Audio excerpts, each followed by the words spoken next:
Three men found themselves in a fiery trap, and the fire was spreading faster and faster. And although the library could no longer be saved, the old man still shouted to one of the guys to take out the hard drive on which all the books were stored.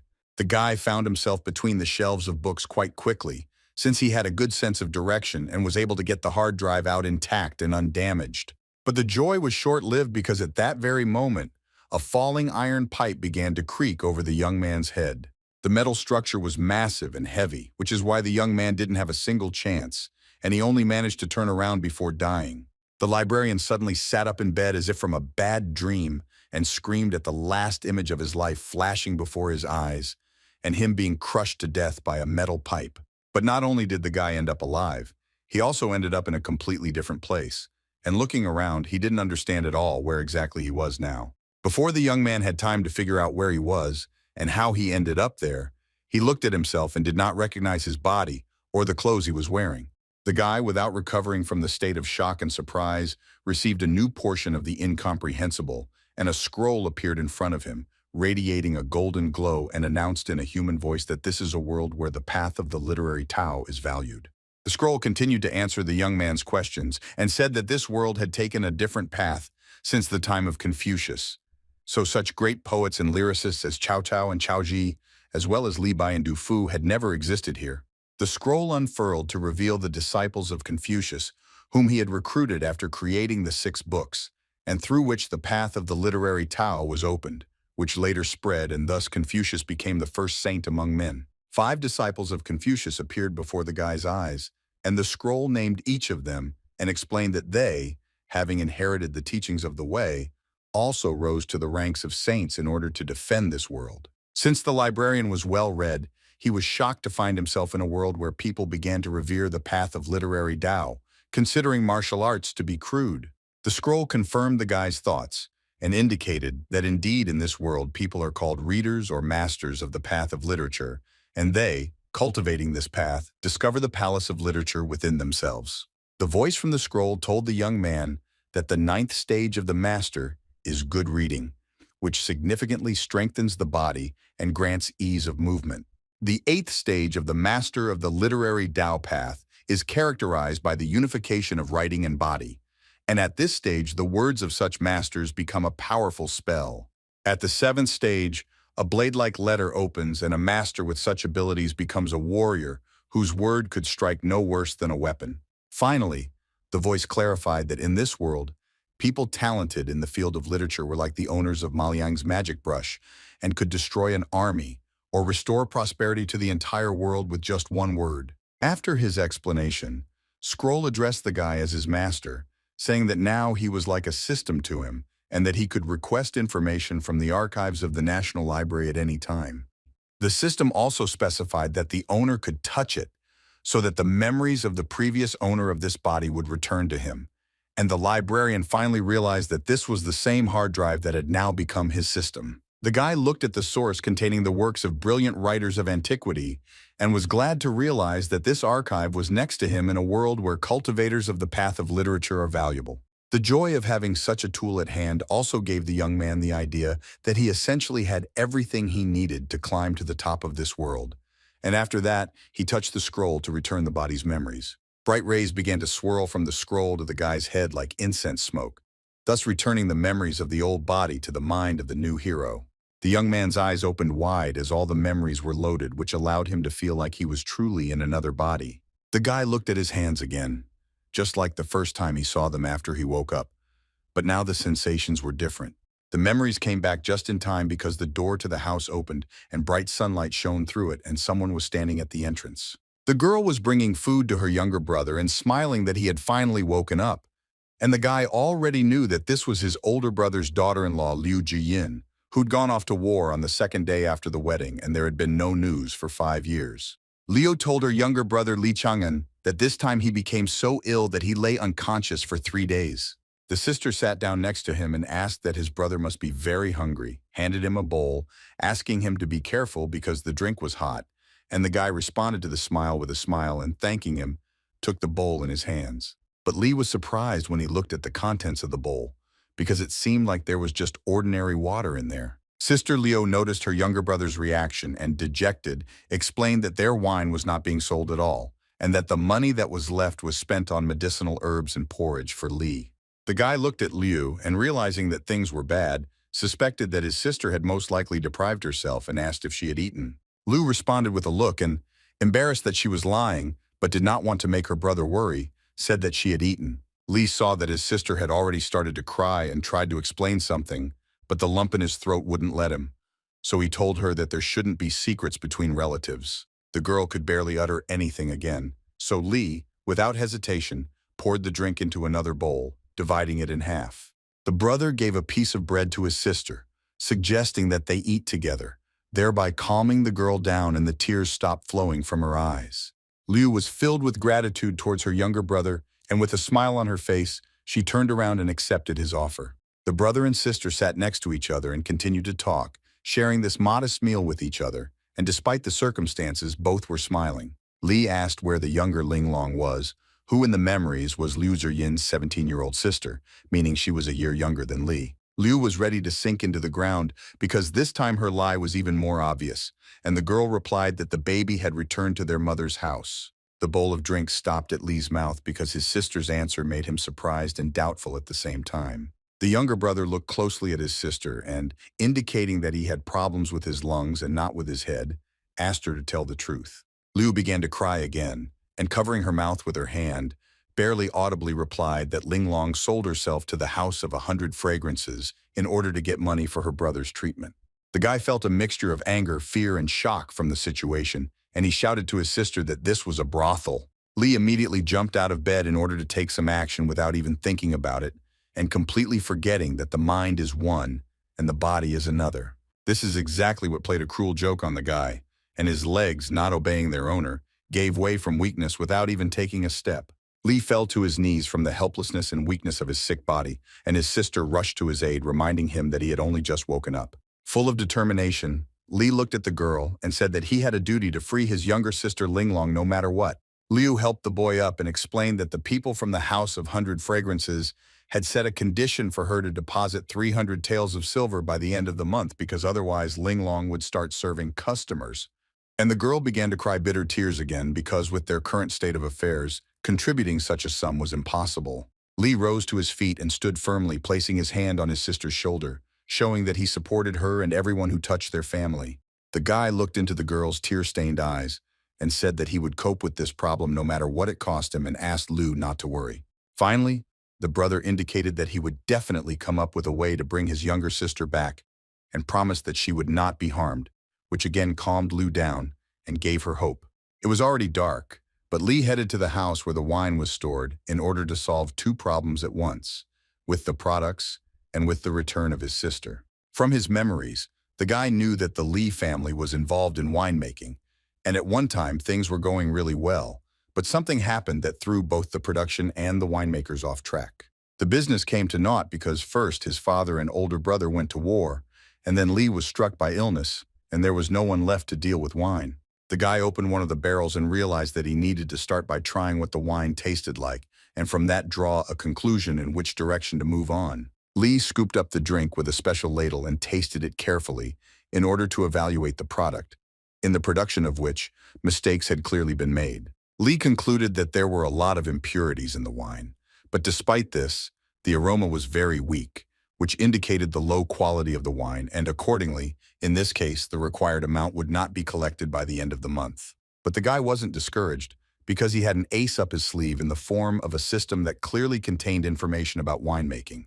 The librarian approached the system with a request to show him how to make ergotu, which was prepared by double distillation from sorghum grain and was quite strong. But learning the cooking method didn't last long because Lee was distracted by the scream of his older sister, which was heard somewhere from the street. The large man pestered Liu, ignoring the girl's reluctance to be near him, and Lee just ran to the gate to help. The rude Wanner Gu grabbed Liu's hand, insisting that she had no need to mess around with that weakling brother, since he had almost died forcing her to go with him. But the girl resisted and screamed for him to let her go. Lee came out of the gate and pointed his finger at the scoundrel, telling him to leave his sister alone, showing with his whole appearance that he was talking about this quite seriously.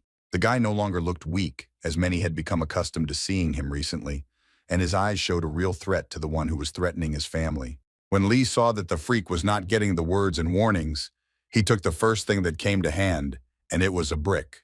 Gu noticed that the guy was different now and really wasn't joking, so he let go of Liu and backed away to his cart.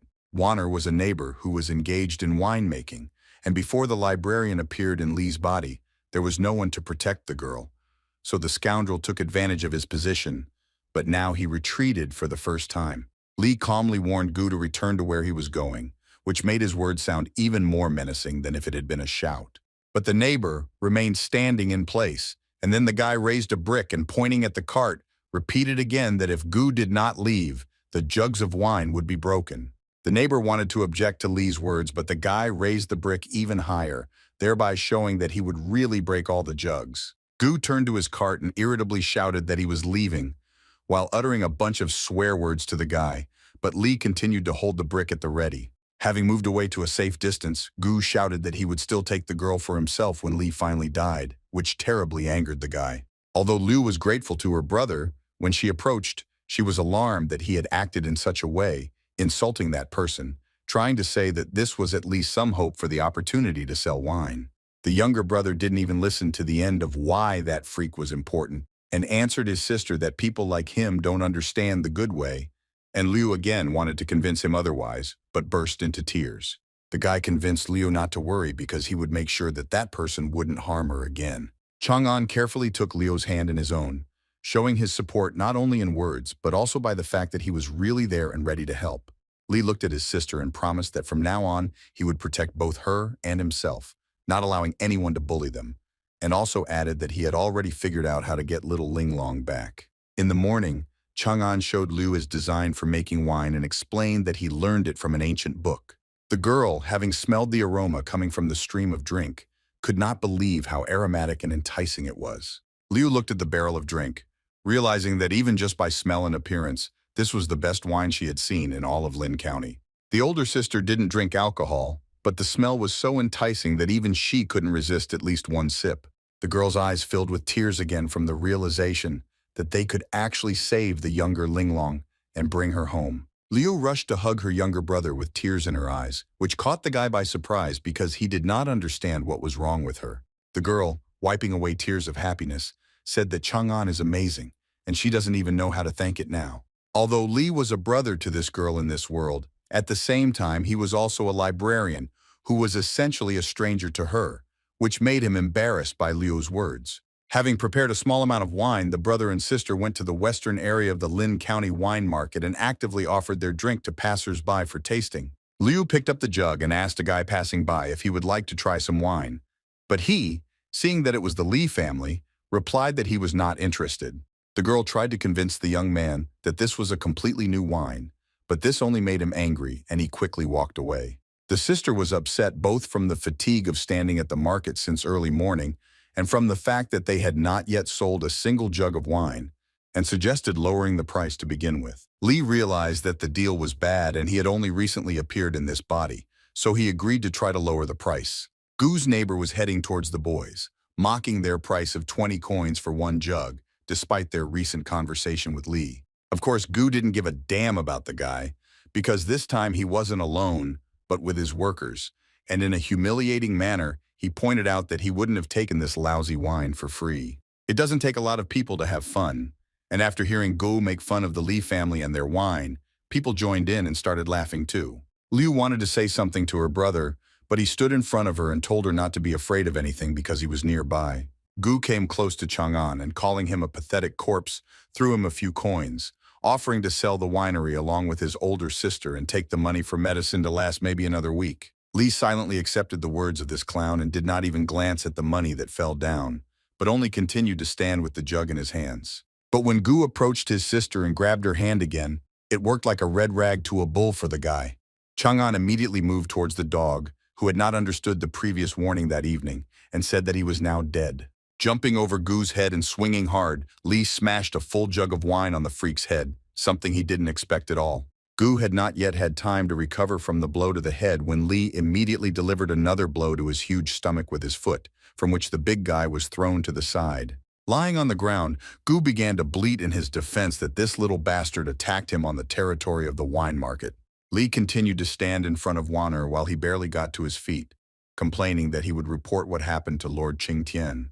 The guy did not lag behind the pathetic winemaker and, falling on the fool, said that the jug simply slipped from his hands right onto Gu's stupid head, and he had no evidence against it, which greatly outraged the big guy, and he said that all the people saw what happened. While the men were arguing about who started the squabble, the intoxicating aroma of new wine was already emanating from the broken jug.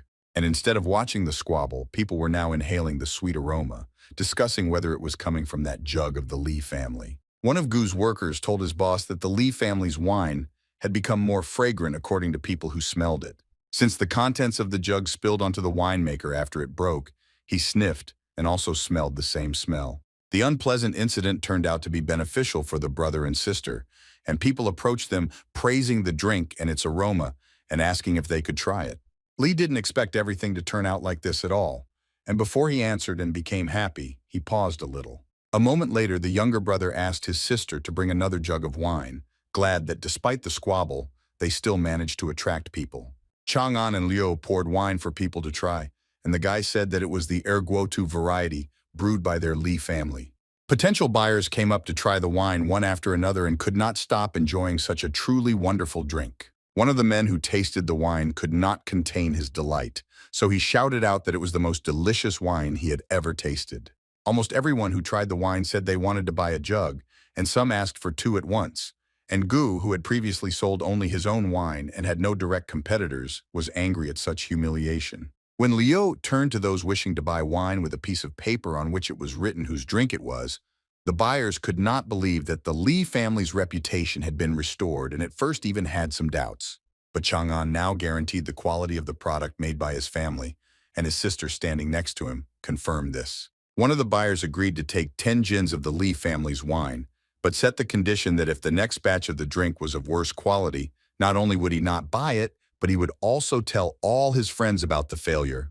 While Chang'an was thanking the customer for the order, Gu stood to the side the whole time and heard the conversation between the Li family and those who wanted to try and buy their drink, which the neighbor really didn't like. Wanner felt humiliated by the customers being taken away and decided to do everything to ensure that that scoundrel Li could not sell a drop of his wine. The next day, as promised, Chang'an gave 10 gin of fresh wine when a customer came to him after yesterday's tasting. The young man was very happy with the promptness of the order when suddenly Gu came running from behind with his cart and wine, asking the man to wait. Neither the seller nor the buyer expected such a turn of events, so they both froze in anticipation of what would happen next. Putting a fake smile on his face, Gu turned to the customer, reminding him that he had already ordered 50 gins of wine from him yesterday and that they were already ready and standing in front of him. In order to sweeten his already sticky speech, Wanner decided to resort to trickery and prepared a couple more extra gins. The winemaker said that this extra couple of gins of wine did not require payment from the buyer, which was how he was able to really bribe the man. The customer turned slightly towards Lee because it was difficult for him to choose between the orders. And the problem was that in their hotel they do not drink more than 60 gins of wine per day. Gu, without missing the opportunity, leaned over and quietly told the customer that in that case he should just return the wine to Lee and, like a snake, continued to whisper that the wine could be bad and could ruin the business. At that moment, Chang'an was analyzing his neighbor's behavior in the form of toadyism and extra gins of wine, and, in addition, once again slandering their family out of thin air. The guy took a firm step forward and quoted the great Confucius, who once said that he does not know what a person who cannot be trusted is good for, and whether a glow has appeared around him. Both Gu and the customer were taken aback by this sight, because even a simple winemaker, and one who is also weak in health, can be one of the greats, able to use words as a weapon. And Chang'an continued to say that if a man so easily went back on his word, he would never be able to be a decent person in society. Finally, Lee said, as if delivering the decisive blow, that just one human word could be worth thousands of gold. The men's necks were wrapped in chains, making it difficult for them to breathe, and they were unable to move their arms and legs for the same reason. From the outside, it seemed that nothing was happening, and the chains were not visible, but Lee realized that in this world, the word really has great power, because Gu was holding his throat and trying to catch his breath, apologizing for his words, and the customer was ready to buy all the wine from Lee. Since the guy used his knowledge for the first time and saw the word in action on living people, the sight surprised him. Chang'an looked at his hands and was delighted to realize that he was now able to teach two people a lesson at once without doing anything. Behind the customer and Gu, someone loudly and slowly clapped their hands, clearly watching what had just happened. The men came to their senses after the power of the word let them go, but they did not understand what had happened, and the one who was clapping behind praised the young man for how well he had said it. The owner of the Jiang family inn, Jiang Fugui, applauded the guy, and when he came closer, he added that he did not expect to meet such a talented young man, and at the same time regretted that Li was just an ordinary winemaker. Chang'an folded his hands to greet the master and bowed, introducing himself and saying that he would like to take part in the county examination next year. Jiang was amused by the guy's ambition, and he asked his employee who ordered the wine to give him the money, and clarified that since the employee had already ordered the drink from Li, they were obliged to pay regardless of the quality. Gu couldn't hold his tongue and told the gentleman that his worker was too kind and couldn't refuse the guy, even though everyone knew that the Li family's wine was disgusting, and offered 60 jins of his wine. Chang'an rightly responded to Gu's words that one can only know what kind of wine it really is by tasting the drink. The boy asked Mr. Jiang to compare Wanner's wine with the Li family's, and if Li's drink was better, then Gu would no longer tarnish the honor of his family with words. Gu was delighted with this move, being sure that it would be to his advantage, since it was impossible to learn how to make wine overnight, and he put forward his condition that if the drink was lousy, the guy and his family would no longer sell wine. Both winemakers agreed to the conditions put forward, as each of them had their own arguments on this matter. Gu and Chang'an poured their wine into sample bowls for Mr. Jiang, who still had his worker next to him. The winemakers handed bowls of drinks to Jiang, who smiled and promised to make a fair decision for both of them. The first drink Mr. Jiang tasted belonged to Gu, and the man slowly drained the cup. Jiang said that the drink does not contain any foreign impurities, but after drinking it there is a slight stickiness in the mouth, and indicated that this quality is above average. After Gu's drink, the innkeeper took the Li family's bowl of drink and also slowly drank it down to the bottom. Mr. Jiang's eyes widened in shock and confusion as to how the wine could possibly be of such high quality. The gentleman was struck by the purity and softness of the drink's taste and how it refreshed, spreading throughout the body like a balm. Jiang was overwhelmed with pleasant sensations, and he felt as if he was young again, and it seemed as if he was carefree, running along the seashore, enjoying the moment. There was no longer any drink in the bowl, but the innkeeper was ready to dry it so much that not even a drop remained. Jiang not only showed how much he liked the drink, but also immediately approved of the quality of the Li family's wine by directly speaking to Chang'an. Gu was outraged by the fact that it was impossible to make such wine overnight, and also because he essentially lost the deal.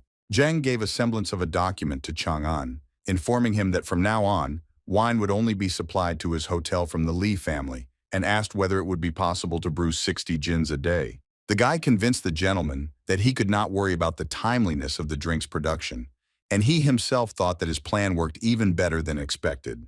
And in addition to the fact that he managed to rein in Gu, he also established a long-term cooperation. The neighbor stood by his cart, angry from defeat in this fight, unlike the guy who was able to teach the impudent guy a lesson without much effort. Chang'an went out with a basket on his shoulders to the fruit garden, which was in the suburbs, in search of the products he needed. And in the garden there were people who were picking fruits, and there were those who were selling them. The guy approached one of the sellers and asked why, among all the variety of fruits, he didn't have any hawthorn berries. The seller was surprised by the guy's interest in sour and tart berries, because of which no one would buy them even for a couple of coins, 1 jin, but he showed that there were a couple of berry bushes here that he was ready to give away for free. Li realized that in the world where he found himself, no one had ever tried hawthorn and sugar caramel, and this gave him the idea of making some extra money on the berries during a break from winemaking. The young man was distracted from his thoughts by the seller, who repeated whether the buyer still needed hawthorn, to which Li answered in the affirmative. Chang'an happily announced that he needed all the hawthorn that was in the fruit garden, which again surprised the seller. That same day at the Li family's home, the younger brother was teaching his sister how to prepare berries, explaining that they needed to remove the seeds and stick the berries on a stick, then cover them with hot caramel sugar. Sprinkling sugar on top of the berries, Chang'an explained that he had read the cooking method from an old book and added that if sales were good, they would be able to earn at least 100 taels of silver in just 5 days. Lu was surprised by this new product and did not yet understand why these berries were so good, So Lee said that until she tried them, she would not know, and gave her the treat. When the girl bit the first berry, a pleasant crunch of caramel was heard, and Liu continued to try the taste of the new sweetness for her. Liu was surprised that, despite the crunch of the caramel at the beginning, it then melted in her mouth, and to all this was added the sourness of the berries, which neutralized the sweetness of the caramel, resulting in an excellent taste. The sister, having thoroughly tasted the new product, agreed with Li's words that this sweet was really very tasty. Liu wanted to eat another berry, but her hair began to fall down towards the sticky dessert, and Chang'an hurried to fix the strand of hair, saying that he was very glad that his sister liked his idea. Because Li was quite close to the girl and there was an awkward pause, the girl's cheeks turned red. The librarian remembered again that he was a relative for the girl in this world, and having restored the distance between them, asked his sister to start selling sweets today, and Leo agreed. That same evening, Lu and two other sisters stood at the market wall and sold sweets, attracting customers with the new product. And people were really interested and came up to take the new sweets, and not just one piece, but several at once, which is why, in some places, some even got indignant, declaring that they also wanted to buy some. Jiyin calmed the crowd of angry customers by announcing that there would be enough sweets for everyone, after which everyone was satisfied. Very little time passed before all the sweets were sold out, and the stand for them in the girl's hands stood empty. The elder sister turned to the younger Lan and Fan, thanking them for their work and giving them their pay for today, and also called the sisters to continue tomorrow, hoping to sell even more. The younger sisters were outraged by the naivety of the elder Jiyin, who told her that they had no intention of coming tomorrow, since they could do the same thing and earn money on their own. The girl was shocked by such a statement from her sisters and asked them to think better of it and not to do this to her, because she was ready to help them. That's why she called and paid honestly. As always, Chang'an was nearby and, thanking the girls for their work today, asked them to leave since they had received their payment. Lu started crying and immediately began to blame herself for everything because she thought that she had let her brother down. But Li calmed the girl down, explaining that the sisters' actions were quite obvious because the sweet was not difficult to prepare. Zhiyin wiped away her tears and showed with her whole appearance that she did not fully understand what her brother wanted to say about the obviousness of what had happened. And Li explained that he knew about the appearance of those who would steal their idea and asked his sister what the most important thing is in preparing the sweet. Lu recalled that the two main ingredients for the sweet are hawthorn berries and sugar, which only needs to be melted.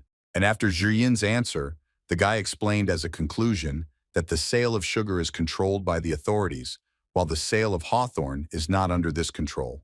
Chang'an has already imagined a situation where people, after eating the new sweet, went to the fruit garden to buy hawthorn and also sell the new product. But the seller pointed his finger somewhere further and said that he didn't have any berries because all the bushes were bought by that guy.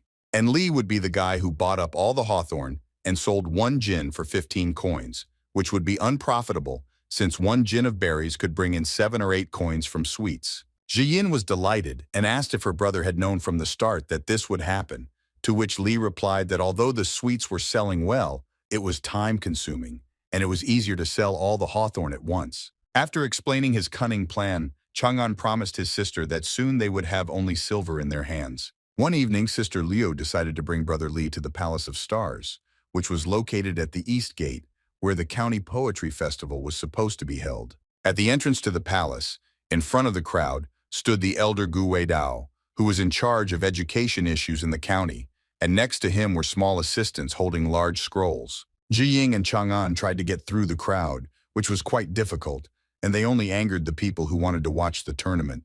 Li tried to explain to his sister that they didn't have to go to the palace because he wasn't particularly interested in the festival right now, and was more focused on saving Linglong, and then he would prepare for the exam. But Jiying objected that Li was a very talented young man, and he definitely needed to try to take part so that everyone knew about his talent. When the girl finished her words, someone pushed her quite hard with an elbow, causing Lu to stagger towards her brother. Li, of course, caught Jiyin by asking if everything was okay with her, and she replied that everything was fine with her, but it was unpleasant to receive this kick. Chang'an turned to the one who probably pushed his sister and sternly asked who this stranger was and why he did this to a person he didn't know. It was obvious that the scoundrel was from a rich family by his fancy clothes and the two guys accompanying him, and he emphasized that he didn't like it when poor people, having learned a couple of hieroglyphs, try to get ahead in life. The guy standing behind him recognized the guy as Li Chang'an and began to mock him, calling him a worthless person, which was picked up by the crowd standing behind Li himself and also began to mock, which made Liu feel uneasy. The girl asked for forgiveness for bringing her brother here and now he has to endure this.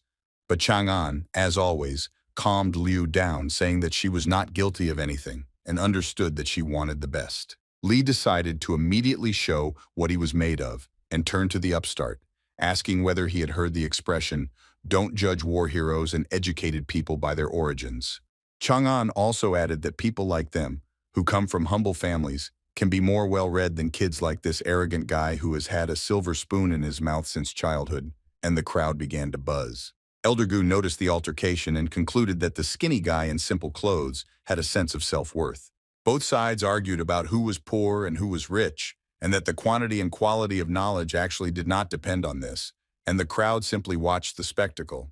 Elder Gu wanted to use the potential of both sides to good use, so he stopped the arguments that were leading nowhere. Not only the opponents, but also the entire crowd fell silent, and then the gentleman said that given the impasse of this discussion, it was worth resorting to resolving this issue in another way. The upstart immediately agreed with the elder, expressing his desire to demonstrate his abilities and talent. Chang'an folded his hands in front of the master, and sternly but respectfully also stated that he wanted to take part in the duel. Master Gu held up one of the scrolls and explained that the lines written on them were prepared to test those wishing to participate in the festival, and that it was thanks to them that the dispute that had arisen could be resolved. The elder raised his hand and unrolled all 5 scrolls and explained that the winner would be the one who completed the most quatrains within 12 moves, and in addition, the winner would be able to take part in the festival. Elder Gu announced to the participants that they could begin, and next to the master, there were again 2 assistants who had the necessary writing tools in their hands. Li looked at the lines thoughtfully and accepted the fact that this was not an easy task, while the arrogant one also looked at the poetry, but showed that he was worried. People in the crowd began to whisper that the poems needed to be completed with the appropriate number of characters and that they needed to stick to the same syntax. And although everyone laughed at first, now everyone was hoping for Li to win. The librarian had an ace up his sleeve in the form of a system that contained the books of the National Library, so the task would have been really difficult, but not this time. Chang'an moved decisively towards the elder's assistance in order to use the necessary tool. Li took a huge brush, which had already been dipped in ink at the tip, and all that was left was to start writing. And so the first quatrain came together, causing the crowd to make noise, not believing how perfectly the words written by the guy from the Li family fit. Chang'an deftly wielded his brush, adding and completing one verse after another, showing everyone his skills. Elder Gu noticed that the young man was extraordinary and truly had great potential in mastering words. And what was the master's surprise when he saw a student who was initially capable in words, but in fact had still done absolutely nothing. Li approached his opponent and asked if he would finish the verse, because if not, he asked to give him way, and the unfortunate student began to mumble that he seemed to have remembered. While the false, all-knowing guy was trying to justify himself, Chang'an did not hesitate and approached the scroll with the verse and completed the last of them. The poor guy sat on the stone road and felt not just like a loser, but humiliated because before all the glory went to him.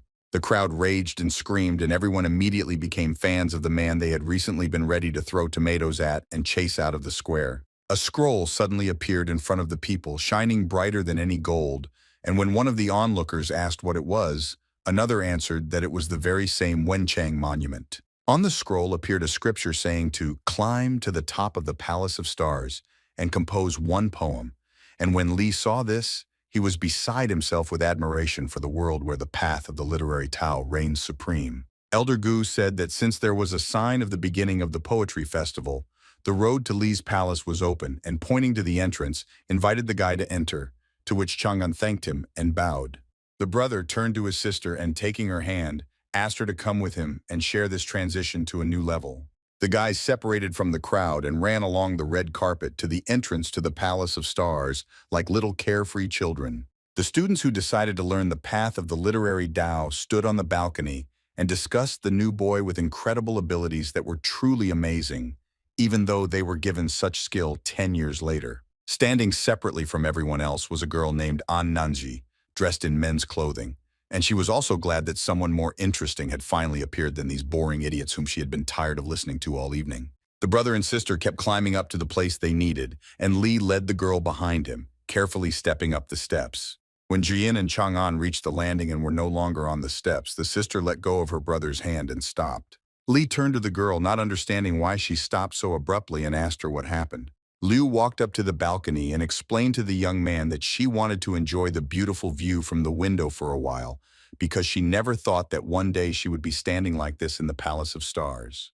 The view was truly mesmerizing, because the city and its bright lights were visible as if in the palm of your hand. And beyond that, mighty mountains towered and the sky sparkled with stars scattered across it. Lee consoled his sister that the realization of her little dream was just the beginning, and in the future, they would be able to go anywhere without any obstacles. Jiyin asked her younger brother if he had any ideas for a poem, because if not, at the moment, it was quiet enough away from the crowd to concentrate. Chang'an assured the girl that he really already had a couple of ideas, and jokingly replied that he wouldn't promise first place, but he would definitely take the prize. For the theme of ascent, Lee had a version of a poem by Wang Zhihuan that described in a simple manner the beauty of the flow of nature that could only be seen by climbing higher, which had a philosophical subtext. Chang'an was trembling, and it felt like something was trying to break out of his body, and indeed, a bright glow appeared where his heart had been. Liu, having seen her brother feel bad many times before, was again afraid that he would get worse, not understanding what was actually happening to this man. The librarian realized that in this way the world of the literary Tao responded to the poem he had read, Climbing the Stork Tower. The glow that surrounded Chang'an burst out and hung in front of the Palace of Stars like a huge shining scroll. Words appeared on the scroll stating that the condition of the world of the path of the literary Tao had been fulfilled, and if others did not understand what was happening, then the librarian should have known what was being discussed. The students saw the changes in the Wenchang monument, which promised some incredible event, and the person who caused it had a truly unique talent, and they wanted to find him urgently. Ananzi also watched the scroll and realized that someone who could remove the shackles from her body had appeared, namely the owner of Xiantian's body. A bright stream flowed from Li's heart, connecting his soul and the strength he had awakened with the poem. But the guy didn't like it, because in such a state, he would not be able to protect himself and his family. The young man decided to get rid of the stream at any cost so that no one would find out about his talent, thereby wanting to get rid of unnecessary envy, and began to tear off the beam from himself so that the verse would not be visible on the monument.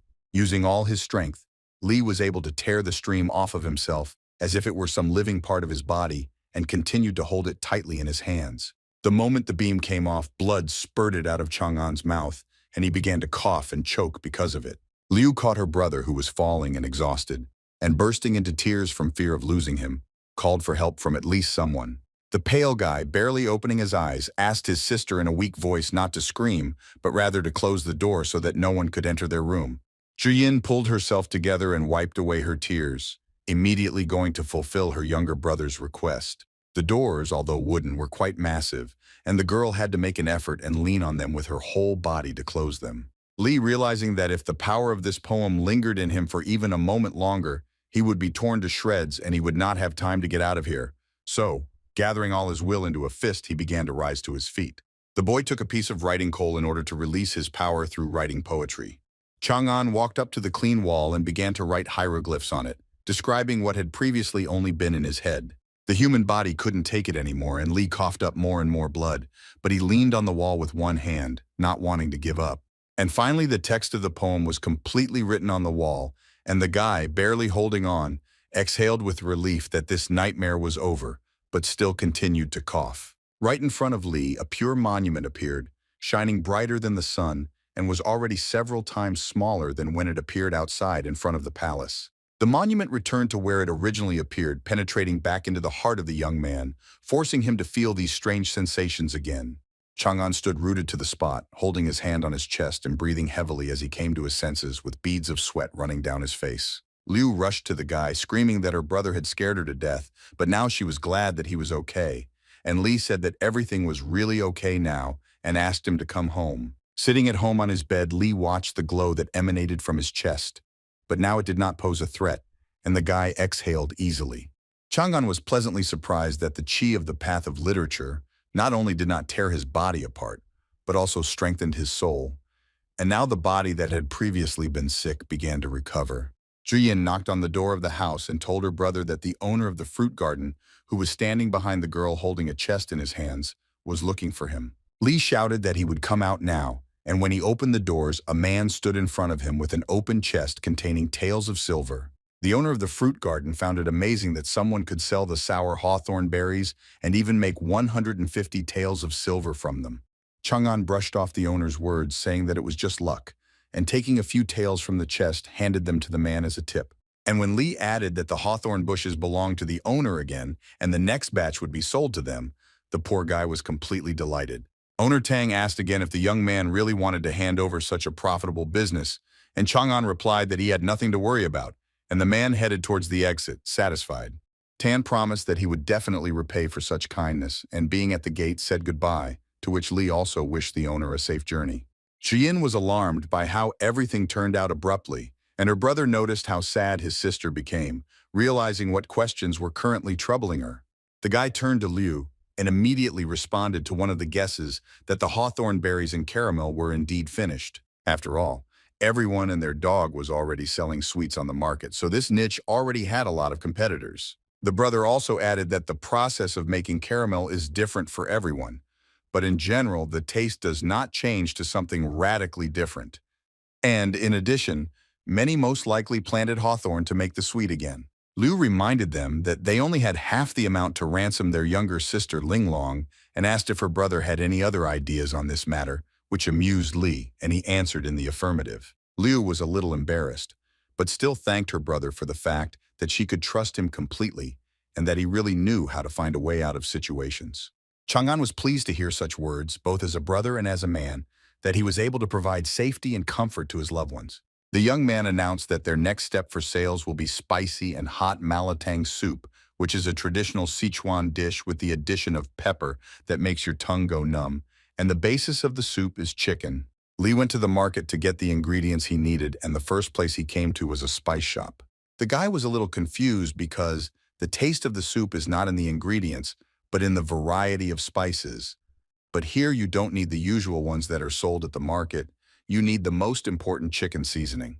And just as Li was thinking about the seasoning, a chicken appeared from around the corner, and the young man realized that he himself would prepare the seasoning, because it was a complex process of chemical processing that this world had not yet reached. Thanks to the system, the librarian first made chicken powder and then steamed it. That is, decompression occurred to extract juice, to which salt and sugar or other flavor enhancers were added. Chang'an was trying what he had cooked in the kitchen when he suddenly heard his sisters talking in the courtyard, where the two younger ones ran to ask the older one for forgiveness. Zhiyin was not kind to the girls, arguing that they had once acted meanly, and now they could not be trusted, but the sisters begged the eldest to have mercy on them, since the matter with sweets did not work out. Chang'an intervened in the girls' conversation, coming out of the kitchen and inviting all three of them to come in, saying that he wanted to discuss something with them. There were bowls on the table in front of the three sisters, and Li explained that this was his new dish called malatan, to which he had added a special seasoning, and also added that the girls could make it themselves. But to prepare such a soup, the sisters will have to buy seasoning from Chang'an, and it will cost 800 coins per box, and what the girls earn for the dishes will remain with them. The younger sisters looked at each other in horror when they heard how huge the price was for a box of seasoning, and were extremely outraged by such a condition. One of the younger sisters stood up and told the older one that it was not that they didn't trust her, but that they thought it was unreasonable. Instead of Zhiyin, Li responded by moving the plate closer to the girl, convincing her that they would not know whether it would work or not until they tried the new dish. The sisters finally decided to taste it, and one of them decided to start with the vegetable, taking one stick among all the other ingredients that were also temptingly lying on the plate. The younger sister was still stubborn, expressing the fact that these were ordinary vegetables boiled in water, and there was nothing special about them. As always, the older sister was the first to trust and decide to taste the soup, choosing circles of radish. What was quite ordinary for the librarian, in turn, brought the girl into gastronomic ecstasy from just one piece. Liu felt that same numbness of her tongue from the hot pepper, and the pleasant sweetness that every now and then spread throughout her body, leaving an incredible aftertaste. The younger sisters could not believe their eyes or ears, and especially their eyes, looking at the older one and how she enjoyed the food. Both girls simultaneously took one bite from each of the different ingredients in the dish, wanting to find out what was so special about it. The sisters admitted that they had never tasted anything more delicious in their entire lives and loudly declared that they wanted more of this deliciousness. Just like the last time with the berries, this time Lee also decided that Malaton could be sold that same day because he saw the girls' reaction. In the evening at the market, both younger sisters offered passers-by to try the new dish Malaton, and those who had already tasted it came for a second helping. The brother and sister watched the sales from the balcony, and Liu was worried about whether the idea would be stolen, just like with the berries. Chang'an replied that there really was nothing special about the dish except the seasoning, and added that if anyone could replicate its taste, they would accept their defeat. But at the market, all that could be heard so far were the cries of disappointment from visitors that Malaton was not at all like the Li families, but just a tasteless vegetable soup. The part of the market where the Liu sisters were selling Malaton with Li seasoning was bustling with people coming and going non-stop. Liu's younger sister came to the table to take the plates, and one of the customers praised the dish, saying that it should be in every restaurant, and asked what the secret of such an excellent taste was, but the girl said that the owner does not divulge this secret.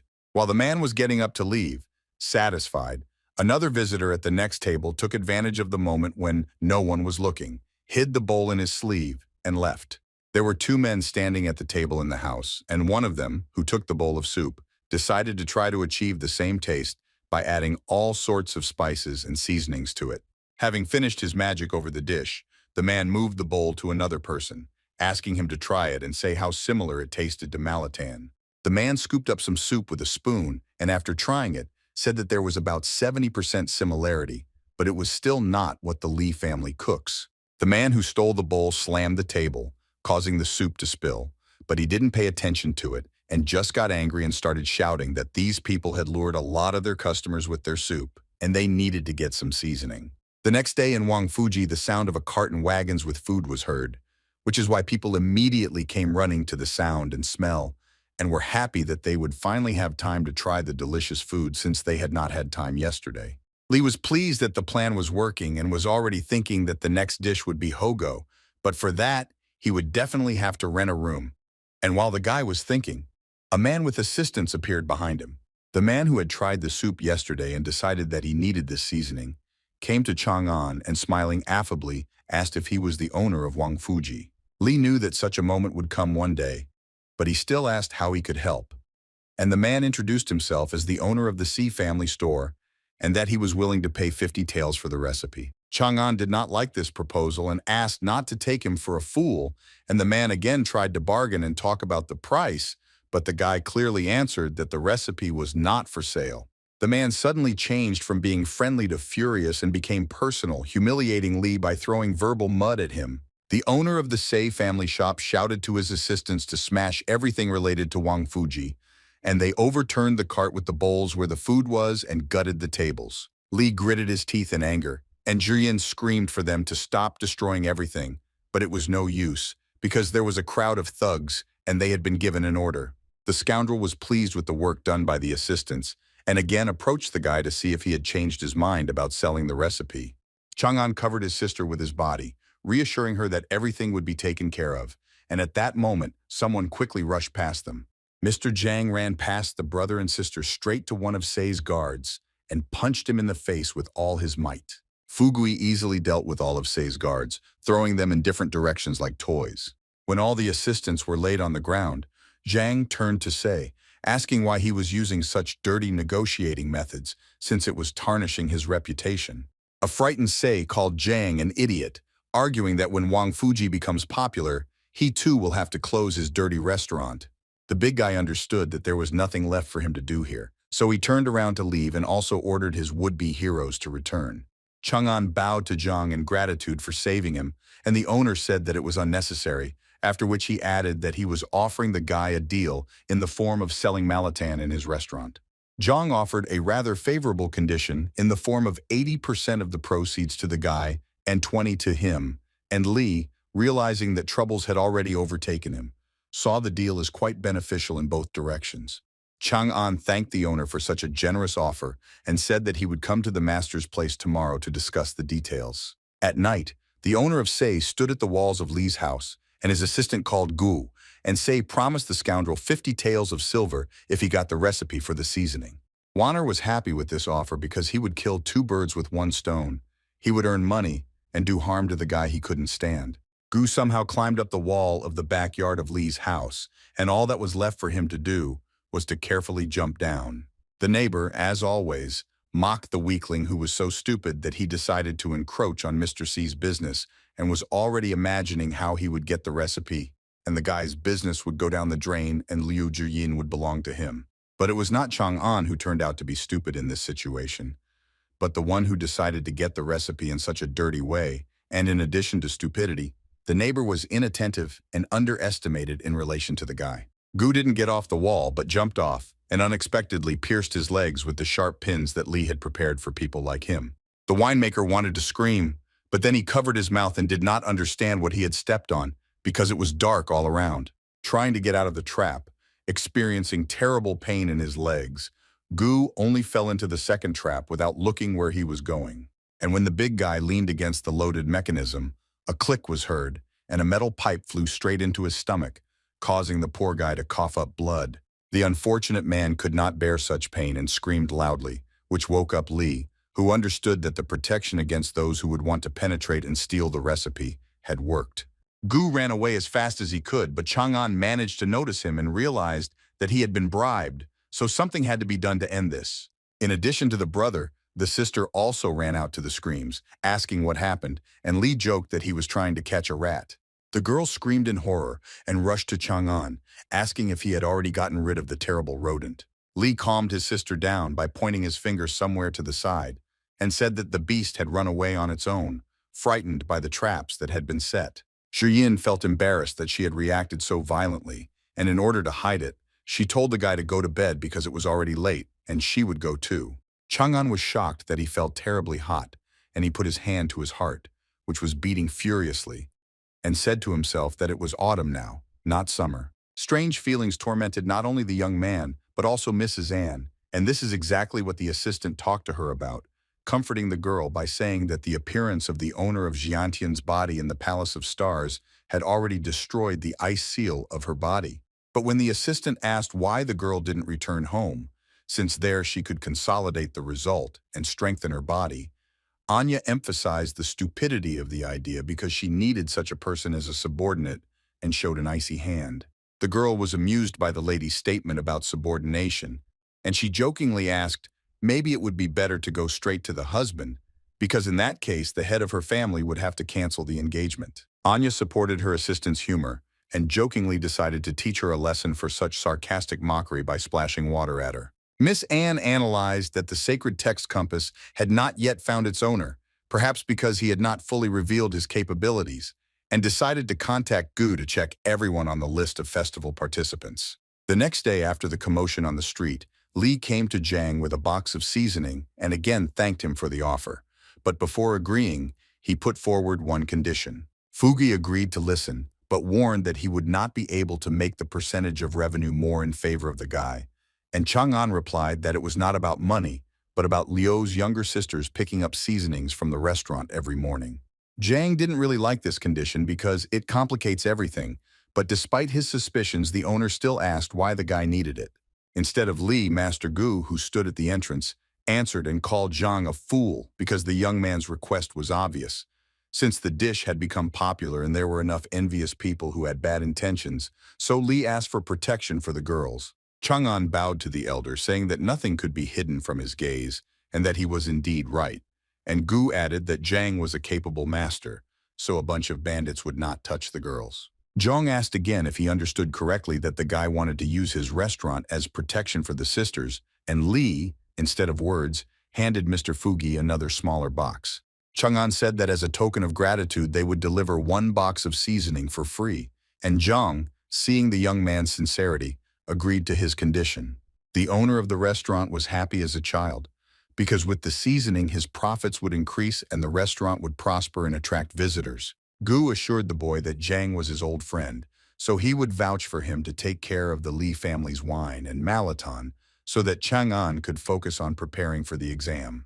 But Li, having thanked the elder, refused, explaining that he now had a more important thought, to save his sister from the clutches of a brothel, and for this he needed to work hard and earn money. The master was sympathetic to the young man's incident and added that if there was a problem, he could come to the academy and find him, and regarding his talent, the elder was confident that the boy would pass the district exam without any problems. Chang'an bowed and thanked Master Gu for his support, and at the same time, Madame An rode up to the restaurant on horseback, along with her assistant and guards. The assistant explained to her mistress that Elder Gu was currently here in the Jiang family restaurant, and was once again overcome by the familiar feeling in her heart, just like back then in the palace, and she realized that the owner of Xiantian's body was somewhere nearby. Li was just leaving the restaurant, and the young lady immediately noticed him, remembering that this was the guy who suddenly appeared at the poetry festival and won the tournament. An jumped off her horse and ran towards the young man so quickly that Li even stopped, not understanding what was happening. The girl came closer, remembering that she had not been able to see the new guy, and Chang'an, in turn, asked if they knew each other and why the girl was not letting him pass. The girl extended her hand to the young man, explaining that she was looking for someone talented in literature and asked him to tell Li what his literary style was. The librarian broke out in a sweat because he understood that he was now at risk of going broke, and he couldn't let the girl find out that it was he who had summoned the monument back then, so only the wine merchant started bleeding, and he was definitely not talented in literature. The people standing behind the girl and the guy confirmed Li's words that he was indeed an ordinary winemaker, and the lady was mistaken. But Anne thought to herself that she had a very strong feeling inside. Chang'an was timidly glad that he had escaped, and smilingly said that it was time for him to do important things, while the lady watched him with a suspicious gaze. Li instantly disappeared from sight, and the young lady asked Kui Yue to find out everything about this so-called wine cellar. Nianxi introduced herself as the eldest daughter of the An family and greeted Mr. Guidao, emphasizing his status by recalling from stories about the Ministry of War, of which Mr. Gu was the head. But the elder, while drinking tea, replied that he had long since left his post and it was unclear to him what the daughter of the An family needed from him, to which the girl asked for a list of participants in the last poetry festival. Throwing golden sparks, the elder reacted furiously to the girl's request, saying that he would never give her these lists. Since the master heard that Madame Anne needed the list because the owner of Xiantian's body had appeared, he explained that the family that had such a child, or who created his own family, would be invincible for 100 generations. The elder was angry for a reason, because he knew that when the owner appeared, the large families would start hunting him, so he was not going to help anyone, because he did not want to be an assistant to evil. Gu strictly warned the lady that if she understood everything, it would be better for her to leave, but if not, he would have to explain in a more rude manner why the girl also activated her power, showing that she was not going to give up. Nianzi loudly and confidently declared that even if the elder did not help her, she would find this man and he would definitely belong to her. Meanwhile, people were flocking to the Jiang family's restaurant like ants to sugar, because a sign had appeared announcing that they were starting to serve Malatan.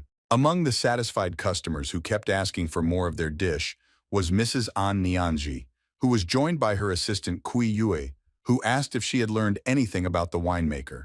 Kui said that the guy's name was Li Chang'an, and it was he who invented the sweetness of hawthorn berries in sugar caramel and Malatan, and added that he was an average student, and the neighbors did not know anything else. Yue suggested that the lady visit Li if the guy was so nice to her, but Nianzi objected that the assistant was talking complete nonsense, since she was only interested in whether the young man was the owner of Xiantian's body. The next morning, after the excitement in the restaurant, Zhang was busy doing calculations, and Chang'an brought out the seasoning box again, and Elder Gu was nearby savoring his dish. Li started to say that perhaps they shouldn't make the seasoning in such quantities, but the owner argued that on the contrary, everything was used up pretty quickly yesterday, so on the contrary, the amount of seasoning could be increased. Elder Gu, as always, caught the wisdom of the young man and explained to Zhang that the owners of neighboring restaurants would not just stand by and watch the success of a competitor, so they would unite to oppose Zhang. The owner flared up and said that in that case he would rip everyone's heads off, to which Gu quite reasonably called his friend an idiot, because in this way he could be set up, since crossing the line with force could end up behind bars. The elder advised him to listen to the guy's wisdom, and Zhang was a little taken aback, but still asked if Chang'an had any plan, to which he answered in the affirmative. The young man began to explain that competitors could ruin Zhang's business in only two ways, one of which was to lure customers, and if they did not get ahead of this, the restaurant would begin to lose popularity. Everything happened as Lee said, and competitors began to lure away guests by saying that they did not have a queue, and others already had freshly brewed Malatan, but people were standing in line to see Zhang. An employee came out of Zhang's restaurant and loudly announced that the owner had instructed them to place tables outside so that more people could enjoy the taste of Malatan, and it worked. People were happy and attracted, as if magnetized by the fact that they could sit down instead of standing in line and that there were free places to eat. Zhang saw with his own eyes that it worked and appreciated the young man's move, praising him, and the guy himself said that this was the least and that it would not end with just luring clients. Mr. Zhang was surprised and asked what other tricks the rivals could use, since his task was to feed 40 hungry mouths, which was already profitable, but the guy replied that a price fight was awaiting them soon. And indeed, the next day, the competitors' employees marched like an orchestra and loudly announced a half-price discount on all dishes, as well as free appetizers and free wine with any dish, and people took the bait. Because of such offers from competitors, the Zhang family's restaurant was empty, and the owner was shocked by the guy's accurate forecast, but he could not afford to lower the prices because his was small compared to other establishments. Lee reassured the gentleman by explaining that even if competitors united against them, it could be useful to them so much that the Zhang family restaurant could become the face of Lin County. Before revealing all the cards, Chang'an asked if Mr. Zhang was ready to play big and trust the guy, to which the owner doubted, saying that he was ready, but if he went broke, he would not be able to recover. The young man understood Zhang's worries perfectly well, but promised that he would do everything possible to save his business. Li began to explain that large establishments were behind the oppression of Zhang's restaurant and his Wang Fuji, and if the shackles of the 9 large restaurants were not broken, the 10th would never appear. The young man also added that the big owners set the small ones against Zhang, and it worked because of resentment. But everything can be solved quite simply. You just need to allow the small owners to also trade in Malatan, and they will stop hating Zhang. Li saw the surprise on the owner's face and finished his explanation by saying that if the recipe was shared, the owners of large restaurants would no longer have a hook to manipulate small ones, and it would work about 60% of the time. Zhang couldn't hide his horror at the figure, but Li asked if that wasn't enough to close the vicious circle and give other small owners the opportunity to succeed. The gentleman, having digested the information, decided to take such measures and repeated that he was ready to play big, and also added that Li could count on him. The young man guaranteed that he would not let his employer down and quietly began to whisper to Zhang their further plan of action. At the round table sat Sei and other small restaurant owners to whom he was telling the wonderful news that Zhang's restaurant had been empty all day and would soon go bankrupt, and he would take on all the expenses and shares. One after another, the owners began to timidly declare that they would not take part in such a thing tomorrow, as if something had changed their minds. The owners stood up to leave and began to discuss in front of Sei how good a person Zhang was, since he kindly shared the seasoning with them, and it would be unfair to treat him so meanly. Sei couldn't believe his ears, because a logical question was brewing. How was Zhang going to lure customers if he shared the seasoning? The librarian, as always, had an ace up his sleeve in the form of the system and a new dish that he had already prepared for tasting. Li introduced the men to a new dish called hot pot, which means fire pot and involves cooking all the raw ingredients in a special pot where the broth is constantly boiling. Zhang and Gu began to dip the prepared vegetables and meat into the boiling broth and taste this new product, savoring the freshly prepared food. The men noted the moderately spicy and aromatic taste of the broth, which gives a vivid sensation from the first bite.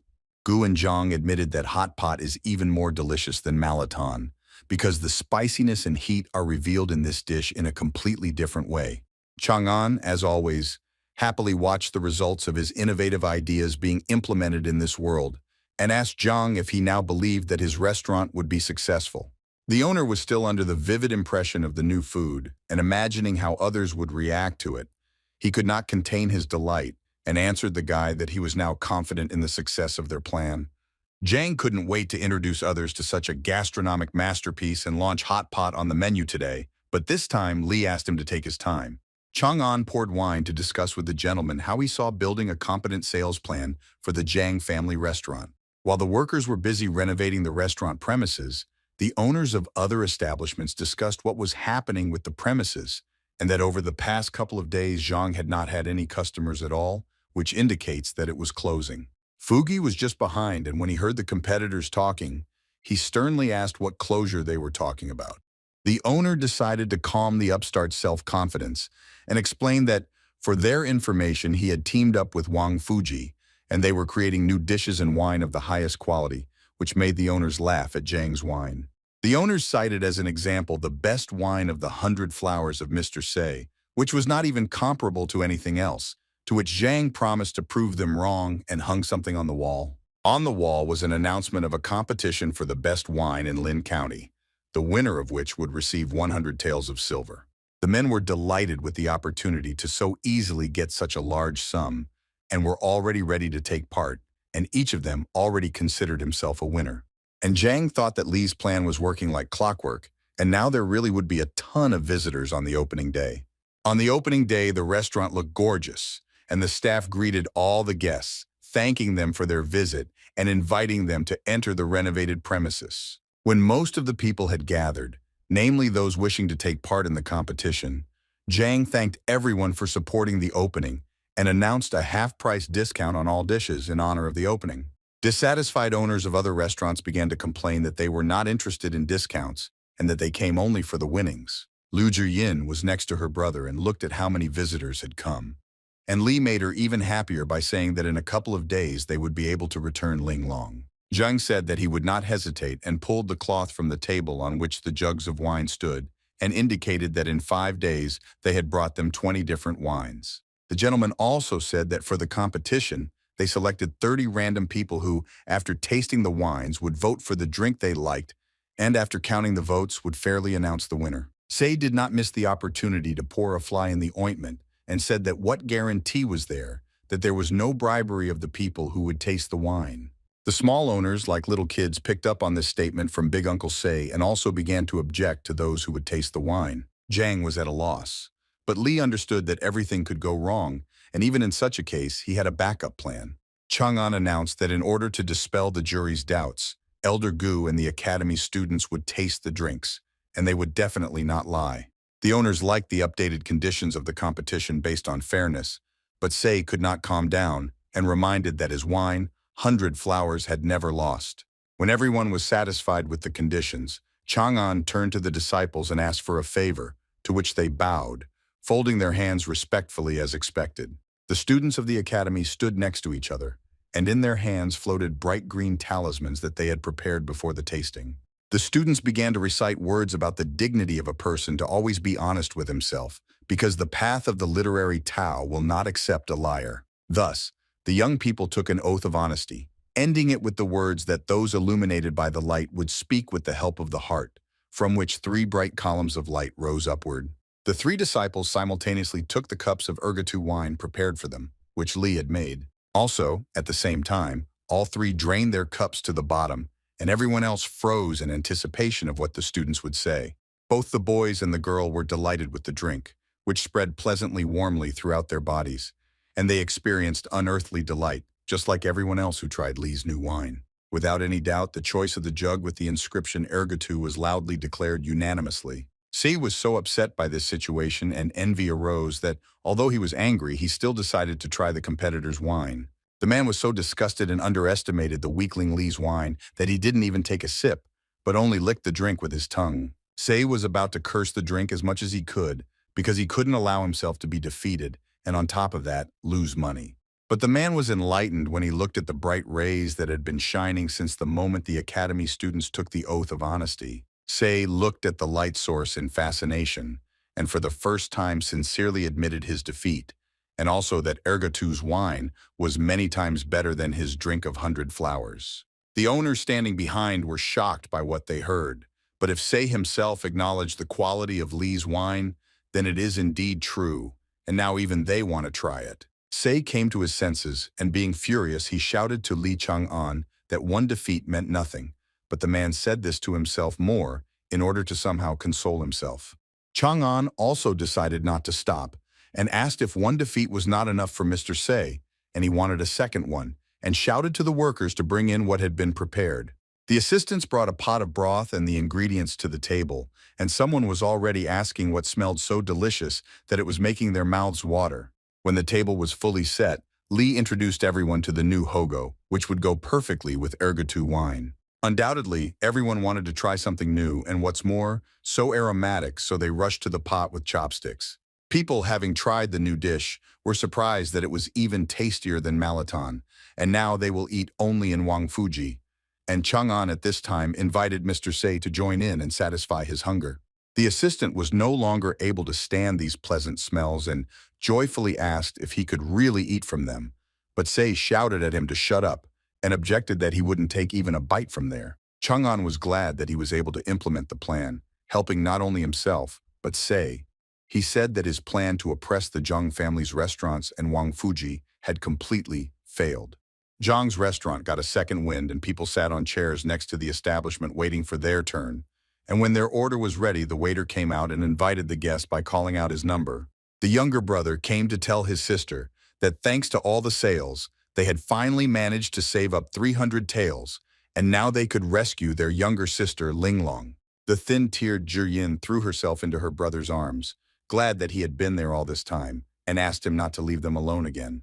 Li consoled Zhiyin by saying that he was never going to leave them from now on, and would always support them in every possible way. Fugi stood at the entrance of the restaurant, loudly calling out to Chang'an to come in and have a drink to celebrate the opening. Lu suggested that her brother go and rest while she went to pick up her sister, and Li pestered her with this suggestion and added that they would see each other at home. After the restaurant closed, Gu, Chang'an, and Fugui were sitting at a table with hot pot and wine, raising a cup of wine and thanking the young man for resurrecting the restaurant from the dead. The guy's face turned red from both the wine and the embarrassment, and Li replied that on the contrary, he was grateful to the gentleman for the opportunity to collect money and help his sister, and once the issue was resolved, he would begin to study. Zhang, as always, could not hide his violent reaction, and hearing from the young man about the path of literature, immediately reacted by looking at him with wide-open eyes. Fugi suddenly stood up from the table and slammed his hands on it, frightening both the guy and the elder, giving a sign that he had a brilliant idea on this matter.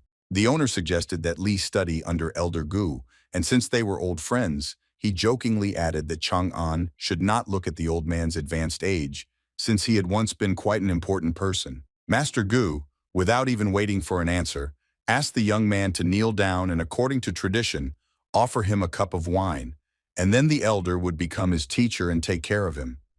Chang'an was so excited that they had already taken care of him and immediately found him a teacher, and even such a famous one, that he could not collect his thoughts in order to answer anything.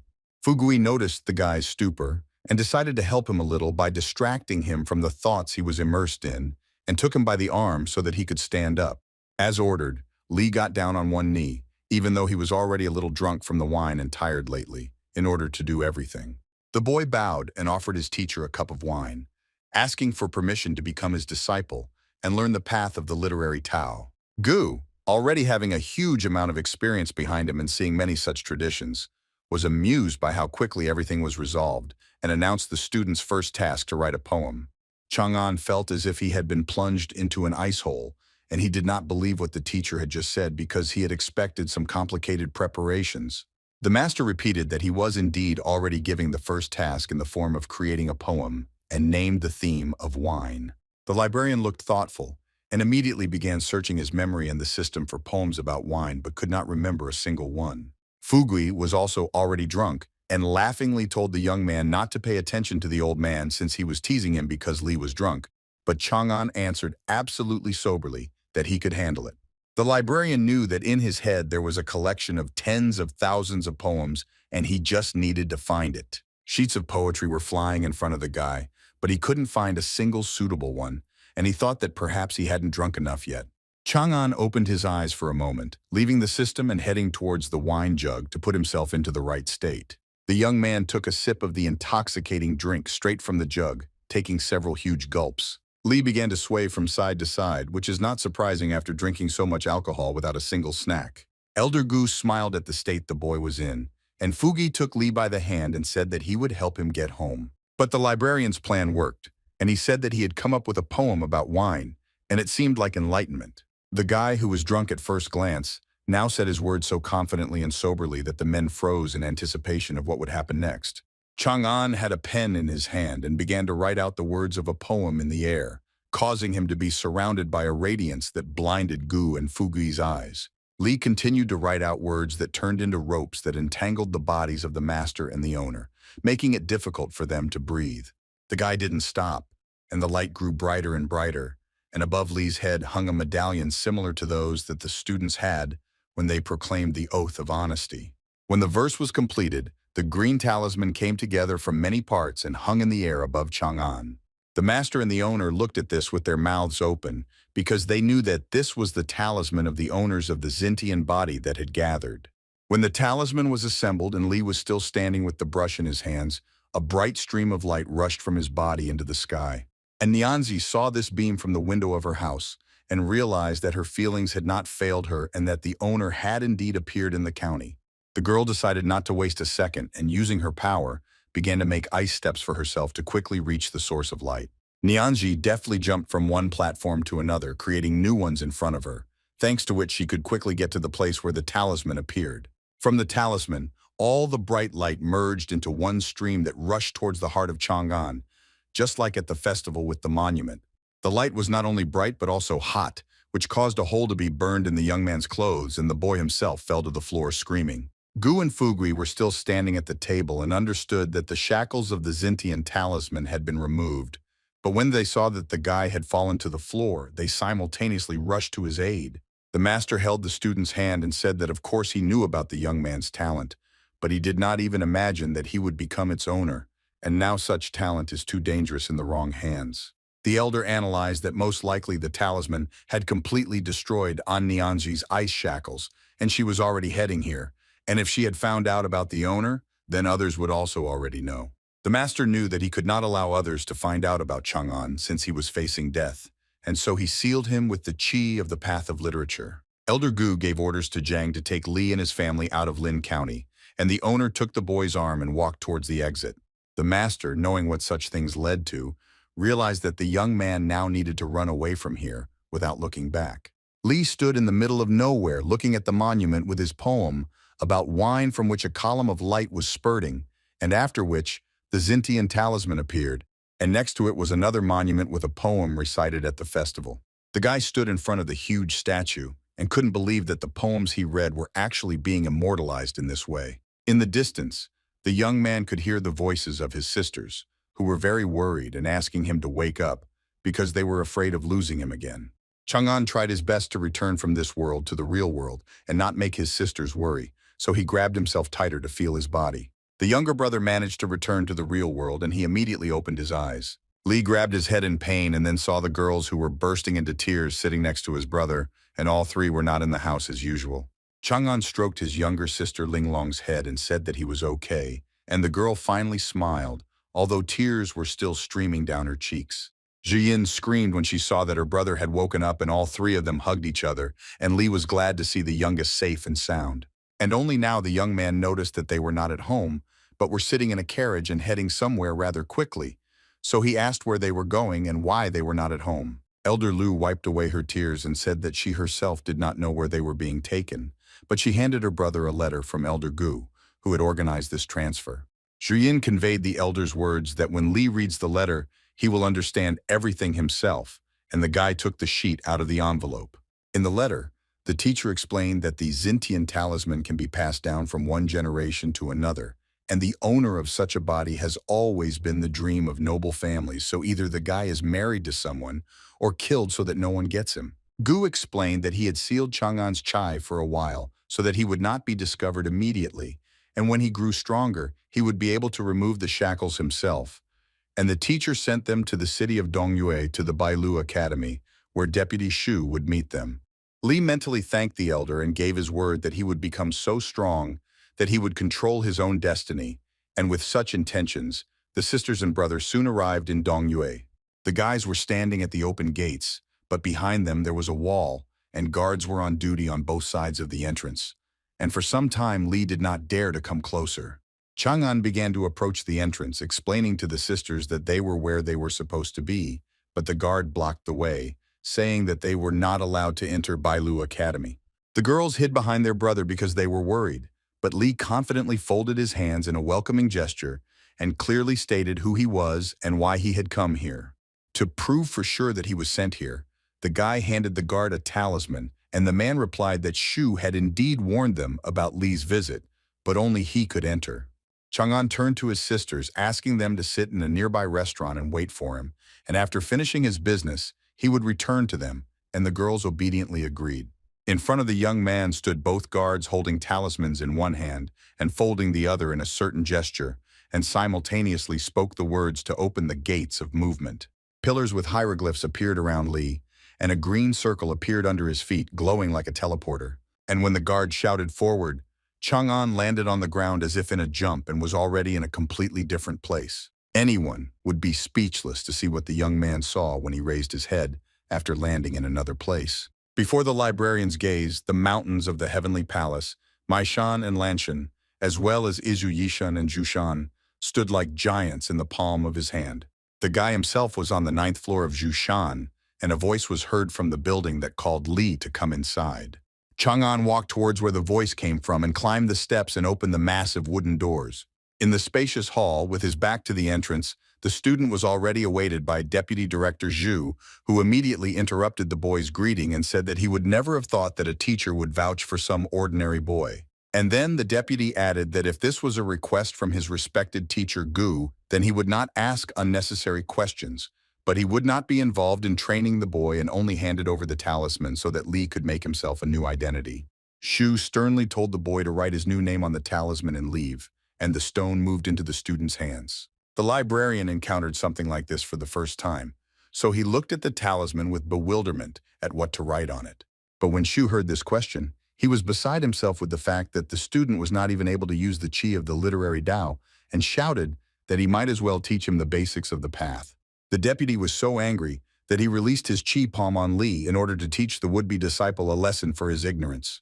But even though Chi Chang'an was sealed, it still protected him, just like now when Deputy Chi attacked. The fact that the student was able to repel the master's attack affected Shu's body, and the wave that was supposed to go only towards Li returned to the deputy. Shuya broke out in a cold sweat from the realization that in front of him was not an ordinary boy, but the owner of great talent. Chang'an, as if nothing had happened to him, first asked if the deputy was okay because he felt the attack on himself. Shu replied that he was fine and explained that he had tried to awaken the chi in the student's body with his chi palm, but surprisingly, the guy had more power than expected. The deputy explained to the student that in order to write a name on the talisman, one must concentrate the power on the fingertips and everything will work out, and Li began to come up with a name for himself. Following the instructions of the deputy, the boy concentrated his chi into his fingertips and wrote his new name, Tai Bai, on the jade talisman. Tai Bai bowed to his deputy and thanked him for his help, and at that moment, Shu mentally asked Master Gu who he had sent them here in the first place. Li entered the academy and stopped at the entrance to take a good look at everything, and as it turned out, there weren't many students here.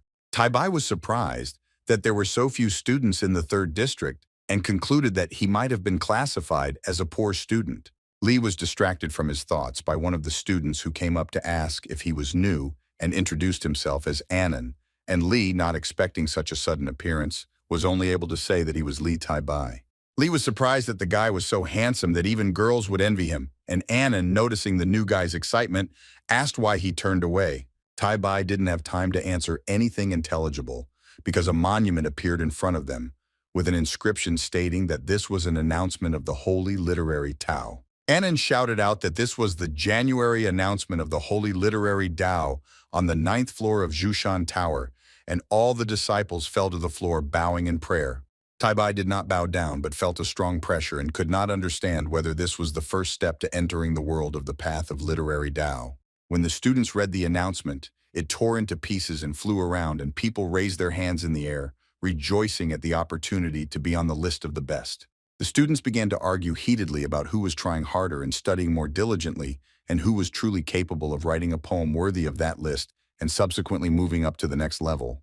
Tai Bai, observing the students, concluded that if he got on the list and accumulated enough chi of the literary Tao, he would increase the state he was currently in and become stronger, which was what Gu bequeathed to him.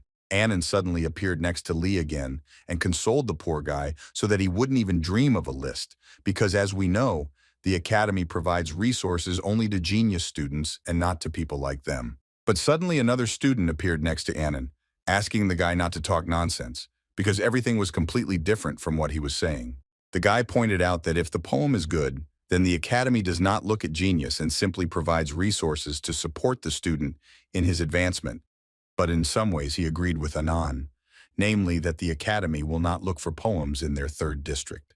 The senior student encouraged Lee that he could very well take part by adding the name of their academy to the application and then receive help, and Anand added that this was not the only way to raise his stage. The friends laid out for Tai Bai the ways to increase his cultivation stage in the form of a list of 6 points, which corresponded to difficulty levels, the easiest of which was to constantly study, and the most difficult was to get into the top 3 on the list. Lee analyzed that over the last 100 years, only a few dozen people were able to conquer the top of the list.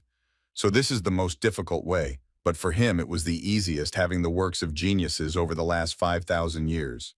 Standing at the entrance to the academy, 3 students heard an announcement that the break was over and they needed to return to school. Lee, as if nothing had happened, turned around to leave and finally thanked the guys for their help and promised to definitely treat them to something, which shocked them.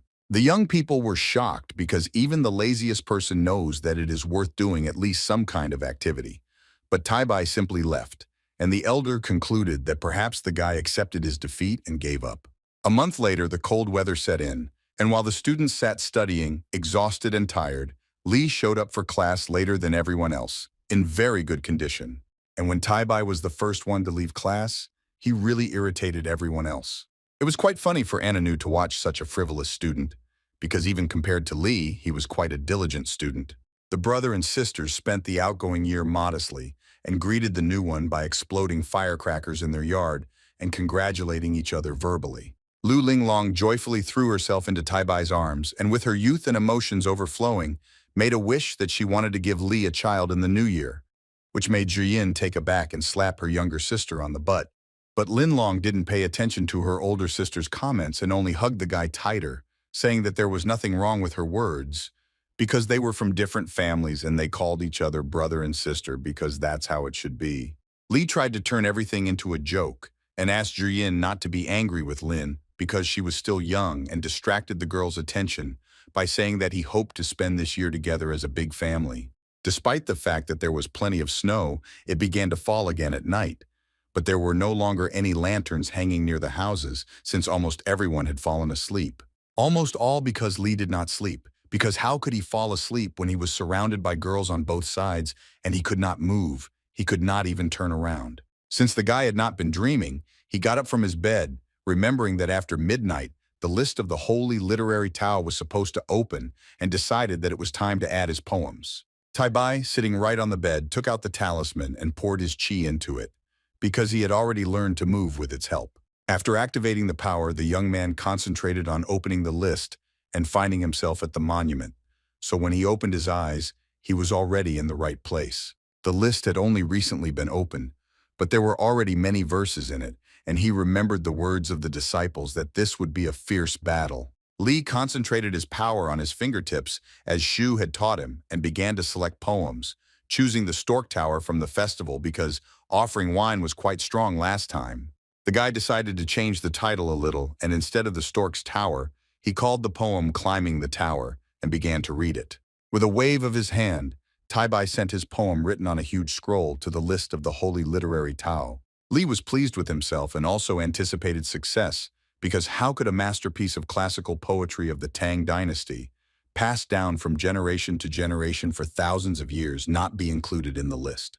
And so the next day, on the first day of the new year, the young man was horrified when he went to the list with the help of the talisman. In the huge numbered list of Tai Bai and his poem was not in any line of the top 100, and this caused shock from the unexpectedness of such a turn of events. Fluffy snow did not bypass the cities and fell from the sky, covering everything with a white blanket, and the wind helped it do its job better.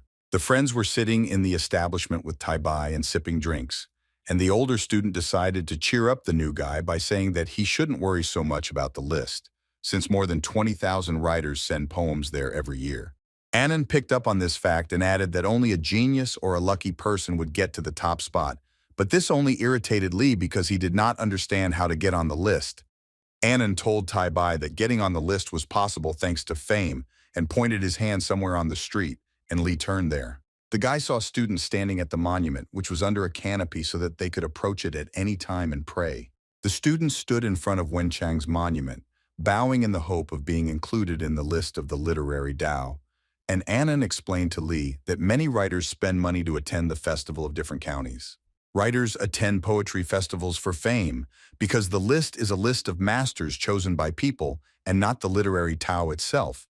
And therefore, the one who can win the attention of masters and mentors will be able to take a high place on the list. But there are two sides to every coin, and Annan pointed out the one that many people don't notice, namely that most poems get lost in the sea of submissions long before anyone notices them. Now Tai Bai understood the reason for his absence from the list, but that didn't make it any easier, because an unknown poet like him had almost no chance.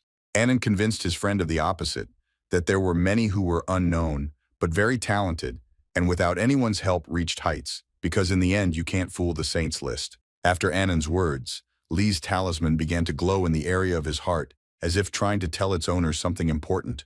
When the talisman was in the guy's hand, the text of the poem Climbing the Tower burst out of it and hung in the air in front of everyone. Annan was the first to be impressed by the work, and noted that at first, the verse seemed too simple to him. But that was precisely what touched him to the depths of his soul. The older friend also took up the admiration of the verse, and for himself found in it a neatness that emphasized the grandeur of nature, and at the end added that only a true master of style could have written something like that. The guys unanimously declared that the ascent to the tower must be heard by everyone, and soon the poem will shake the whole world. The boys ran downstairs under the impression of the poem to pass it on to others, and did not pay attention to Lee's words that they were overdoing it. But Tai Bai realized that it was useless to stop them and looked at it from the perspective that the first step towards growth had been taken. The struggle for places on the list was officially launched, and people came with works not only to ordinary residents, but also to nobles, for example like Master Tsong Kappa. At one point, the students cried out that the Wenchang monument had cracked, and this scared everyone, so the master said to bring a new one, since the lists change, and the works of their academy also need to be included in the list of the top 50. The list, like a seething river, poured into itself many streams of qi, which were given for the verses, and someone rose and someone fell. The fight for the list did not take long to come, as did the fact that two students learned about Lee's poem, and Ascent to the Tower appeared in 99th place. Tai Bai was saddened by the fact that after 5 days his poem had only risen to 99th place, and this was not at all what the guy himself expected from himself. Lee looked at the talisman and already began to doubt that he would be able to be on the list at all, and the place where his verse is now is the insignificant limit of him as a poet. There was a piece of paper on the table with Lee's poem written on it, and someone nearby banged their fist on the table. Under the urgent notices sign, Guan stood showing the students Ascent of the Tower, assuring them that it was a masterpiece of poetry. Guan raised his hands up and declared that he would give all his literary qi to this verse. And then the crowd began to shout that this was nonsense, because the guy was putting his future as a master of the literary Tao on the line. Someone shouted out that it would be good if the verse got into the list, but if not, the nearby students shouted out that Guan should not put everything he had accumulated on Lee, about whom no one had heard, and asked him to think better of it. But Guan had already made his decision, and the talisman began to shine in his hands. And before giving qi, he turned to his students so that they would not worry about him because this work was worth it and they would also join in if they read it. The guy loudly declared that he was putting all his qi into the poem, Climbing the Tower, and the text appeared before everyone's eyes. And along with the text, the students imagined the place that was mentioned in the poem and felt harmony with nature and peace. The guys really changed their minds because after reading it, their hearts fluttered like the wings of birds. The disciples joined Guan and directed their qi rays at the verse, just as Tai Bai's friend had already done. These bright flashes flew towards the list of the holy literary Tao, and they were brighter than all the others. The list began to spin like a film strip, and it seemed as if the hieroglyphs were about to fly off the paper into the air. Imagine the guy's surprise when he saw the talisman change the numbering of his verse in the list. Lee's work went from 99th place to 5th place, and this happened in just one night. The students noticed on the general list that was hanging on the wall that on the 9th floor of the Zhushan Tower, there appeared some genius who was able to rise without the support of the academy. This most shocked Deputy Shu because a month ago the guy couldn't use literary chi, but now he's in 5th place among the best. Shu admitted to himself that he was wrong in considering Li an ordinary boy and was shocked to realize that Teacher Gu had sent a real genius to them. The voting volume only increased, and the masters of the Western County had already voted for ascension to the tower, and the same thing was happening in the Northern County of Lianteng, and Baisheng was not far behind. And with his popularity, envy and greed grew, from which some masters ordered to find out everything about this unknown person and not allow him to rise higher on the list. The list and the changes in it were contemplated by 3 sages, so here too there was a discussion about the commotion that was happening with Li's verse. One of the elders was surprised that the young Tai Bai had only just begun his path of literary Tao and had already reached such heights, and this indicated that perhaps he would become one of the pillars of literature before Su Yuan King himself.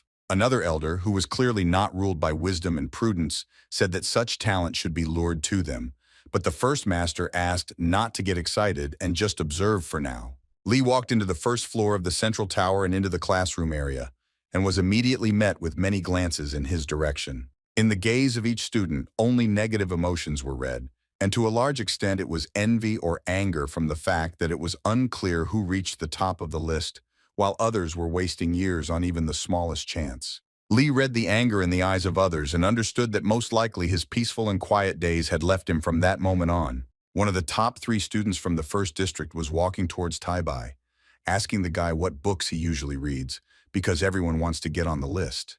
Li answered quite seriously that recently he had been paying attention to the sayings of Confucius, also leafing through Introduction to the Reefs, and also looking at the collection of poems. But this only made the best student angry because from the outside it looked like Li was mocking him, since all the books that the guy listed were read by beginning students. Tai Bai turned around to leave, but the student made a mistake and grabbed him by the shoulder, shouting that until he answered the question, he would not go anywhere. The young man only turned his head and told the bully to remove his hand, but that was enough to teach the impudent fellow a lesson. The student flew away from Li so hard it was as if he had kicked him instead of turning his head to him and saying a few words. The librarian remembered that the system told him that the level of qi would grow, and in fact now Li could influence the world with just one word. There was a dead silence in the hall, and the student remained lying on the floor, afraid to get up, and continued to look attentively at Tai Bai. The guy used his power for the first time and learned a lesson that he still doesn't understand a lot of things, and it's better to try not to make enemies.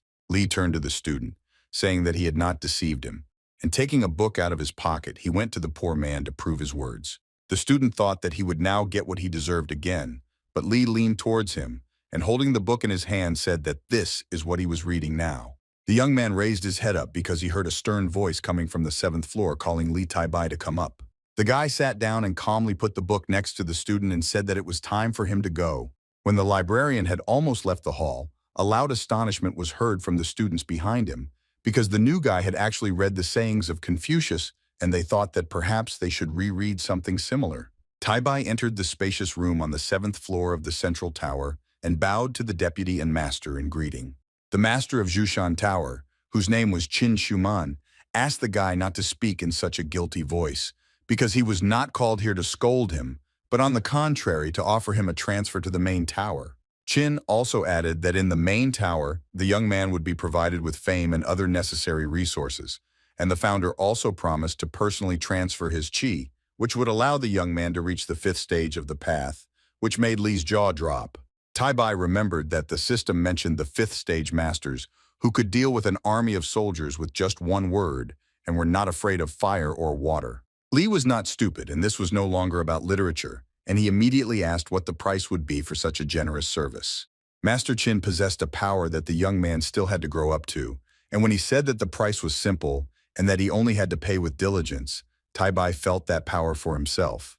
For the first time, Li learned how other people felt when he read poems or mentioned quotes from famous masters. The guy felt his body being bound by chains, and Qin continued to say that the academy was planning to spend huge resources on him, and if he failed, her anger would burn the young man to the ground. Tai Bai immediately realized that he would become a pawn in the hands of the academy, and his main task was to control his destiny, and he asked the master if there was any other option. Chin warned that if he refused, no one would insist, but Lee would become an ordinary student, and the promised privileges would be canceled, and he would have to take all the exams on his own. The librarian did not want to lose his freedom, and kneeling before the master announced that he was choosing the second path. Chin approached the student and raised him from his knees, accepting his choice, and also added that he would not leave him without a reward for his merits. So the academy, at his request, allowed him to choose something from the treasury. Lee tried to say that he agreed to what the master himself would choose, but Chin refused to listen and had already activated the field to move to the treasury of the Jushan Tower, where treasures had been accumulating for thousands of years. In the blink of an eye, the master and the student found themselves in front of a huge door in the middle of some rock, which did not exactly inspire confidence. Chin pushed the guy, saying that he could only choose one treasure and he had an hour to think about it. Tai Bai found the doors to the treasury very scary in appearance, and he already thought that they were trying to deceive him and lock him here forever. But once outside the door, the young man lost the gift of speech, because for the first time he saw the secret kingdom where bright balls were flying, which were treasures. The student focused on releasing his chi, so that it could sense the inner chi of the treasures, and through this he could choose the most suitable one for himself. From each of these spheres, Lee felt an incredibly strong energy, which made it difficult to choose just one, so the guy focused as much as possible. The treasures at first glance looked like ordinary objects, unremarkable in any way, but they contained a power that complemented the poet's talent. After some time of thought, Tai Bai was attracted by a sphere inside which was a scroll with an image of fire. The young man raised his hand in front of him, and the treasure he had chosen was drawn like a magnet, enveloping him with its radiance. Lee felt how this particular sphere reacted to his chi more than others, and now he felt how this energy filled his body. The student has chosen a fire attribute technique that will become more effective each time as his internal chi supply increases. Behind the door, Master Chin's voice was heard, saying that since the guy had already chosen a treasure for himself, it was time for him to return. After the master's words, the doors opened, and Lee was sucked into them like a whirlpool. But the young man did not resist and simply waited for the force to return him behind the doors. Tai Bai was thrown to the ground and in front of him. For some time, the doors were open from which emanated a blue glow of a wall that could let in or not those who came. The doors slammed shut, and the student sitting on the ground turned around to the laughter of the master, who indicated that, as he had said, the Bailu Academy really does encourage everyone who deserves it. Lee smiled back and thanked the master and thought to himself that it would be great if the landing was a little softer. While the young man was shaking the dirt off his clothes, the master put his hand on his shoulder and asked the boy to go back and continue his diligent training, and he could leave the rest of the troubles to the academy. Finally, Chin assured the boy that their academy would do everything possible to maintain the high place of Lee's work on the list of saints. Returning home in the evening, the guy was already met at the gate by a joyful Jiyin, who told Lee to quickly go home and see who had come to visit them. Chang'an was very happy to see Mr. Zhang, with whom communication had been so abruptly interrupted for a long time, and Zhang had also already gone outside, impatiently awaiting the student's return home. Zhang asked how the young people were living here and said that he and Elder Gu missed them, to which Lee replied that everything was fine, after which the owner said that he had come to give the guy a receipt with 60% of the sales of his dishes. Chang'an refused to take the money since all the work now lies with Zhang, but the gentleman asked the young man not to talk nonsense, since he is now essentially just a working hand, and added that if he did not help his brothers in the army, he would give 10%. Lee was shocked when he learned that Mr. Zhang, with those 10% of sales, also managed to help former soldiers. Zhang was dejected by the state his brothers in service were in, and replied to the young man that he was indeed helping them as much as he could. The owner recalled how they once fought shoulder to shoulder with the men on the side of the Jin dynasty, every day being on the brink of death. And now the restaurant owner watched the heartbreaking picture of how those who managed to survive were still fighting for their lives but already on the streets. As a former comrade, Zhang could not bear to see his comrades suffer because the country had forgotten them, and so he helped them with silver from time to time. Lee was angry with himself because, being focused on the path of the literary Tao, he began to forget how unfair this world is. But Zhang reminded him that the boy wants to help people. Zhang had tears in his eyes when Chang'an told him to bring his service brothers to him tomorrow, and he would help them improve their lives. The next day, Zhang introduced his comrades to Li Chang'an, who promised to help them find a way to feed themselves and their families. One of the tramps was outraged that his already hard life was now in the hands of some brat, and this was picked up by the others, who pointed out to Jiang that he had trusted the wrong person. The owner of the Jiang family restaurant sternly told his comrades to bite their tongues and listen carefully to what he was about to say to their indignation. Turning to the first disgruntled friend, Jiang reminded him that without the 5 taels of silver he had received, his mother would have died long ago. And the gentleman also wiped the nose of the second comrade, refreshing his memory of how he received 10 taels for medicine for a sick child. And after giving examples, Jiang pointed his hand at Li and indicated that he was able to share this money with everyone standing here, only thanks to the young man who taught him how to earn this money, and now he will teach the others too. Chang'an smiled and asked Uncle Jiang not to be savage, since it was normal for these people, tired of begging, not to trust a stranger, to which the owner calmed down but ordered the men to address Li as Sir. The men, not entirely confident, responded that they understood Jiang's words, but the owner said that if they were truly tired of their poor life, they should say so louder. And the voices of these men merged into one, just as their movements became synchronous, and all in unison said that they were ready to obey Mr. Li. Chang'an thanked everyone for their trust and voiced his idea, which was to teach everyone to catch fish instead of feeding them fish. The guy took out the recipes for the dishes he had written out from his clothes and showed them to the men, saying that they had become quite popular in Lin County, so they should take hold here, and so he advised them to start small. Li told his comrades not to worry because they could turn to him for help at any moment, which shocked the men that the young man was ready to share his recipes with them and take them under his wing, and called the guy a great benefactor. All the brothers bowed before Chang'an, and Jiang said that they were not ready to just accept these recipes, so they were ready to repay them with faith and service. Now Li himself was numb because he had accidentally acquired his own small army that was still capable of much. He just needed to help them. After the competition for a place on the list of the Holy Literary Tao ended, the first place was taken by the poem Ascending the Tower by Li Taibai. The student stood in front of a list that began to writhe into huge tongues of light, and it was time for the awards to be presented. Rays of new chi spiraled and headed towards the young man's heart, feeding him with new strength that would help him rise to higher levels. Wen Chang's voice announced that the faith, hope, and admiration of the people had taken the form of chi and were now in the hands of the disciple, to which Chang'an thanked him and bowed, promising to live up to the expectations of those who voted for him.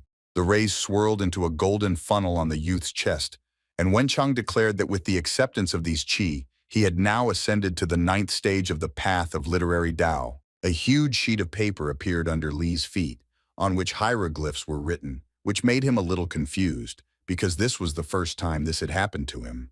From the sheet of paper, monuments also appeared with hieroglyphs that surrounded Chang'an from all sides, but the student remained standing in place.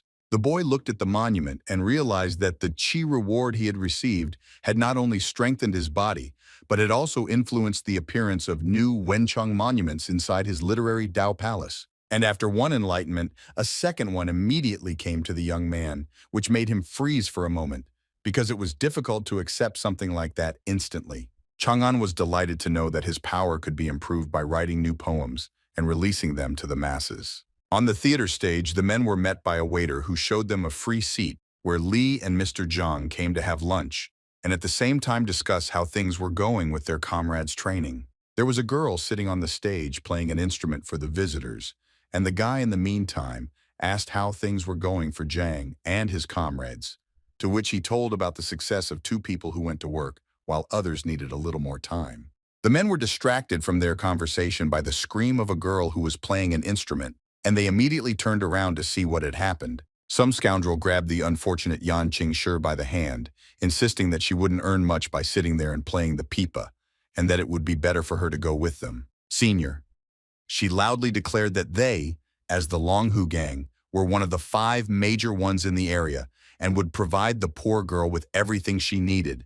But the girl tried to resist him, although the other bandits were already down below the stage. Li understood that he had promised himself not to get involved in such conflicts at the moment, but his honor as a man would be tarnished if he did not do something now. The guy didn't even get up from the table and didn't go toward the scoundrel, but simply threw the bowl that was on the table in his direction. The bowl hit the target right on the eldershi's hand, so that he would be distracted from the girl and turn his attention to Li. It worked, and she let go of Yan, grabbed his hand, and angrily shouted what kind of bastard dared to do such a thing. Here Lee got up from the table, and now not only the bandits but also other frightened visitors of the restaurant paid attention to him.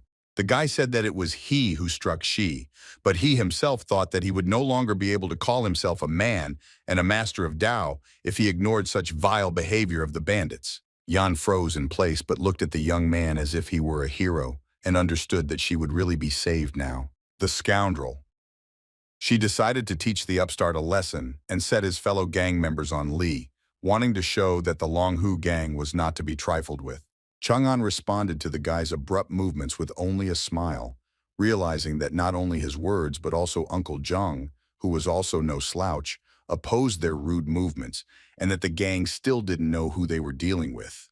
And Zhang appeared in front of the guy like lightning, who was only too happy to protect his partner and teach the bandits good manners. The restaurant owner gave everyone, without exception, a portion of slaps, which had an educational nature for those who underestimate their opponents. Zhang laughed loudly at how quickly the bandits took a horizontal position and asked again if they were really the same scary Longhu gang. Somehow the guys, dragging each other, left the restaurant area with Zhang's shouts of "Get out of here!" flying at their backs. Yan approached the men in tears, and the first thing she said was for them to leave this city as soon as possible, which Li did not understand at all.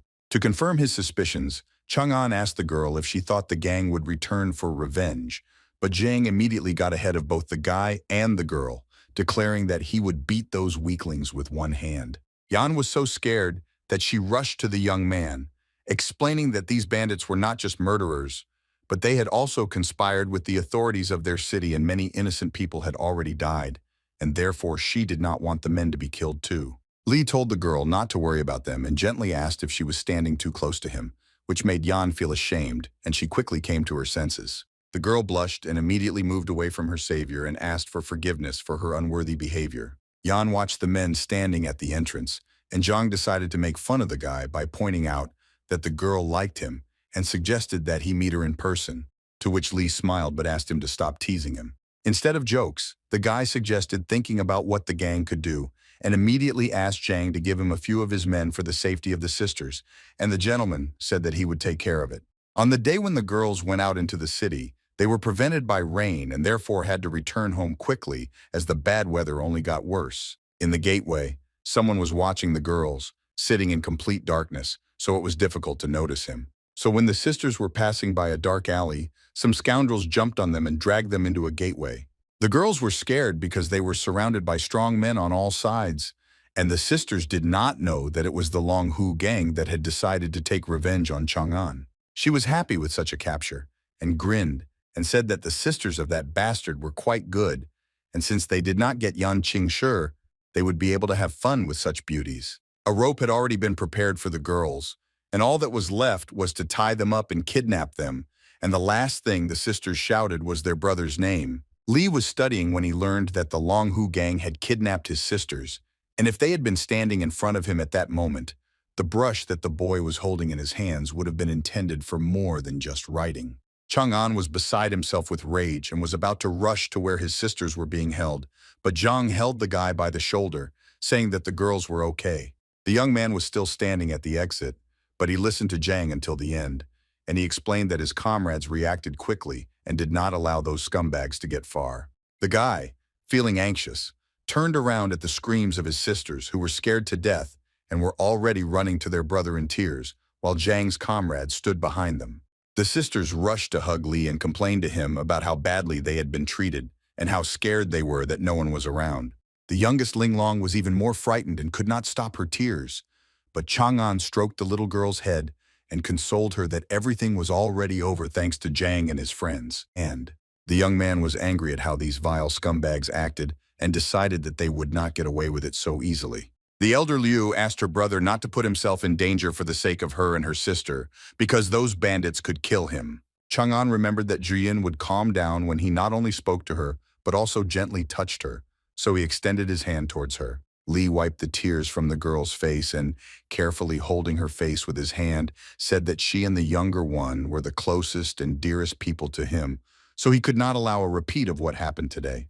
Liu wanted to say something about their departure to ensure her brother's peace of mind, but one of her comrades appeared at the entrance to the house and shouted to Li and Zhang that they were in trouble. Yan explained that the scoundrels from Longhu sent people in revenge to destroy their stalls, and they destroyed everything with clubs, saying that Zhang insulted their gang and therefore they will not sell anything here, otherwise they will be cut. Now Zhang also felt angry at how vilely these scumbags, who were also covered up by the authorities, had acted.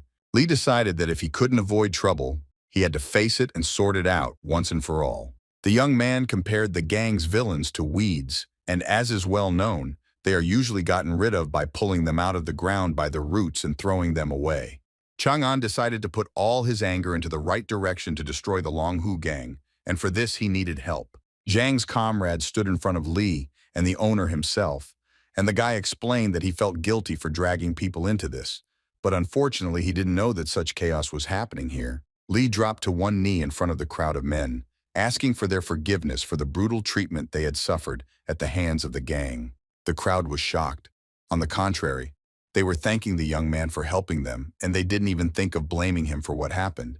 But Zhang came up and lifted the guy from his knees, repeating that no one blames him for anything. Li turned to his comrades with a request for help in order to easily deal with the gang together, but immediately voiced their problem that the bandits were in collusion with the local authorities so they would not be able to attack directly. The guy pulled out several pieces of paper from under his clothes on which he wrote out a plan of their actions in order to avoid running into the government. When the young man loudly asked if his comrades could help him with his idea, the men raised their hands, and the crowd loudly hummed in unanimous agreement. Chang'an asked to suspend the activities of the stalls for a while, because there were tasks for everyone, and the first one to receive it was Song, whom Li instructed to obtain information about all the important people of the gang. Dean was given the design for the folding crossbow because he was a former archer, and his task was to create a new type of bow and arrow. Buddy Tian and a few other comrades were given the most difficult task of all, to get inside the gang and sow discord among those already there. Chang'an respectfully said that he would never risk the lives of other people, and therefore everything was already prepared and only needed to deliver the fatal blow, and asked to trust him this time too. Zhang, observing the young man, considered him only an excellent writer, but now he realized that in front of him was perhaps their future ruler. It was a fine day, and on the 9th floor of the Bailu Academy Tower, the students were studying as usual, where Li Taibai also came today. Sweetly yawning, Chang'an greeted everyone, and Anand jokingly called the guy a great poet and asked if he had done something bad the night before to not get enough sleep. Li laughed but asked his friend not to talk nonsense and not to call him that anymore, to which Anand, continuing to joke, said that he would stop calling his friend that if he started begging him to do so. But the dialogue between the students was interrupted by shouts from the upper floors that there had been another refusal and that it was a terrible disgrace, and then sheets of paper with text started flying down. Chang'an looked up and asked his friend with confusion what was going on and why these texts were falling down there. Anand explained that their tower had received an assignment from the Kunwen Bureau to write a poem for the first part of the Eating Words book series, but the Bureau had already rejected the 7th piece. And so the papers are flying down because the tower master is angry that the task risks going to another tower, and this is already a ruined reputation. And then Anand decided to play a joke again, whether Taibai, the great poet, wants to try his hand at this. Shu looked out from the balcony at the students and sternly declared that everyone listening to him now must write a poem for the first part of the Eating Words book series. The deputy also added that the one whose poem is approved will receive 500 taels of silver, and, in addition, if the sales of the book jump, then also 10% of the proceeds. But the students began to protest that they could not cope with this. Li was over the moon when he heard the amount of the reward, as he would be able to properly thank Zhang's comrades. Chang'an picked up the book and opened it loudly, declaring that he would take on this, to which the students again began to complain, wondering if this simpleton was taking on too much.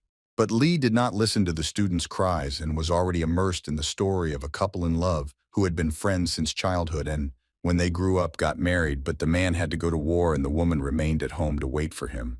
When it turned out that her husband had another lover, the girl, unable to bear such grief, hanged herself in her own home.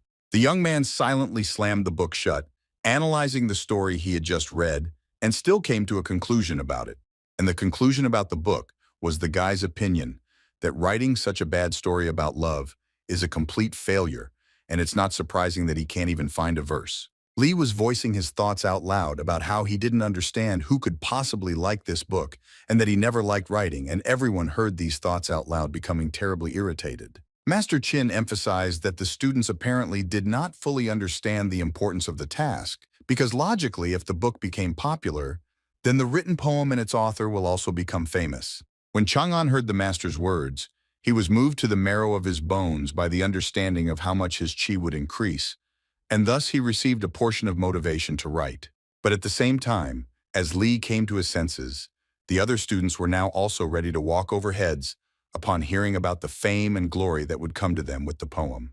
If before this the students were indifferent, now the paper could smoke from how hard they tried, and Chang'an realized that now everything had become much more complicated.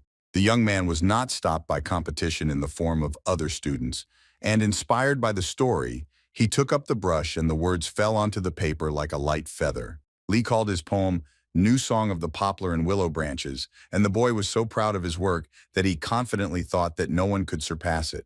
Chang'an knocked on the door of the office where Master Chin and Deputy Shu were, and after greeting them, the young man said that he had come to show his poem, which greatly surprised the men.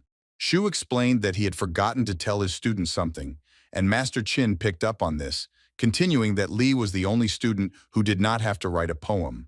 Li felt as if he had been dipped in a bottle, and stumbling from surprise, he asked why he couldn't write a poem and whether he had done something wrong. Shu reassured the student by explaining that his previous work had become a masterpiece, but he had not yet reached the level of a poem for a book, and if his next creation was bad, he would be dismissed as a mediocrity. Chang'an thanked the masters for caring for him, but bowed with the text in his hands and still insisted that he wanted to try his hand. The guy thought to himself that if he had been dissuaded a couple of days ago, he would have backed down, but now his comrades had stopped working at the kiosks and were busy with the gang, so he had to get this money so that his friends wouldn't go hungry because of him. The master was amused by the young man's eagerness to find out what he was capable of and that he wanted to be the first in everything, but Li replied that this was not entirely true and that he was more driven by confidence in his work. Chin was amazed at how respectful the student was towards himself, and with the same attitude he asked to read his work. So he agreed to take a look, and Shu began to read the poem with him. Having read the title alone, the master and deputy were horrified by how reverently and tenderly it already spoke of the love that was described in the book. Shu found in the poem the hatred of a woman who was abandoned, comparable to the bitterness of nuts and faded silk, while Chin saw, on the contrary, the love and longing of a woman for her beloved who left home for a long time. The deputy felt what women feel when they love and saw it in the lines that were quite straightforward at the beginning, but gradually became sophisticated at the end. Chin praised the work as poignant and heartbreaking, but still a beautiful read. The deputy and the master were so carried away by the work that they already imagined the scene between the man and the woman and even began to apply their roles to themselves by acting out the scene. The guy was a little confused by what he saw in front of him, so he carefully asked the mentors if everything was okay with them. The men were overcome by Li's intoxicating performance of scenes from the book and the poem, and they looked at each other in horror. The mentors instantly moved away from each other and were ready to sink into the ground from shame, and Chin, in order to distract the students' attention, said that he would immediately hand over the verse to the Kunwen Bureau. Chang'an was very happy that he managed not only to write a poem, but also to make an impression on the masters with its help, and he bowed in gratitude. The student left the office and walked further down the corridor on his business, while in the room, there was an important conversation between the masters. Chin admitted out loud that Taibai's new creation, although not up to par with Ascension to the Tower, was still a masterpiece, and the master wondered what the boy would be able to show them in the future. Shu also admitted that the poem was perfect for eating words, but at the same time he cautiously asked the master if the student was too skilled for his age, since this would be dangerous.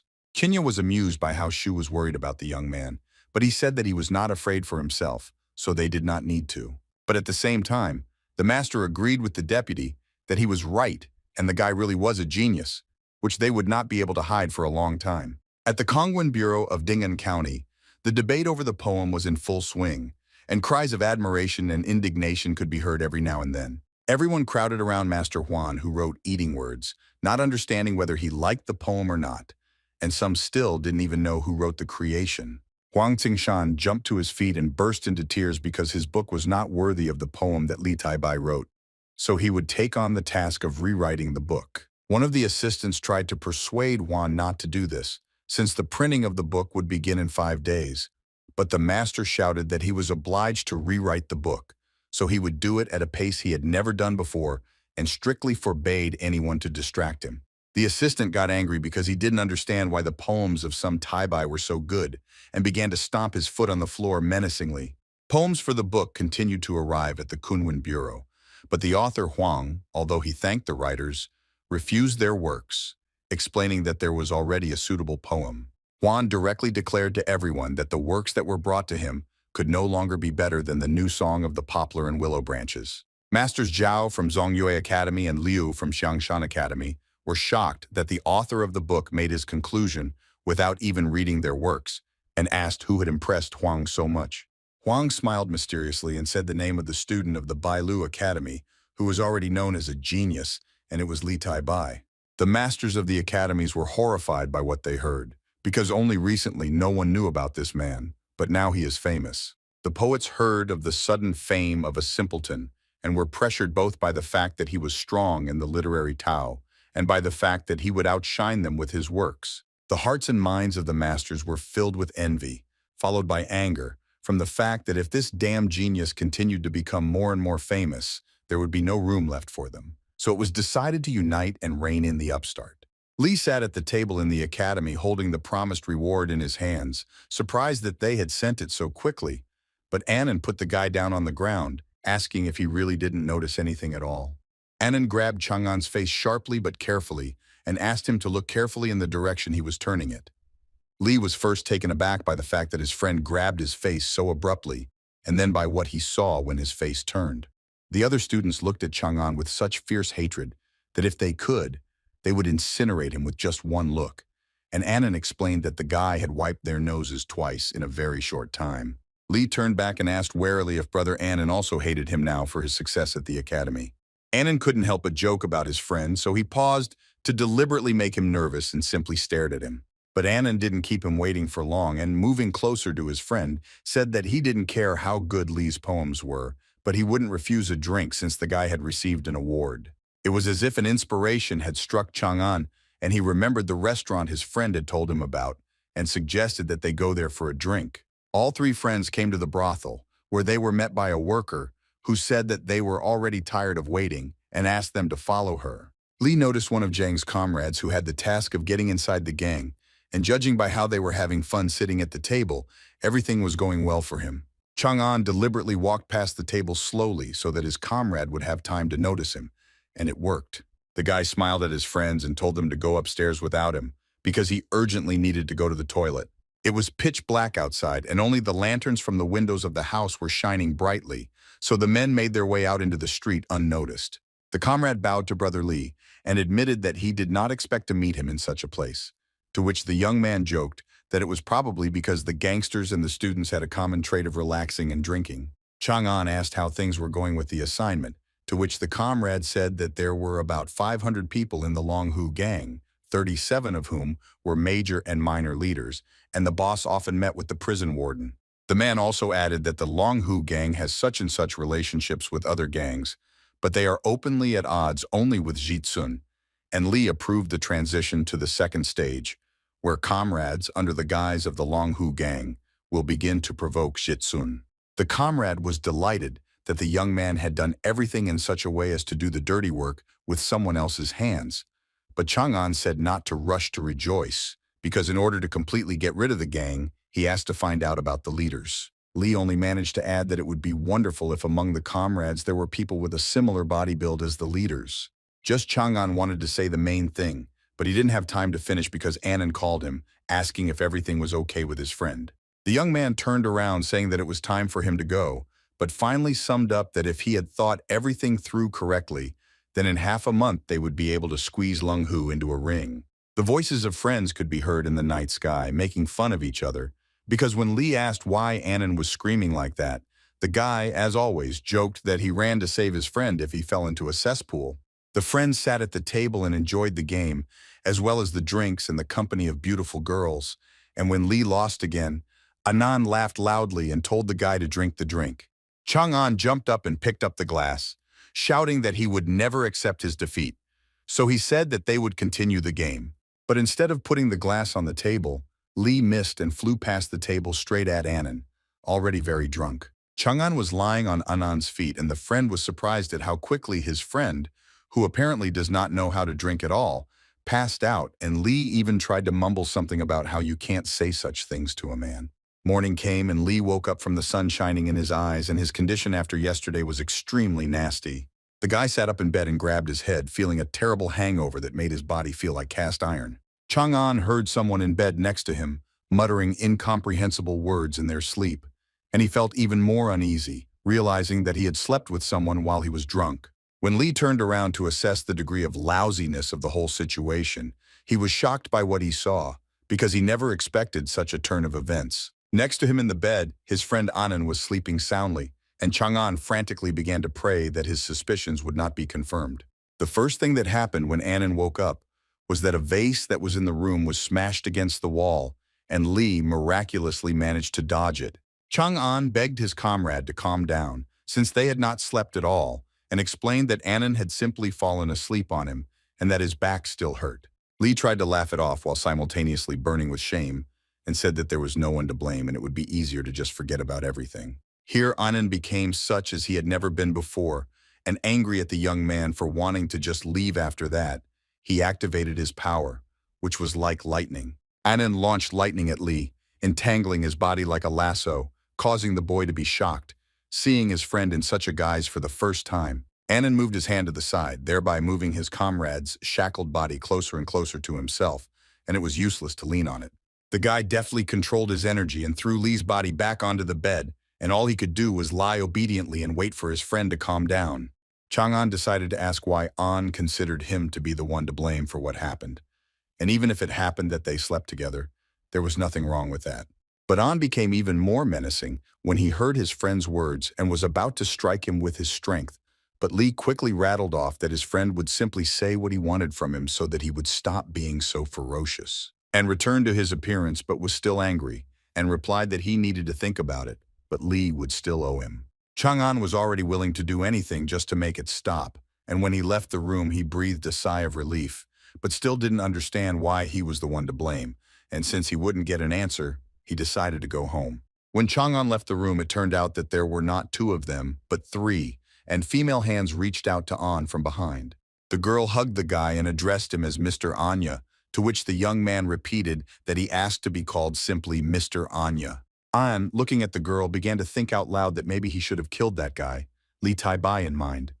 But the girl objected, citing the argument that today he is a genius who became successful quite quickly, and agreed that the young man became famous at such a young age and he knows almost everything about him. But Lee doesn't even know who An is. Chang'an returned home where the younger Linglong met him at the door, sniffing the guy and saying that he had gone to relax with friends and that he smelled of women's blush, and Zhiyin immediately asked the younger one to let Lee rest. The young man was touched by how Zhiyin cared for him, and that only next to her did he truly feel calm and had the feeling that he was at home. The girl wanted to make Lee soup, but he stopped her halfway by taking her hand, which surprised Zhiyin very much, because that's what she usually does.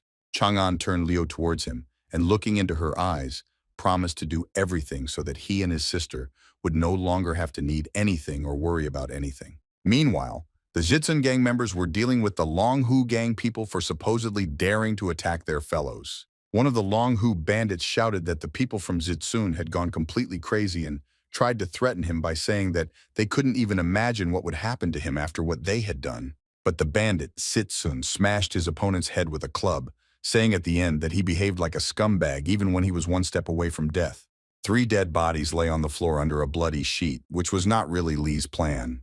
The leader of the Longhu gang himself came to look at the dead, and behind his back the other bandits shouted that if they now turned a blind eye to this, they would be walked all over, so everyone wanted revenge. The leader turned to face his gang and raised his hand up, sternly declaring that the Zitsun gang should be told about the battle to the death that would take place in 3 days, to which the crowd also raised their hands up and began to rage. Lee looked at the cloudy sky from which rain was falling and understood that now was the moment when it was time to end everything.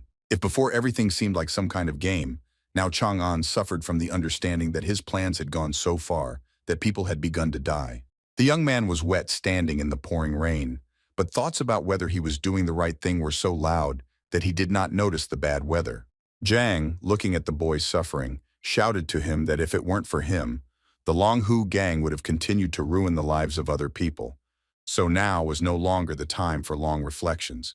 But an order had to be given, otherwise everything would have been done in vain. The army of comrades once again bowed trustingly before the master, waiting for him to give them an order. The guy turned to everyone and thanked them for being there, and believing in him, and agreeing with their words. He realized that he needed to move towards completion. Chang'an wanted to say a parting word and, raising his hand, declared that he understood that the scoundrels the former soldiers would now deal with were an unworthy matter, but that this infection needed to be removed. There were two gangs facing each other on the street, and before the battle, Li warned that if the men wanted to return safe and sound, they had to strictly follow his instructions. The archers were ready with crossbows and were positioned on the rooftop so as to remain unnoticed. One of the comrades who had infiltrated the Long Hu gang saw his brothers, but did not show it so that the plan would not fail. The leaders shouted the command forward, and the battle began where there was no place for mercy, and people with weapons went at each other like wall to wall. Logically, the authorities should have intervened in a battle where more than 100 people were fighting on the streets of the city, but Li understood that by the time the higher-ups came to their senses, it would be too late. Since Chang'an had taken command, he understood that there was no time to hesitate in this matter, especially in the midst of the battle. The archers were given the order to shoot from crossbows while on the roof of the house, while the bandits did not understand anything, and this was the first step. The former soldiers showed the highest result in hitting enemies, which spoke of their mastery of weapons control. Li reminded the warriors that killing the thugs was not the end goal, but a means to an end. One of the comrades who managed to get into the Long Hu gang approached one of them, taking something out from under his clothes. In the warrior's hands was a mask made of human skin, which they had prepared in order to disguise themselves. The man put a mask on his head, the face of which was very similar to the faces of the scoundrels from the Long Hu gang. The point of the masks was to take the place of the Long Hu gang after they were destroyed, which was quite risky, but should work. The most important task was to disguise themselves so that the real thugs would not notice the substitution of Long Hu's men for Jiang and Li's warriors.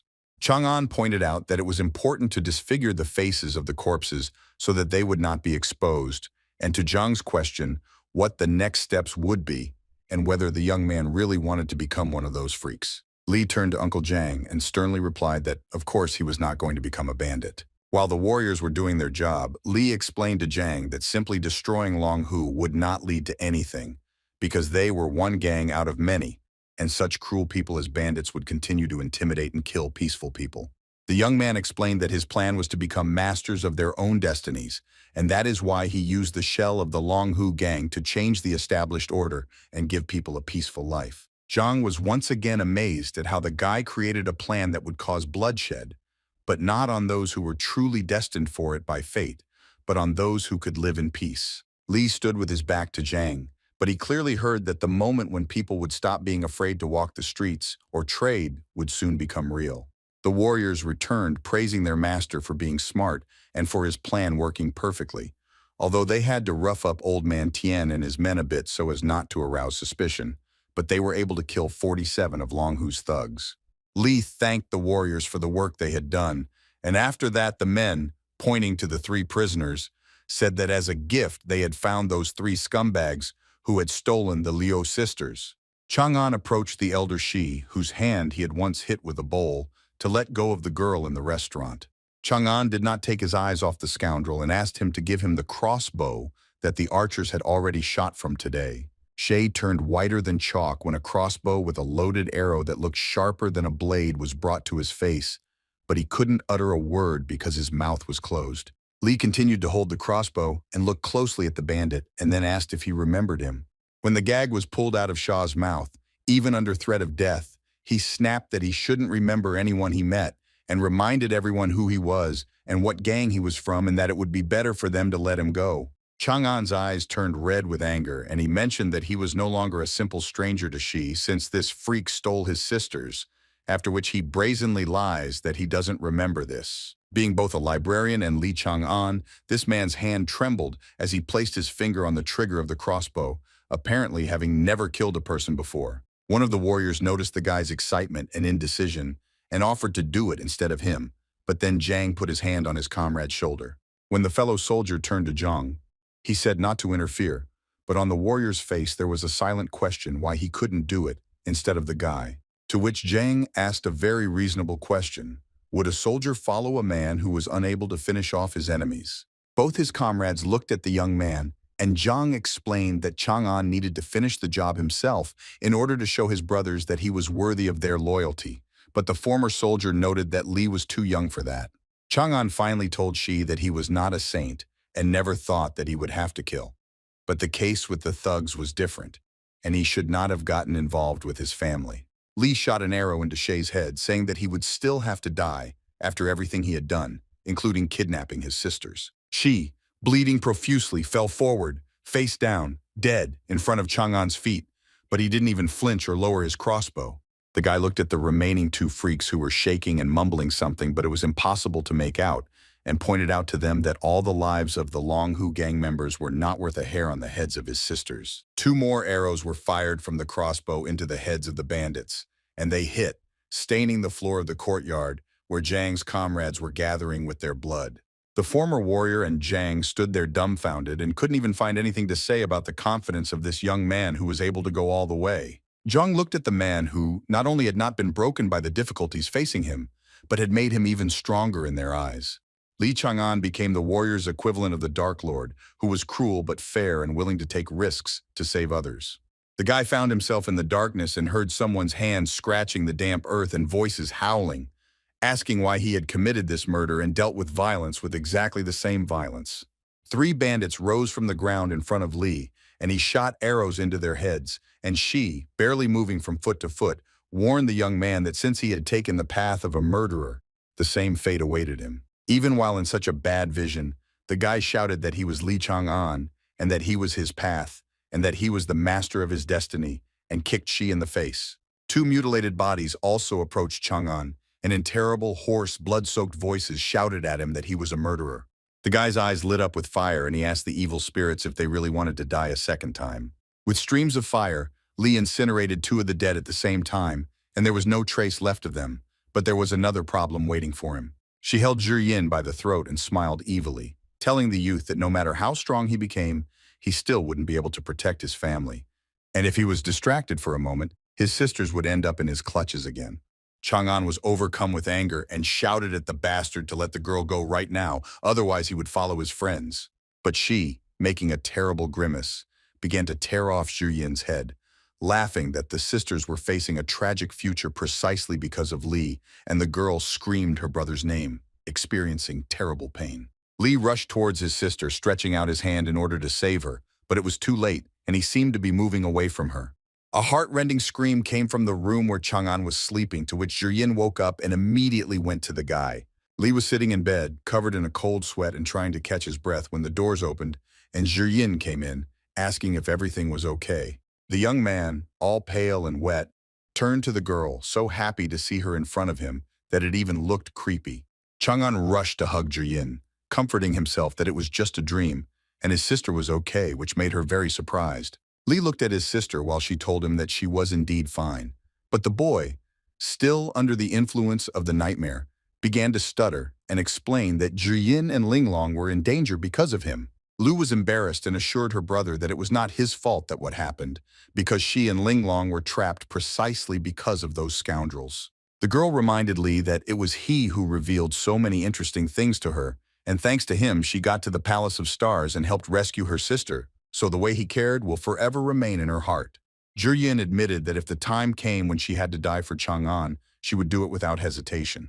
Li found it difficult to restrain himself, and he touched the girl's face and was so close that it took his breath away. Zhi Yin was afraid of what might happen, especially when Chang'an began to say that she was the only one who gave him peace and comfort.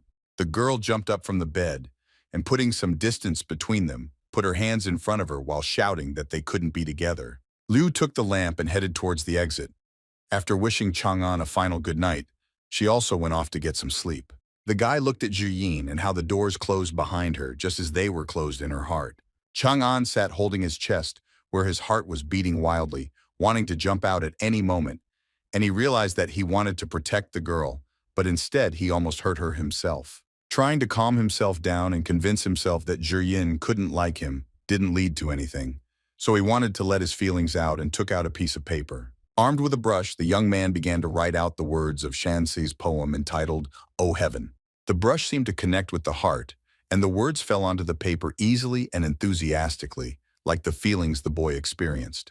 Chang'an felt much lighter in his heart when he wrote out the text of the work on paper, thus showing his love. In the tower of the academy, the student met with the master and deputy, who were perplexed as to how the boy could write a work better than the new song of the poplar and willow branches. But when Li again confirmed that the poem was indeed better, Shu was furious about why the young man did not want to publish the creation on March 6th. The master and his deputy reminded the student of the importance of submitting his work to the sage's March list on time, and not 6 days later as he wanted, because then he risks being left unmarked. Li explained that he wanted to publish the poem on March 6th, on the occasion of the birthday of the person to whom it was dedicated, so that she would see it first. The men pounced on the guy, shouting at him that he was an idiot for wasting such an opportunity on love instead of his reputation. Shu and Qin asked again if the student was ready to take such a risk, even if it meant that he would not be noticed and others would be included on the list, to which Li completely agreed. The student knelt down and bowed respectfully, explaining that the girl was more important to him than reaching the top, and hoped for the master's understanding and permission to take such a risk. Qin nevertheless made an attempt to persuade the young man, citing the argument that with his talent he would easily reach the top, and thanks to this, in the future he would be able to take the best girl in the empire as his wife. But Li stood firm on his own, regardless of who this girl might be, and even the emperor's daughter did not interest him. For the guy, none of the listed options could compare with the one to whom he dedicated his poem and his feelings. Chang'an introduced her and explained that the girl had settled in his heart, and he had the warmest and most tender feelings for her. Shu asked rather sternly and suspiciously who this person was, since the letter from Teacher Gu did not mention Li's beloved, but only spoke about his sisters. The deputy was furious that he had guessed about Chang'an's feelings for the daughter-in-law of his elder brother Li, who had long since gone off to war. Shu asked the guy if his guesses were correct about his beloved, and Chang'an bowed and honestly answered that she really was his sister and he was unable to hide it. Both mentors cried out that such a thing was a contradiction to the canons and rules because such a relationship contradicted the teachings left to them as the first saint, and if someone found out, the student could be killed. Li hastened to clarify to the masters that he and his sister had not violated a single rule of the first saint's teaching. Chang'an mentioned that Jiyin and his older brother never had a wedding ceremony because his brother and father went off to war just before the wedding. The student also added that given what happened, formally his older brother and Lu Jiyin are not even married to each other. Li was filled with warm feelings for the girl for another reason. Even after his brother left, Jiyin did not leave the poor guy alone and looked after him during his illness and sometimes even brought him back from the other world. Chang'an was filled with gratitude and respect for this girl because she did not give up on him even knowing that he might not recover, which he would never forget, and could not give up his feelings for her. Master Qin approached the guy and, putting his hand on his shoulder, approved his decision, considering that it did not go against the teachings, and said that the academy would support him, so the student could act as he saw fit. And so the race began for places on the March Sage list, which for the first time did not include a new work by Li Taibai, as he waited until the 6th. But despite the start of the competition, sales of the book Eating Words, which included Chang'an's poem, also started on March 1st, and people mostly bought them only because they contained Li's creation. Thanks to the sales of the book, the new song of the poplar and willow branches took 20th place in the sage's list, and people bought up the books in places not one, but 2 or more copies. As befits envious people, seeing that Li Taibai's poem was rising in the list thanks to book sales, they gave orders to their assistants to tell the major stores to act according to plan. On March 2nd, booksellers attracted male audiences with books about battles and the strength of warriors, emphasizing that this was better than sappy love stories, and additionally offered a promotion for buying the first book, get the second one for free. Men, of course, took the bait of such a proposal, so as not to tarnish their reputation with love stories, and switched to literature that suited them. From the shop where the book Eating Words was sold, buyers rushed to where the offer was more tempting, and accordingly, the master's plan to reduce sales worked. The list began to change rapidly, and instead of Li's verse rising, it was actually falling due to the loss of customers. In this way, the masters managed to ensure that the upstart Taibai and his work dropped from 20th place to 70th. On March 3rd, someone approached a shop with books about love, and furiously throwing coins at the books, declared that he would buy this book since the others refused. The novel has now attracted the female part of the population who were deeply touched by the lines of the work, and they decided to support eating words at all costs. One of the men responded sarcastically to the girl's admiration, pointing out that only they would like such a poem about tragic love, to which the girl confidently replied that men speak so of Taibai's work because they themselves would not write such a thing. From that moment on, there were fierce disputes between men and women about which literature was suitable for whom, as well as about the work of Li's disciple. The list began to change again at a furious rate, only now Li's verse skyrocketed incredibly quickly. The jump was simply lightning fast, and now the creation of the Academy student was in third place, which indicated an increase in sales. The masters were furious because the attempt to bring down Taipei was unsuccessful in every sense, because the young man's popularity actually grew. One of the mentors sternly declared that from now on there would be no mercy. Therefore, every effort would be made to destroy this simpleton so that no one would even remember him. Some students sat and heatedly discussed that the sage's list seemed to have gone crazy because that song was jumping up and down sharply, while others noted for themselves that Teak was now in third place, which again speaks of Taibai's talent.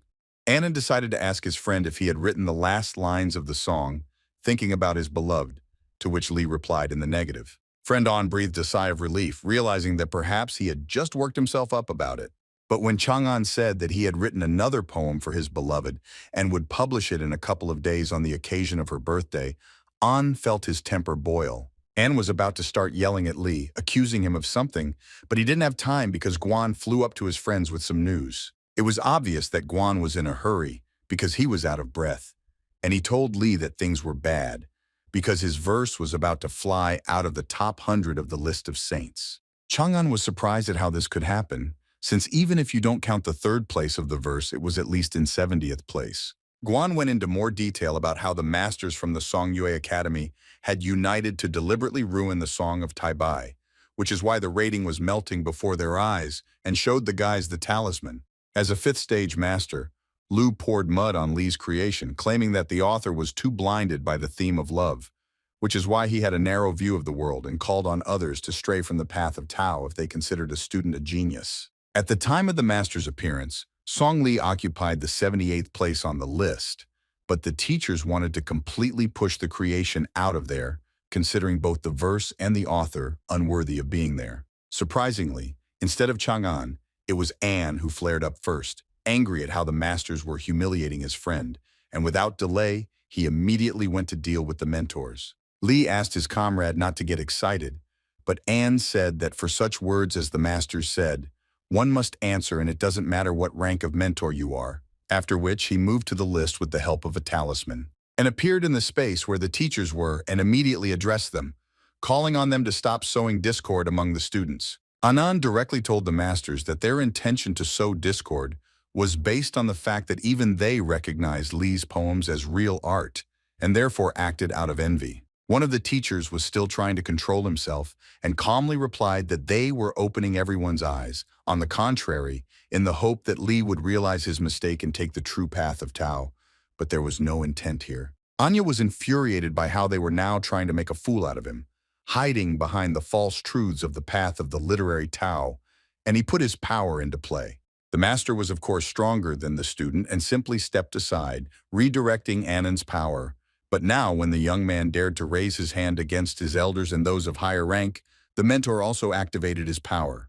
The teacher's ki was many times more powerful than the student's, so no matter how An set up defense, the blow was mortally dangerous, at least for the body. Since the guy's defense was weaker than the chi master's, he began to cough up blood when he returned to his comrades. Li caught his friend and, holding his wounded body, heard from Anya that he was very sorry for how everything turned out, and that he could not protect his friend and his creation. Inside Chang'an, many feelings merged into one, including gratitude to his brother, anger at the masters, and worry that everything would be okay with An. Now it was Li's turn to go up to the list and meet face to face with those who had decided to decide his fate for him, which was a bitter pill to swallow for the young man.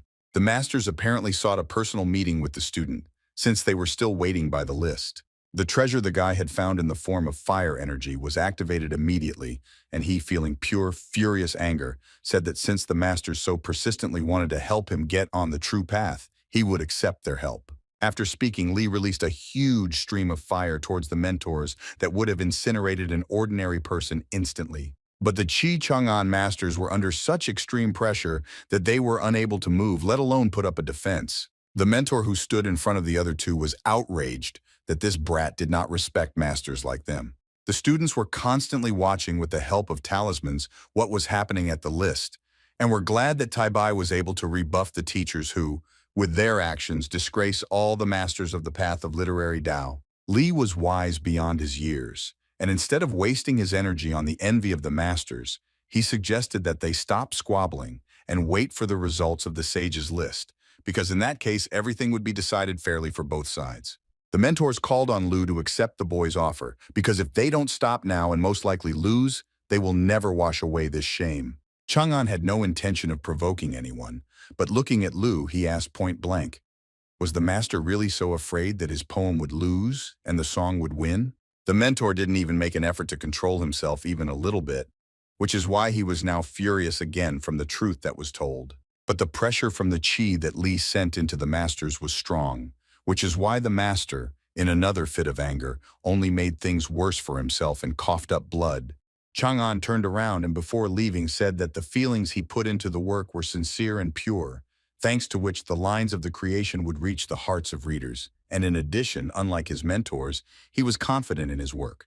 Li returned back, and he was already surrounded by students who were watching everything, discussing the fact that there had not yet been anyone who could immediately provoke the teachers, and now rumors would spread about this phenomenon. That cherished 6th of March has arrived, and the weather itself congratulated the birthday girl on her holiday, giving her warming rays of the sun. Chang'an presented Zhiyin with a gift in the form of a beautiful bracelet made from the stone that was in the box. The girl was pleasantly surprised that Li remembered her birthday and immediately began to worry that the gift was too expensive. The guy reverently took Liu by the hand and put on the bracelet, saying that she didn't need to worry at all about the price of the gift. While Zhiyin was examining the jewelry, Chang'an explained that the bracelet was engraved with a poem that was dedicated specifically to her and was the main gift. And when the girl said that it was a little difficult to see the hieroglyphs, Li put his arm around her shoulders and offered to read it. Chang'an recited lines in which he called to heaven the desire to find his beloved, thereby showing the scale of his feelings, and for a moment both imagined themselves in the place described in the verse. Li finished his poem and gently touched the girl's face, never taking his eyes off her for a second, and the feeling was mutual. The guy finally decided to take this step and timidly confessed to Zhiyin that he loved her and had loved her all the time. Liu always suppressed the same feelings in herself, so as not to disgrace her honor, and her husband, who went to war, now stood with tears in her eyes and also confessed her love to Chang'an. Now that both were not afraid of either condemnation or slander, they finally kissed, giving free rein to their feelings for each other. But the moment of rapprochement between the lovers did not last long, and when the doors to the room opened, something fragile fell to the floor and shattered into pieces. Linlong stood at the threshold, pale and unable to say anything other than asking what was going on here. Poor Linlong was upset and angry at the same time, not believing that they had actually confessed their love to each other, despite the fact that they both knew how long she had liked Li. The little girl screamed in her heart that she didn't care about their feelings for each other, so if Li kissed Zhiyin, he should kiss her too. Chang'an didn't expect that everything would turn out like this, and now he was in a stupor, because he didn't know at all how to act in such a situation. Linlong flew up to the guy and hugged him, kissing him on the cheek, which made Li extremely uncomfortable, and he cursed like a statue. The little girl looked at Chang'an and offendedly called everything that happened unfair, and added that although she was ready to accept the fact that the guy loved her older sister more, she also wanted to be on the list, at least in second place. When Li agreed with the younger one and she left, Zhiyin thanked the young man for how he made her birthday the best ever. Chang'an was able to make the girl look surprised when he said that the day was not over yet, and he had another surprise prepared for her.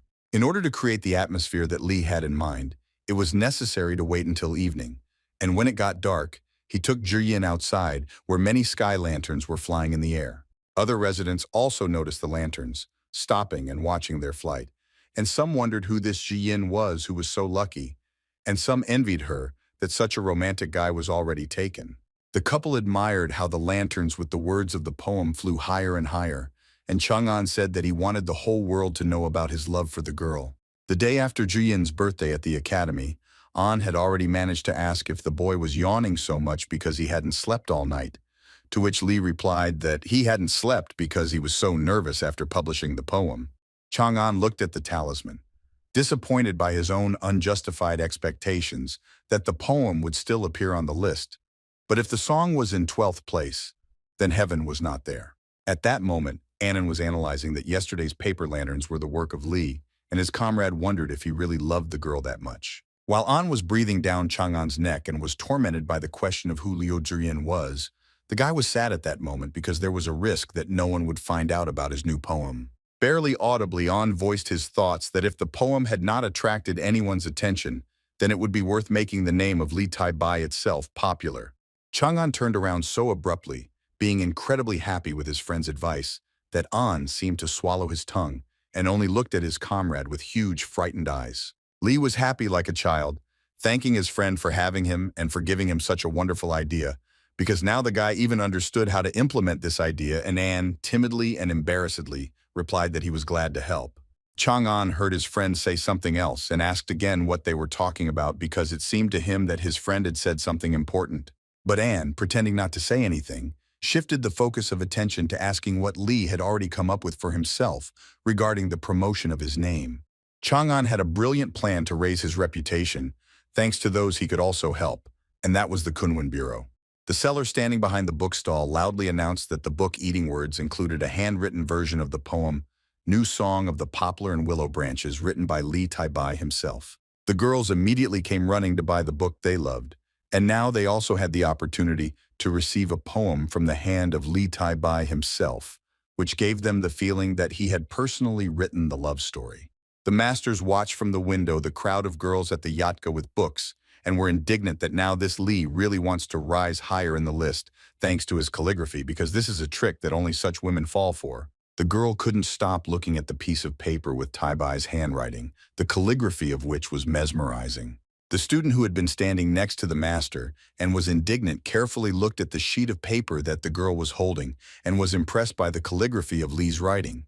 The guy snatched the sheet from the girl's hands and began to examine Tai-Bai's Xing Shu, praising it and comparing it to clouds floating in the sky, and admitted that he had never seen such skill. The young man holding a bag of money asked the young lady if she would mind selling him this piece of paper, to which the girl responded categorically, saying that you can't buy something like that for 1,000 gold pieces, and commanded him to go and buy it himself. The guy ran to the stall with books, shouting that he also wanted to make it in time and buy himself at least one copy of this masterpiece manuscript. The masters, who also decided to look at the hieroglyphs written by Tai-Bai, were taken aback when they saw that it turned out that the guy was good not only in poetry, but also in calligraphy. For a moment, the mentors felt uneasy at the thought that this disciple could really be the reincarnation of the first saint. Chang'an heard the list begin to move and picked up his talisman, realizing that this time he would see a different picture.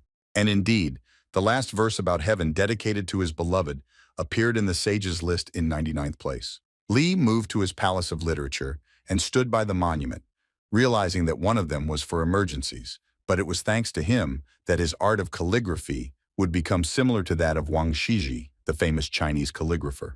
Taking the brush in his hands, the guy began to absorb the knowledge that Van had at one time and began to draw hieroglyphs, being confident that such skill would not leave anyone indifferent. The rating of the poem O Heaven, dedicated to Liu Zhiyin, grew at a rapid speed and now only went up the list, and many people watched this with a variety of feelings. Guan's study buddy, and the one who helped everyone learn the Song of Tai-Bai, was filled with pride for his friend, and that he was able to show the love between a man and a woman perfectly. But Hiwanru was deeply upset by the fact that the poem O Heaven was dedicated to a certain Zhiyin, and it was difficult for her to accept that the young man's heart was already taken. Well, Master Luya was irritated by the fact that the success and fame of this young scoundrel could not be stopped in any way, and the old man was tormented by the question of how and where such a young guy was able to master such a skill. Shu, looking at the talisman, once again remembered with gratitude Elder Gu, who sent them the genius Li, thanks to whom the Bailu Academy also gained popularity. The moment of jubilation was interrupted by a knock on the door, where Tai-Bai appeared, asking if the deputy could spare him a little time. The smile that was on the man's face while he was alone suddenly disappeared, and he got angry at the guy for wanting to take a vacation again. But Lee replied that he had absolutely nothing to do with it this time. Chang'an smiled and showed the letter from the elder as proof, saying that Master Gu had asked him to return home urgently to take the county examination. The escort showed the students where to go, reminding them that their exam would soon begin. Elder Gu explained to the boy with all seriousness that if he could pass the exam, his name would be entered into the temple book of the list of followers of the path of the literary Tao, and thanks to this, he and his family would be protected. Chang'an, as always, bowed to his mentor and thanked him, saying that he understood everything, to which the master asked him to be attentive to the questions and answers. Lee was the last one to enter the gate where the escort showed him and followed the rest of the students. Standing in neat rows, the students bowed to the holy altar at the command of the two masters, according to traditional custom for the examination to begin. As soon as the students bowed, bright tongues of energy resembling flames began to erupt from the huge cauldron. These energy flows presented each student with completely different tasks written on paper, which Lee considered an absolutely fair approach. After receiving their assignments, the students went their separate ways one by one, and each took a separate place separated from each other. Chang'an reread the questions and assessed them as not difficult, and from this the conclusion emerged that he should not have any difficulties with the answers. One of the masters standing at the altar lit a special candle and announced that while it burned, the students could answer questions, and the candle burned for approximately 10 hours. The sun didn't care whether someone had an important day or not. It did its job by giving light and warmth. But the students had no time to look up and be distracted by the good weather, since the importance of the exam was like a matter of life and death. Lee was the first to raise his hand and ask the masters if he could hand over the work already if he had finished it, and those who were sitting on both sides of him even looked out from behind their tables to see who had managed to finish it ahead of time. The other people taking the exam began to be outraged, again out of envy, shouting at the guy that only an hour had passed since the start, and he couldn't have passed so quickly, and if he didn't have enough knowledge, then he should just admit it. But the master standing at the altar did not react to the students' cries, and calmly told the young man that he could throw his answer sheet into the sacred cauldron. Chang'an walked up to the cauldron, the size of which was astonishing, and threw a rolled-up piece of paper inside. A glow appeared from the cauldron again, which this time looked more like a hot ball, and Lee watched carefully and waited to see what would happen next. On the round ball was written the result, namely that the exam was passed and the grade of Chang'an's answers was level A. What a disappointment the students were, but not in the young man, but in relation to their work, because not only did he complete it in an hour, but he also passed it with excellent marks, which is impossible, and some even started shouting that the boiler had made a mistake. One of the masters sternly declared that the chatter that was going on here should stop, because if the students did not want to take the exam in this way, then no one was holding them back, and the boiler could not have made a mistake.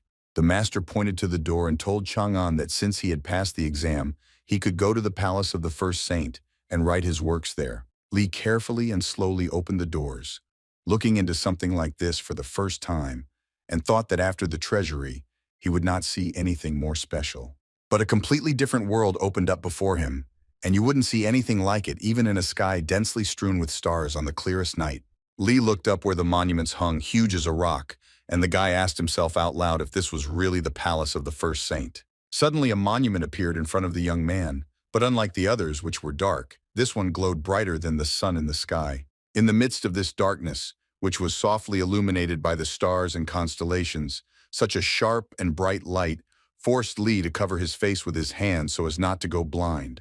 But before Chang'an could even get used to such bright lighting, he suddenly felt his heart brightly, and now he had even forgotten about the bright source. Lee understood that his feelings were connected with the fact that the power of the literary chi of the first saint was flowing into him, and in addition to his body, his palace of literature was being improved, but the energy was too powerful, which is why blood began to ooze from his mouth. The bright light and the guy's screams from the door attracted some dark creatures that were neither human nor beasts. These higher beings recognized the energy of the owner of the Xiantian body in the young man, and now they needed to take some measures because if they left him, there would be one more genius in the world that would prevent them from surviving. One of the figures did not hesitate, and releasing a bright stream of power from its finger, decided that the owner must die here and now.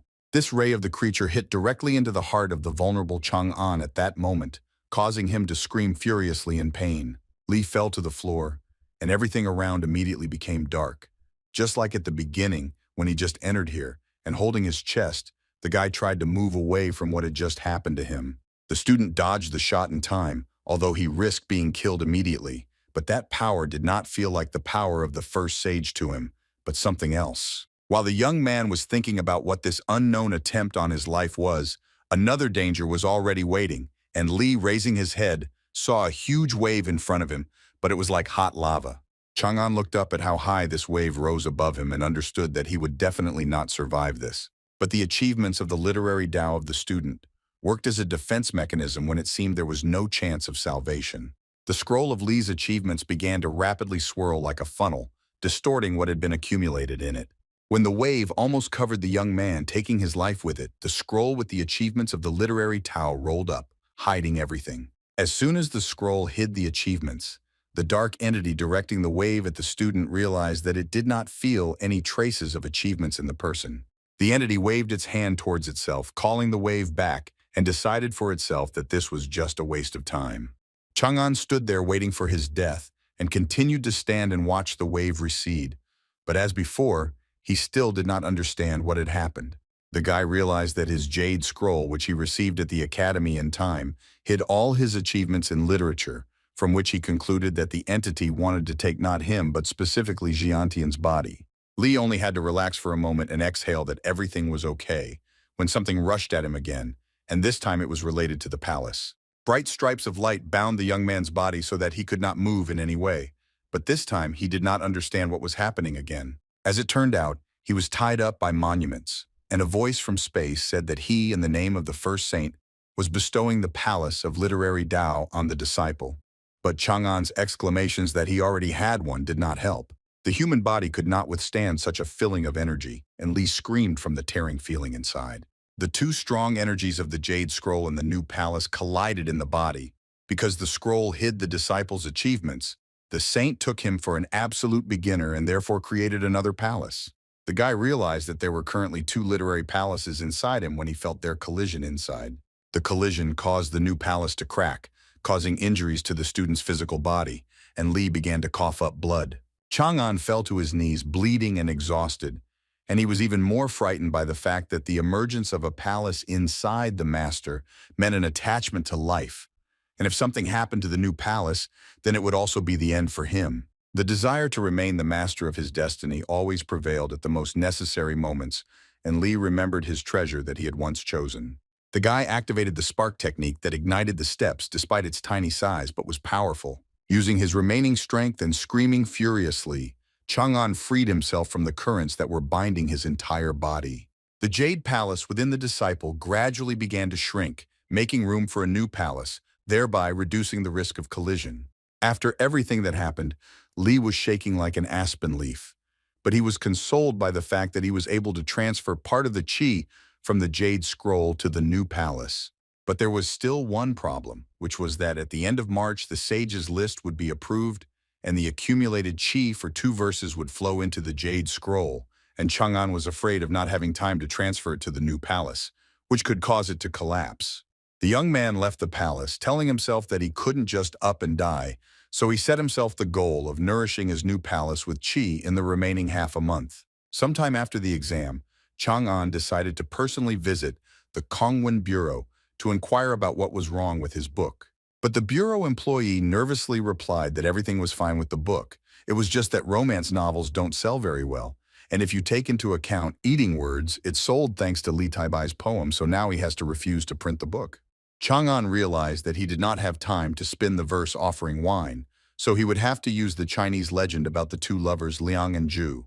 Li took a different approach and asked if the bureau would be able to sell his books if he himself paid all the printing costs. But the employee was stubborn, claiming that there was no point in this. Chang'an bowed and respectfully replied that the risks the employee was talking about were of no importance to him, and that he was only asking to take over the sales bureau. The worker, although worried, nevertheless agreed with the young man and announced the rules of the academy, according to which the minimum order is 10,000 copies, and the cost of one book is 14 coins and the sale is 23. Li told the employee his desire to sign a contract for 100,000 copies, mentioning that he would pay the costs himself.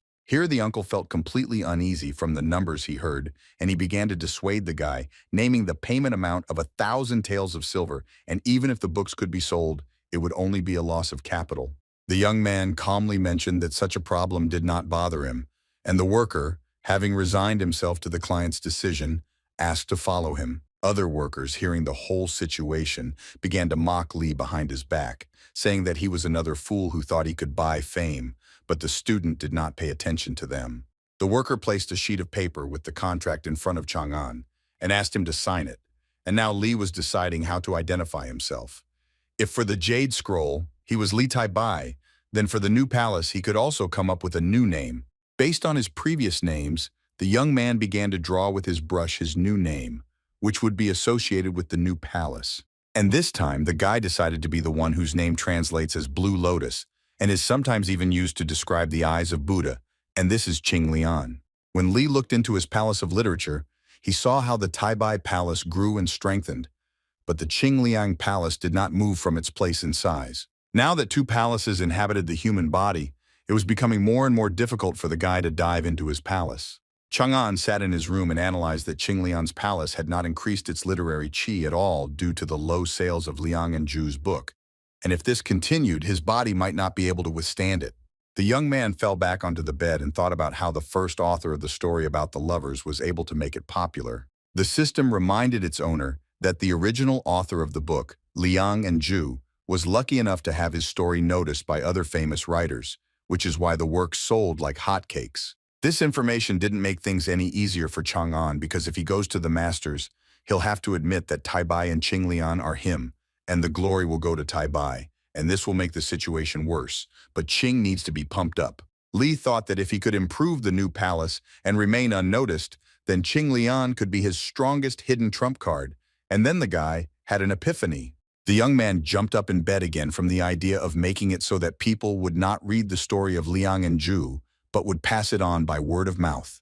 To implement his plan, Chang'an went to a brothel, where he found Madame Yan, whom he had once saved together with Zhang from the Longhu gang, and asked her for help, to which the girl happily agreed. Li stared at Yan because he was surprised at how quickly the girl agreed without even hearing the entire request. Yan thought that the guy had come to offer her to be his wife, and embarrassed, timidly began to answer that she agreed to become his wife, but Li interrupted her before she could finish. Chang'an thanked her and was glad that the girl would help him, and taking out a book, asked Yan to sing to people about the story of Liang and Zhu from his book, but at the same time so that no one would know that he wrote the creation.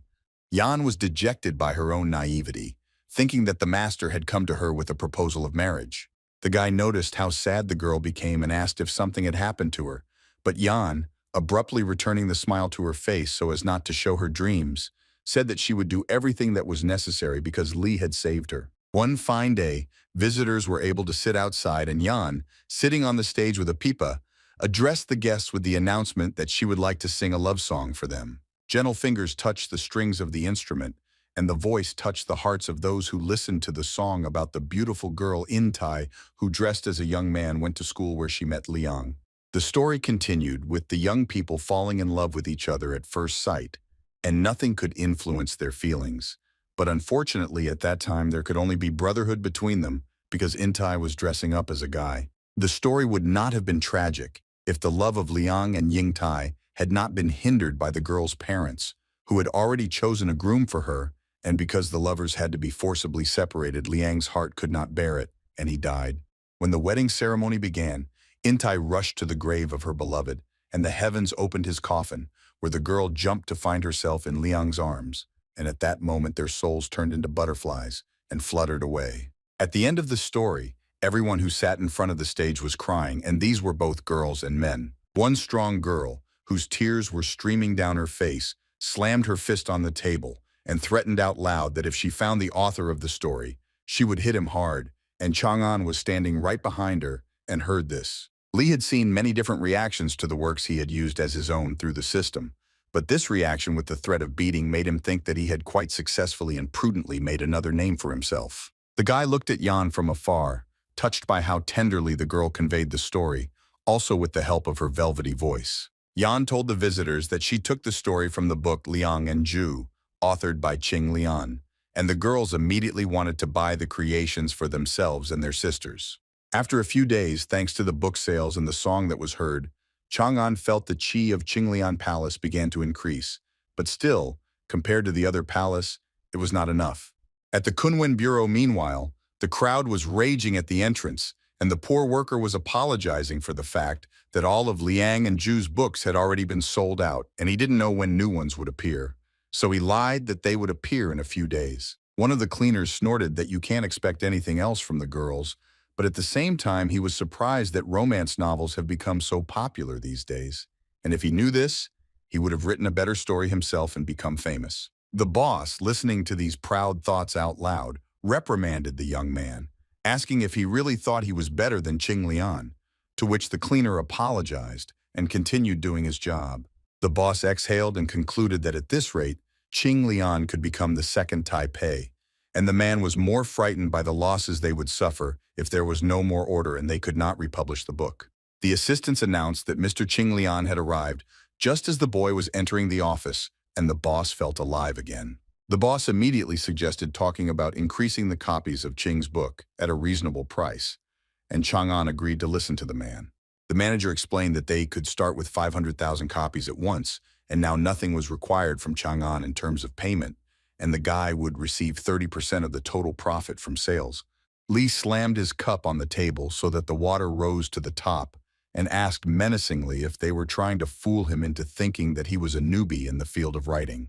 The young man explained to him what he himself understood perfectly well, because what the man proposed would barely cover the expenses that the author himself paid at the beginning of sales, so it would be smarter for him to spend money and print it himself. The director tried to pull off the same scheme, assuring the author that investing and printing on his own was a rather risky business, since the books might not be sold. Li simply went to the exit saying that he himself understood perfectly well the risks, and also that other stores would offer more favorable conditions, and the unfortunate director shouted that he agreed to 30% of sales and not of profits. Having heard what suited him, Li agreed to his boss's proposal at the very last moment. As Chang'an was leaving the bureau, one of Zhang's comrades, dressed in the clothes of the Longhu gang, ran up to him. A logical chain immediately ran through the guy's head, that Sun wouldn't have come just like that, which meant that something had happened to their Longhu gang. Li appeared in the veterans' courtyard and was informed that they had completely taken control of the Longhu gang, but their boss did not want to disclose information about the deals with the prison warden Zhang Yingquan. As it turned out, Boss Longhu was right in the courtyard at that time, and the bag was pulled off his head so that Mr. Li could see for himself how the boss was behaving. The leader of the Longhu gang, despite exhaustion and numerous beatings, was still just as fierce and looked ahead when the bag was removed from him. A scoundrel is a scoundrel for a reason, so when the boss saw Li in front of him, he began to mock the fact that this insignificant brat was the main one among the warriors. Chang'an looked closely at the big guy and calmly replied that since the boss refused to talk, he would have to kill him. The thug did not expect such a sentence, but Li continued to tell his comrades that after the death of this man, they spread false rumors about his death, and after that, the authorities would definitely come to them to negotiate with the new leader of the gang. The leader was immediately finished off and blood was left on the floor, and Chang'an said that their goal was to become the leading force of the gang and not puppets. The boy turned to the brothers, giving them a choice of units they could go to, since there was now no threat from the Longhu gang. Chang'an explained that the first division was an opportunity to peacefully conduct his business, and the second was a spy division in which he would have to hide his identity and secretly control the actions of the Longhu gang. The young man also clarified that the soldiers will be able to get acquainted with everything in more detail when they make their choice. And some have already become truly happy that they will begin a normal life, which is how they showed their choice. The men voiced that if that were the case, then few would want to become spies, and Chang'an prudently said that he understood the difficulty of the job, but there would be 2 additional conditions for them. The first condition of the spy's work was to receive a reward depending on the quality of the completed mission, and the second condition was the creation of a school for the children of spies by Li himself, and those who were the most talented would be sent to the academy. Sun admitted that in such a case one really needed to think about the children's future, and this was picked up by the others, praising Mr. Li's kindness. Sun stepped forward and shouted to his comrades that they should remember how they should address their master, and they thanked their leader in unison. Chang'an proclaimed that from now on they would no longer act in the name of the Longhu gang, but would receive a new, worthy name. The guy proudly called the warriors the Han Dynasty, which appeared more than 5,000 years ago, and almost the entire world bowed before it, and it existed longer than any other. The next day, Zhang and Li's comrades were selling fruit on a stick and hot malaton at the market, while a bookseller was praising the excellent calligraphy technique in the book Liang and Ju by Qing Lian. Opposite the book counter, two masters were talking about how the head of the Kunwen Bureau had gone crazy to start selling this cheap love story, and from an unknown author too, and eating words had at least Taibai. Chang'an heard the old men discussing how bad things were for the bureau director, which would soon allow one of them to close it, and then the guy realized that there was some truth in this, and Liang and Ju had little spiritual aura. Li had an idea on how to speed up and improve the book sales process, and he showed up at Bailu Academy to meet Guan and An, and was delighted to see his friend from afar, wondering where he had disappeared to, while Chang'an was already getting a gift for his comrade. Li gave his friend his own book, but under a different name, and Anna was very surprised by this gift.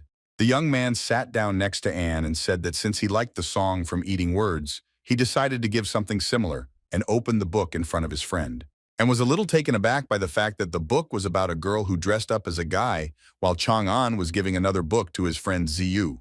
Confused, An turned to Li and asked why he brought this book to him and not to someone else. Chang'an replied that he brought the book only thinking that he might like it. But in his head, he had a plan for An to show the book to the girl Kai, which would lead to more readers and sales. Guan decided to play a joke and asked Chang'an if it seemed to him that Anan looked a little like the girl from the novel. So the book seemed to him like Liang was Li and An was Ju.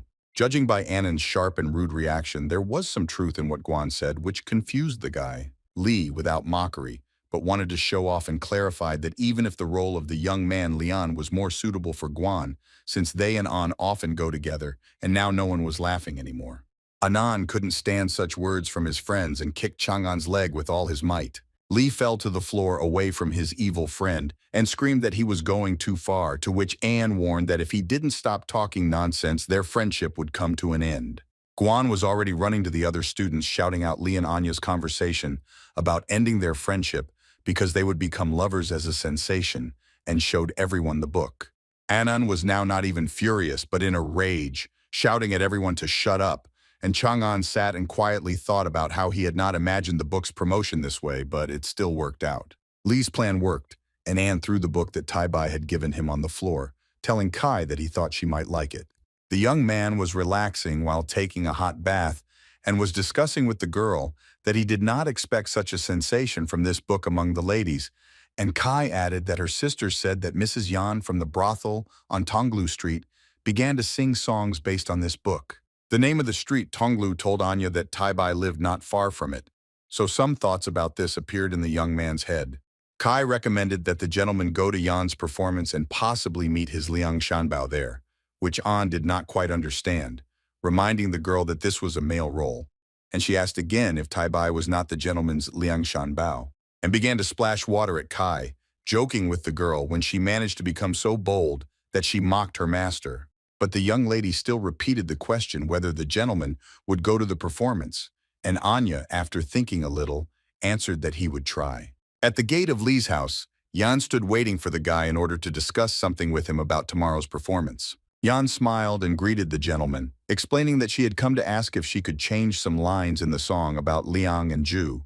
The girl timidly handed the sheet of paper with the text she had changed to Chang'an and asked for advice. Li began to read the text carefully with genuine interest, moving his eyes along the lines, while Yan stood and watched the guy's reaction, waiting for his verdict.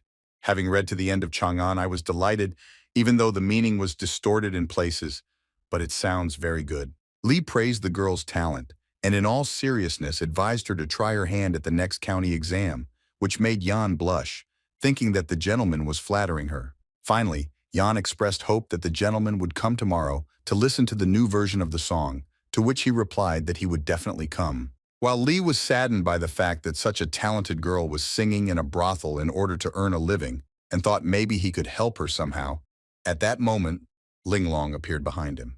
The younger one raised a fuss because there was another girl there and started bombarding Li with questions about her.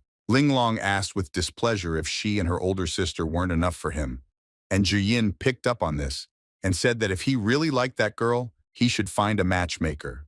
Chang'an waved it off, saying that there was nothing between him and Yan, and that what the girls had already imagined for themselves was a misunderstanding. Ling Long approached the young man, looked him in the eyes, and asked if he could promise that he didn't like Yan. And then, he did something stupid and didn't give any clear answers. Since Li didn't really answer, Ling Long drew conclusions and shamed Chang'an for knowing that. The little one pushed the guy into the house, shouting that Chang'an liked Yan and she liked him.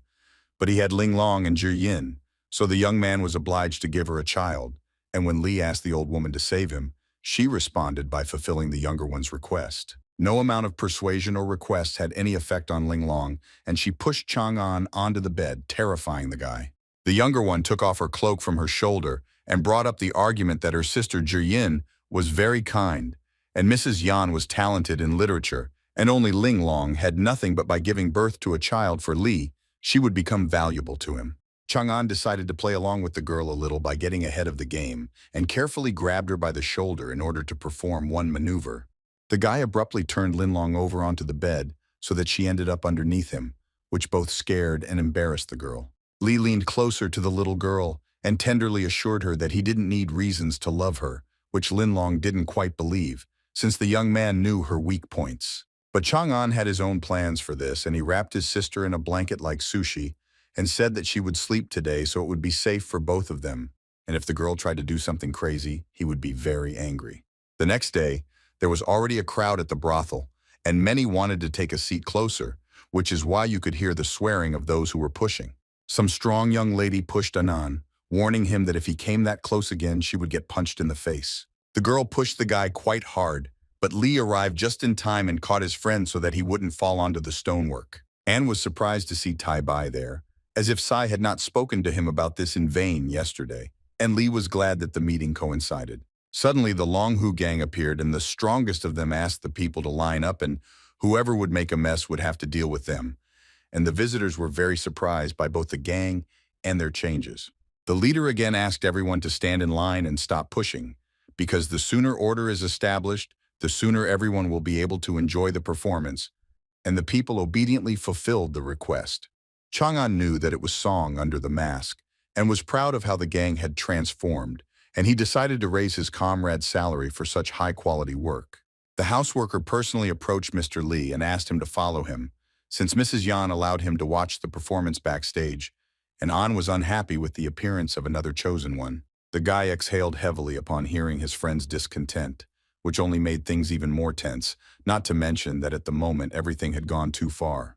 Mrs. Yan sang for the visitors, and those who could see the chi that was sent to the author would notice how much of it was coming from people. At that moment, Chang'an felt his palace of literary Tao being nourished and was filled with gratitude to Yan, because if it weren't for her, the guy wouldn't have achieved such results. The joy did not last long because although Qing Lian's palace became stronger, the situation did not improve. The Tai Palace grew to unprecedented proportions and took over the tiny Qing Palace, and if they collided, a person would be in danger of dying. Chang'an was inside the spiritual world looking at the saints list, and was already, in a sense, preparing for the worst. Li understood that his life directly depended on the results that would be summed up at the end of the month and the results of the saints list. It was only worth thinking about something bad, and it was right there, because a new portion of chi was directed towards the young man, which had previously been a joy, but now was bringing his death closer. Li screamed from the pain that was brought to him by the chi filling him, which made it feel like his body was about to be torn to pieces. The chi that came to the Taipei Palace accelerated the collision of the two palaces, causing the monument to crack and Li to start coughing up blood.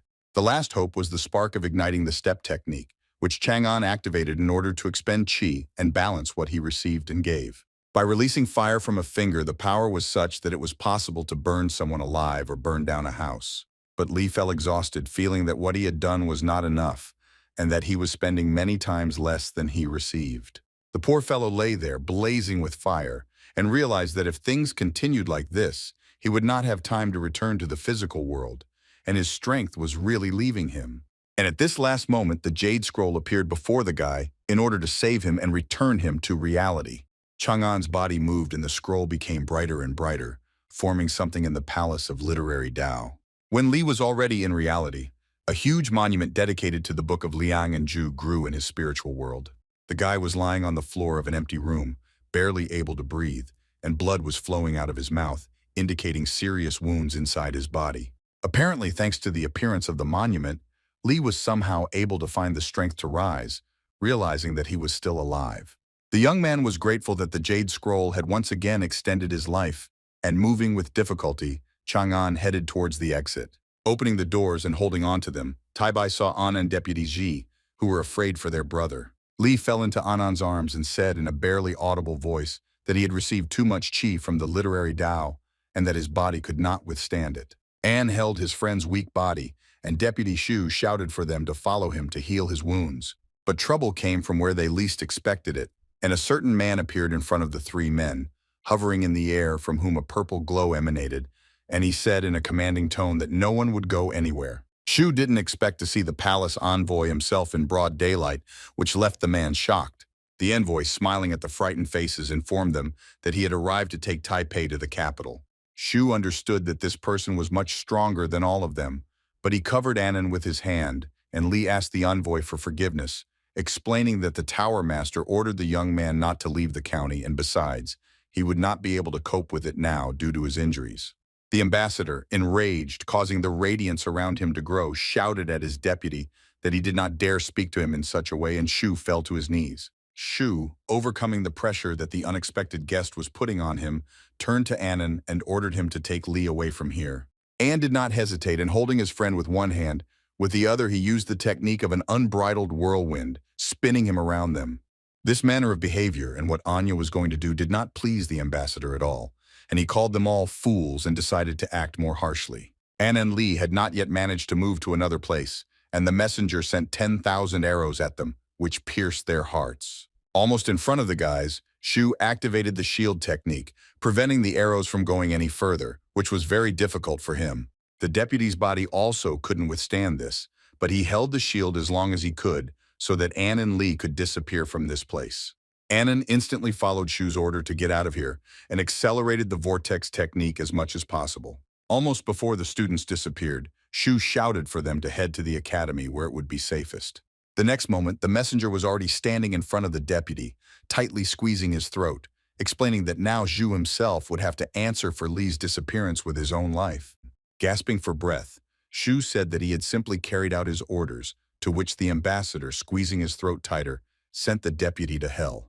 And indeed, some kind of explosion occurred between the two men, so much so that one might think that Shu had already descended into the underworld. But the deputy was still alive, but the ambassador was lying on the ground, because after the explosion someone appeared and put his foot right on him. Above the messenger stood a pile of muscles in the form of a man, who first asked whether everything had really gotten out of hand, where the guy came from, and since when he had managed to become the ruler of Jushan. And if Shu looked at the master with tears of happiness, then the little bastard on whom his foot stood was horrified, realizing that Wang Tianan himself had arrived to sort everything out. Mr. Wang sat down very comfortably on the upstart to discipline him, but this did not affect the sharpness of his tongue in any way, and the guy shouted out why the hell Master Jushan left the Saint Temple before reaching the second stage. The master was glad that he had the opportunity to crush the brat even more based on how rudely he addressed him. With a little more effort, Van pressed the guy harder, but he was clearly weak against the master, so he started coughing up blood. Without sparing the presumptuous young man, the master decided to ask him about his adventures, namely, what family he was from that was connected with the Bailu Academy. The messenger, unable to bear either the shame or the master's overwhelming weight, clutched the medallion in his hand, shouting to the leader to come to his aid. All the young man had left was to squeeze the medallion with his hand so that it cracked, thereby calling for help. The broken medallion caused another master to appear, who immediately reprimanded Mr. Wang to stop this recklessness, since they were doing everything to help Li Taibai. Master Qianan looked at the appearance of the gentleman and reproachfully indicated that it was now clear to him that the Sichuan Li family was behind all this disgrace, after which he immediately asked directly what their plan was. The leader explained that he had learned from a secret report that 3 other academies had recently held a secret meeting, and although it was not possible to find out what was discussed there, suspicion fell on a conspiracy against Li Taibai, so the envoy had arrived to protect him. The master then stood up from the messenger but kicked him, so that he rolled and then thundered that they were trying not to protect the talented young man, but to capture him for some of their own purposes. Mr. Wang defended the guy, pointing out that he, as a young dragon of genius and hope for the prosperity of the Bailu Academy, therefore he will not allow various scumbags to ruin such potential, and whoever dares will have to deal with him. Meanwhile, in the academy administration, Li was undergoing recovery, and Mrs. Kai brought medicine and told the lady that he was so weak that he was not even able to drink the medicine. The girl took the bowl from Sai's hands, deciding on a very bold act that was the last chance to bring the guy back from the other world. The lady scooped the medicine into her mouth, but without swallowing it, and drained the bowl to the last drop. In a fit of emotion, because of what needed to be done, the girl threw the plate on the floor, and it shattered into pieces. With the help of a kiss, the lady gave Li the medicine so that he could definitely swallow at least a little of the entire amount. The bold act bore fruit, and Tai-bai, albeit very weakly, opened his eyes, although according to Sai, he had been lying there as if he were dead. While Li looked at the girl, remembering who she was, the mistress, wiping her mouth with her sleeve from the medicine, saw that the wounds were healing instantly because it was made from the golden fruit that the deputy master of the tower gave out. Sai emphasized the young man's luck and that it was the lady who volunteered to help him, but the girl immediately asked him to stop talking nonsense, and Li was still trying to figure out who it was. But weakness took over, and Chang'an plunged into his literary palace, continuing to think that he had seen this girl somewhere before. The guy ended up in the Qingliang Palace of Literature, where there was a monument to Liang and Zhu in a very sad state with many cracks. Chang'an approached the monument and touched it, realizing that his qi was barely enough to be transported to the spiritual world. But the accumulated literary qi was enough for the exam and ascent to the 8th stage. The young artist had to make an important decision in the form of refusing to publish works on behalf of Qingliang until the power of this palace became equal to the power of Li Tai-bai's palace. After making a balanced decision, the young man immediately got down to business, choosing which of the works could be used to increase the qi of the Qingliang palace.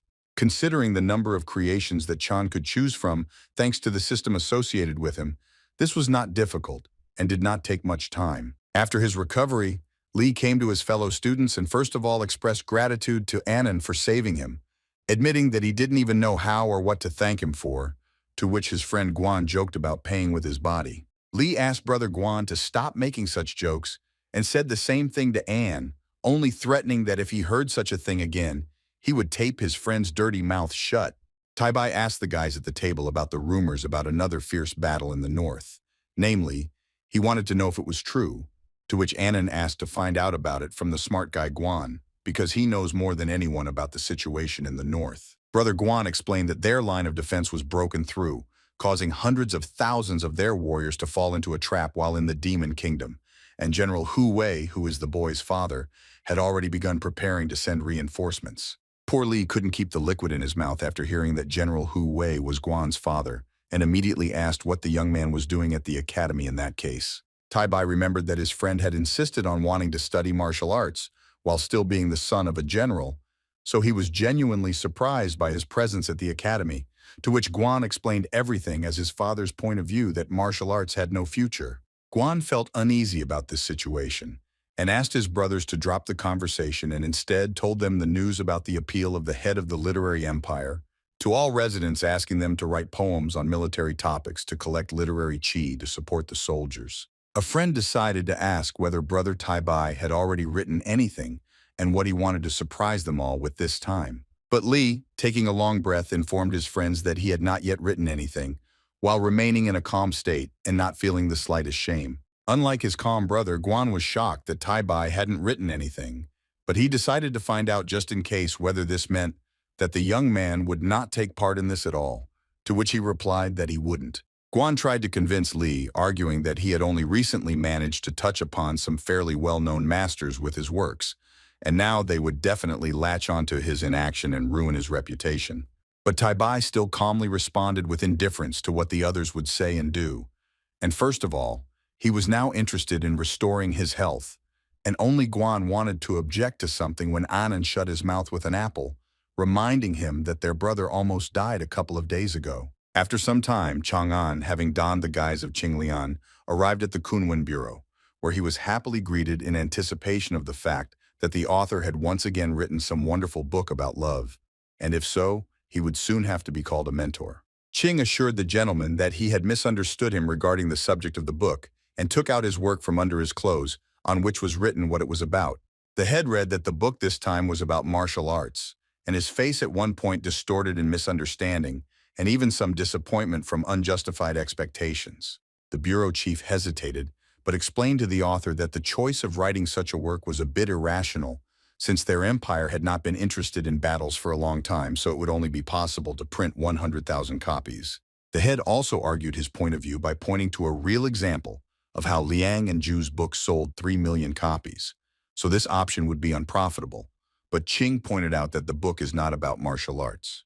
Chang'an saw the master's confusion, so he gave him a more detailed answer about the fact that he had wuxia in his hands, and this was not just about martial arts, but about the adventures on the path of the one who mastered them. The guy was confident in his abilities once again, despite the fear of others to go into such an adventure, so he warned that if the Kunlun Bureau did not agree to print the book, he would easily find those who would decide to do so. The head of the bureau brought the creator to the heads of their bureau so that the gentleman could make a final decision regarding the publication of the work.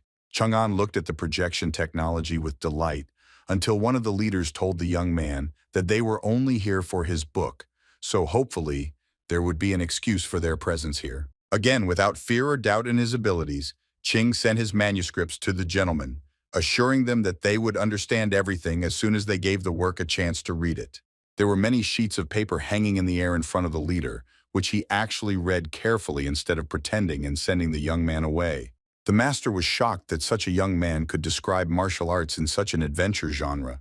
The leader immediately saw a warrior with a spear in his hand and riding a horse while he read how the main character, Guo Jing, was rushing to get to the lands of the Jin Empire with his beloved Huang Rong. The poor master was so scared when that very sharp spear flew at him, and it was so realistic that for a moment he even forgot that it was all just a book. Suddenly, behind the warrior who threw the spear at the master, a golden dragon appeared, personifying the new dragon palm technique.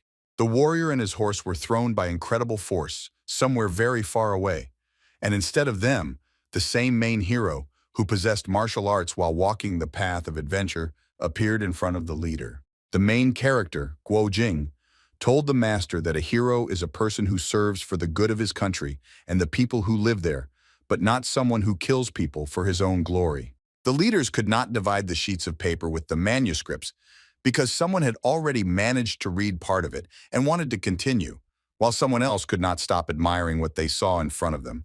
And the most important of them did not believe that it was possible to describe so colorfully what is connected with martial arts. The author of the work himself was watching all this flying somewhere in the clouds of fantasy all this time, and without waiting for everyone to read it to the end, he asked about the verdict of the mentors. The manager was embarrassed that he had become so engrossed in reading, but he happily informed Qing Lian that they were definitely ready to sign a contract to print the book The Legend of the Condor Heroes. The master was not afraid to say that they would need to show the book to this world, so they are ready to print 600,000 copies at once. One of the managers asked the chief not to get excited because the book, although good, had never sold more than 100,000 copies, but the chief said that this was an exception and it would become a hot new product. When Chang'an was about to leave, the master asked him to come to them without fail on the occasion of writing new books, because from that moment on, they were ready to take care of everything without any hitches. The guy came back to express his hopes for good further cooperation and to shake the manager's hand, but he did not understand this gesture. The master, seeing the young man's outstretched hand, asked if he wanted anything else. But Qing, burning with shame, replied that he didn't need anything and put his hand behind his neck, remembering that he had completely forgotten that in this world, no one knew about a handshake. Having become Li Taibai again, the boy went to Wang Tianan's residence to thank the master for protecting him on that fateful day. Mr. Wang smiled, and in his loud, deep voice clarified that the young man smelled of blood and wanted to know if he had already managed to kill someone. Chang'an felt uneasy when he realized that the master had realized about the gang that had once ceased to exist and how many people had actually been killed. Van, as if reading thoughts, quietly asked how many people were killed, but without waiting for an answer, pointed out that it did not look like an order from the academy. That is, the murders occurred before arriving at the academy, and asked another question about whether the government knew. Lee was so scared that he had given himself away with his facial expression before, so now, ashamed of this situation, his excuses that the gentleman might be joking no longer worked. The master lit up at one moment, emitting a golden light, speaking in a louder and seemingly unnatural voice about how murder is not so scary if there is enough chi for it. After these words, Van jumped up into the sky in a split second, disappearing as if teleporting somewhere far away from here. Chang'an stood in horror, seeing such a scene for the first time, and all he was capable of at that moment was to call out to his master questioningly, while the only question that was spinning in his head was where he had gone. The master appeared just as abruptly as he had disappeared, only this time right behind the young man's back, saying the only word, "Freeze." But Lee did it anyway, experiencing a terrible fear of not understanding what was going on. Chang'an still wanted to tremble even a little bit with just one of his nerves, but it didn't work out, and it felt like he was like a pathetic cricket that a tiger had caught with its huge paws for fun. Putting his hand over the guy, Wang did something related to Chi Chang'an, because light began to spread out from him in waves, and a stream flowed over him writhing like a snake. Lee clenched his teeth, experiencing terrible pain that he was unable to cope with, and the master, noticing this, immediately told him to take a deep breath and hold it, otherwise he could die. Following Mr. Wang's recommendation, the boy took a deep breath and held it while he did what was necessary, and mentally praised the young man for holding up very well even though he was about to lose consciousness. Tianan noticed that the guy was getting really sick, but he asked him to hold on a little longer, believing that Lee could handle it. By putting absolutely every possible effort into the final push, Chang'an discovered something new and previously unattainable. The master put his hand in the literal and figurative sense of the word to give the guy the restoration of the main spiritual body, while explaining that there was a lot of damage in his meridians, so now it hurts from such chi, but this is the only way to healing. Mr. Wang warned the student that further healing and improvement would depend only on him, even though someone else's chi was pouring into him now. If he did not continue to try to keep it inside his spiritual veins, it would break out and cause harm. Removing his hand, the master announced to Chang'an that it was all over and that he could breathe again. Poor Lee barely had time to put his hands up to keep from falling face down on the ground from such a long lack of oxygen in his body. For the first time in his life, Tai Bai, breathing so heavily and with great effort and shortness of breath, expressed his gratitude to the elder for his help. Wang enlightened the student that this technique is related to martial arts and is called Feats of the Elephant and Dragon, and is aimed at strengthening the body and spirit, and most importantly, it helps to combine combat with the literary Tao. The mentor, being pleased that Chang'an had appreciated the technique, was already exhausted with impatience to begin training. But before that, he told the boy that on the occasion of his first place on the Saints' list for March, the academy allowed him to take 4 treasures.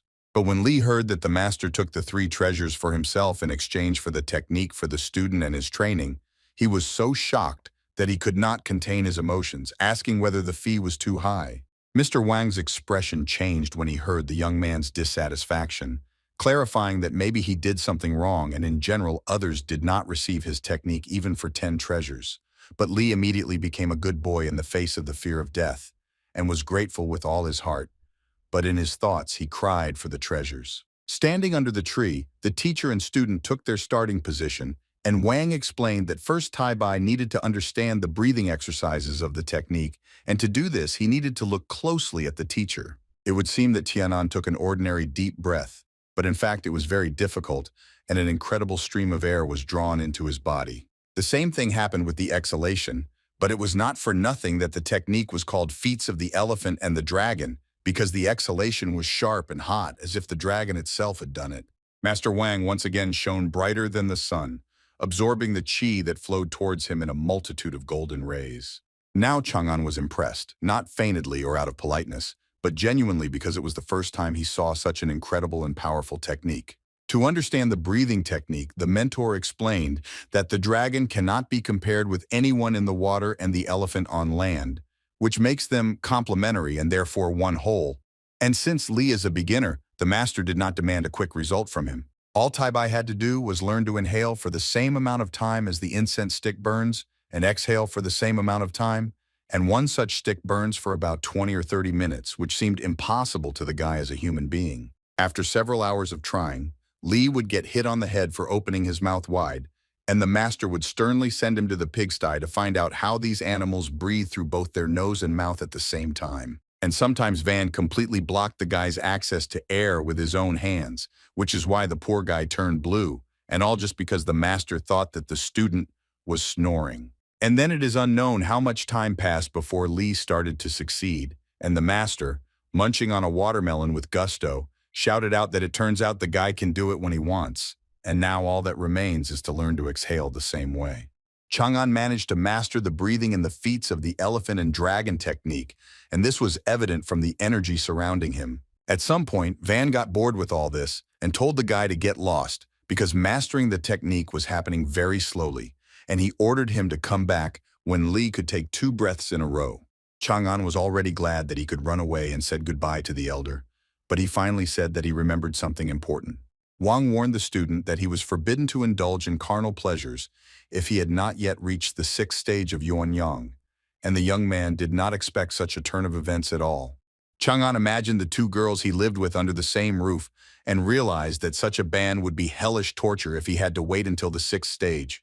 The guy returned home tired and saddened by how he could explain to the girls where he had been for so long and, in addition, find an excuse for refusing to make, as Linlong says, a baby. The elder Liu Jian calmly greeted the boy, happy to see him back, but Lin put her hands on her hips and demanded an explanation for her absence for several days. While Chang'an was admiring his sisters, admitting that he had really been too busy lately and hadn't been paying attention to them, Jian, in turn, tried to calm Linlong down that Chang hadn't been out walking but had been busy. But the younger one wasn't interested in that since she was tired of sitting within 4 walls. And then Chang'an agreed with Lin and that they would not go out anywhere since he himself asked them to do so for security purposes since his identity could be revealed. But now the girls had passed the district exam and would be under the protection of the academy. In order not to keep her in suspense for so long, Chan asked Lin what she would like to do, because if he could do it now, he would fulfill her wish, which made the younger one very happy.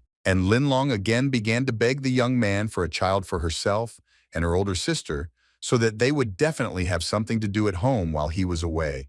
And this was what Chan was so afraid of, and all he could say was to ask him to postpone this desire. But in order not to upset the girls who were already bored, the young man offered them another wonderful idea that had just occurred to him. And the sisters froze in anticipation of what this resourceful young man would come up with this time to please them. To the greatest surprise for the girls, Chan went to pick flowers, but what was even more unexpected was that they did not look like the bouquets he wanted to give. Instead of making a wreath for his head or placing a bouquet of flowers on the table, Chang'an threw all the collected buds into a bowl of hot water. Thanks to their keen sense of smell, the girls immediately felt the sweet and intoxicating aroma of those same flowers that the guy had collected, only in a more intense version. The sisters immediately imagined themselves lying in a flower field, but even there it would not smell as sweet as it did now in the house, and this aroma pleasantly enveloped them. Chang'an poured the boiled concentrate into a small bottle with a cork stopper and explained to the girls that it was called perfume, or a special water that retains some aroma for a long time. Based on the new product, Chan suggested that the girls open a perfume shop, and although it is only April and many flowers are not yet available, there will be more opportunities in the summer, thanks to which production will be established. And when the young man said that the sisters could buy powder and blush from the shops in the area and open a modest but their own beauty salon, and he would help with this, Linlong rushed to hug Chang'an and shouted that he was the best, and Zhiyin was also grateful that they had him. And while some were rejoicing in the capital where the Kunlun Bureau was located, others were frantically sounding the alarm and trying to find Master Yu to tell him everything. The master himself asked the assistant not to shout like a madman, attracting unnecessary attention to himself, but to calmly explain what happened. But Yu himself was ready to sound the alarm when he heard the news that 13 writers had come to terminate the contracts they had once signed with the Bureau. Now the master ran out of his office to see the guests in person and try to resolve the situation. But before Yu could even say a word, the gentleman immediately attacked him with complaints about the fact that he decided to bet everything on the upstart Qing Lian, and for them, it was humiliating. The writers put the leader in a difficult position by putting him in front of the fact that he either chooses 13 masters who bring him money or one unfortunate and little-known upstart Qing Lian. The manager had a hard time making the decision, and the words he said to the gentleman about the fact that he could not refuse to cooperate with Chin because their plans were to sell at least 1.5 million copies of the book, which risked becoming a conversation piece. The writers considered the idea of selling such a large number of copies to be complete nonsense, but that what this poor fellow Chin could do was within his power, and therefore they strongly recommended that the master, while it was still not too late, not deceive himself and make the right choice. Here the master felt disrespect not only towards Mr. Chin, but also towards himself, so he made it clear to the gentleman that the work of the young author was a story about martial arts that contained more than 1 million hieroglyphs. The writers were not surprised, but at the same time they remained silent about the fact about the new work, and showed with their whole appearance that they were still waiting for the director's decision. The master, as a man of his word, saw that he could not convince the men, so he offered them a bet, and for his part, he bet that Mr. Chin's book would come first, but if he lost, he would pay each of them 5,000 taels of silver. To indicate the conditions of the opponent's side, the master indicated that if he wins, the gentleman will not break contracts with their bureau, and one of the writers, although he said that the master was crazy, agreed. When the writer and the master shook hands after making a bet, the latter prayed mentally to Qing Lian that from that moment on, he was the only hope. Meanwhile, Li found himself in the academy's treasury for the second time, choosing the one treasure that was left for him out of all 4, since Van had exchanged the other 3 as payment for his technique for the guy. Chang'an was in no hurry, because now he needed treasures for both martial arts and literary Dao, which was a very difficult choice. But after thinking it over, he still decided to strengthen the Qin Palace so that it would not collapse from the dominance of the Taibai Palace. Using his skills, the student isolated only those treasures that emitted literary qi, using cold light instead of warm light like the other treasures. Several important elements were immediately displayed in a cold shade, and Chang'an began to take a good look at them in order to choose them later. Just like the first time, the search did not take long to come, and the student immediately found what he needed without delay. In the ball, there was a scroll on which was drawn an image of water wearing away a stone, and it was truly powerful both in words and in actions. The treasure resonated with the guy the most because it was similar to his previous technique of the spark-burning step, so he pulled it to himself. Without waiting to leave the treasury, Chang'an immediately began to try to control 2 techniques at once, rejoicing like a child at how well he had selected 2 complementary elements. But the happiness did not last long, and Chan felt himself being dragged by his clothes, and someone spoke to him in a rough voice, asking a rhetorical question about whether he had chosen the treasure, and in that case he had had enough of this pampering. Just like last time, the guy again plopped down on the stone floor, and the doors in front of him were open for some time like the gates to paradise, and Mr. Wang stood next to him. While Chang'an was returning to reality with his senses, realizing that he had fallen on his ass again, the master immediately moved on to the important part, asking how the training was going and whether there was any progress, because he had a suspicion that there would be no progress there. The young man definitely came to his senses when he raised his head and saw Mr. Wang, but instead of answering about the training, he expressed his understanding of who was responsible for the safety of the treasury, and in his head he found an explanation for why he was being thrown out like that. The stern mentor asked the boy, who told him that now was the time for chatting, and Chang'an, having understood the hint, rushed off to train. A few days later, the bureau's representatives were already walking around with flags and shouting out the news about the writer Qing Liang and his new work about the adventures of a martial arts follower, which are described using 1 million hieroglyphs. While the bureau representatives were attracting attention to themselves with bright posters, shouts, and drums, people had already begun to whisper that the one who was able to write a wonderful novel had now fallen so low and written about something that no one was interested in anymore. Chang'an stood behind the dissatisfied people without showing it, and breathed a sigh of relief that the people did not know that that same Qing Lian was right behind them now. The sellers did not lose hope and attracted people by buying the book, The Legend of the Condor Heroes, standing at the stalls, where there was a sign stating the cost of one book at 40 coins and all parts at once at 110 coins. The buyers, although reluctantly, stood at the bookstore, and when one gentleman finally decided to buy at least one part to satisfy his curiosity, he was dissuaded by the claim that the bureau had gone completely crazy to print such a thing. But the young man slammed a handful of coins on the table and told the others that he didn't care about their opinions and that he would start reading the first part anyway. The seller gave the first part of the book to the brave buyer, and he threatened that if he didn't like it, he would never touch Qing Lian's books again in his life. let alone even look in their direction. The herd instinct kicked in among the people standing at the yatka, and they all followed the example of the first buyer, asking for the first part of the adventure, and the author himself observed all of this. Chang'an saw that people were being sold the book in parts, and found it quite reasonable since in this way they would not lose much and would still be able to get acquainted with the work, but at the same time the guy understood that they would soon regret their choice. The writer had a pretty good idea, because soon, the very first buyer didn't even have time to blink before he finished reading the first part, stopping at the most interesting part, and his curiosity had already been fed to terrifying proportions. The young gentleman ran out of the house in hysterics to buy the remaining parts, basking in the hope that he would make it before a line formed at the yatka. But then, as if by Murphy's Law, the young man was abruptly stopped halfway to the bookstore without any explanation. The guy looked at the big guy who blocked his way and asked him why he was pushing, since he was only heading to the bookstore. The brute made it quite clear that it was for this very reason that he pushed the young man, because he ran away without noticing the line of people in front of him who also wanted to buy the rest of Qing Lian's books.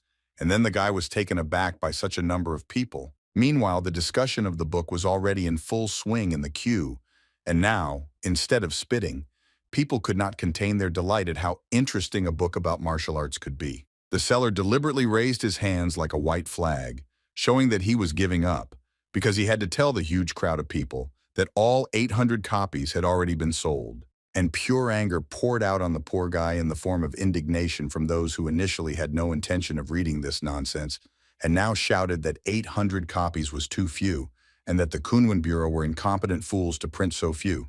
The Bureau representative, wishing he could sink into the ground right now so he wouldn't be lumped in with the shit, tried to console the angry crowd by saying that new books would go on sale in 3 days. That very first buyer was ready to give himself a slap on the wrist for listening to those idiots and buying only one part, and now he still has to wait 3 days, and then it's unknown whether he'll be able to buy the rest of the books with such cues. Having reincarnated as Li Taibai, the young man came to his brothers at the academy with a gift in the form of those very same Qinglian books in full collection. The boys were delighted to learn about the bestseller in the books, which you can't find even with fire, and they immediately wanted to find out how their brother was able to get such a rarity. But most of all, Anani was interested in who would get the last set. Li was embarrassed, but still tried to justify himself by saying that he himself was quite curious to read the work.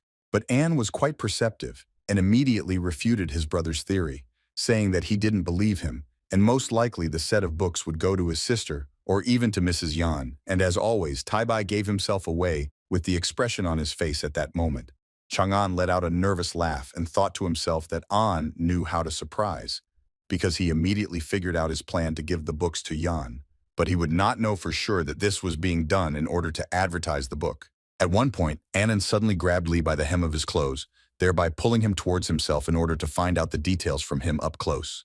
Looking straight into the eyes of his brother from the academy, An directly asked if he had fallen in love with Mrs. Yan, and Li's reaction was again not long in coming. Taibai began to sweat and pretend that everything was not so, but by doing so he showed even more that he was lying and hiding the truth that his friend had already revealed.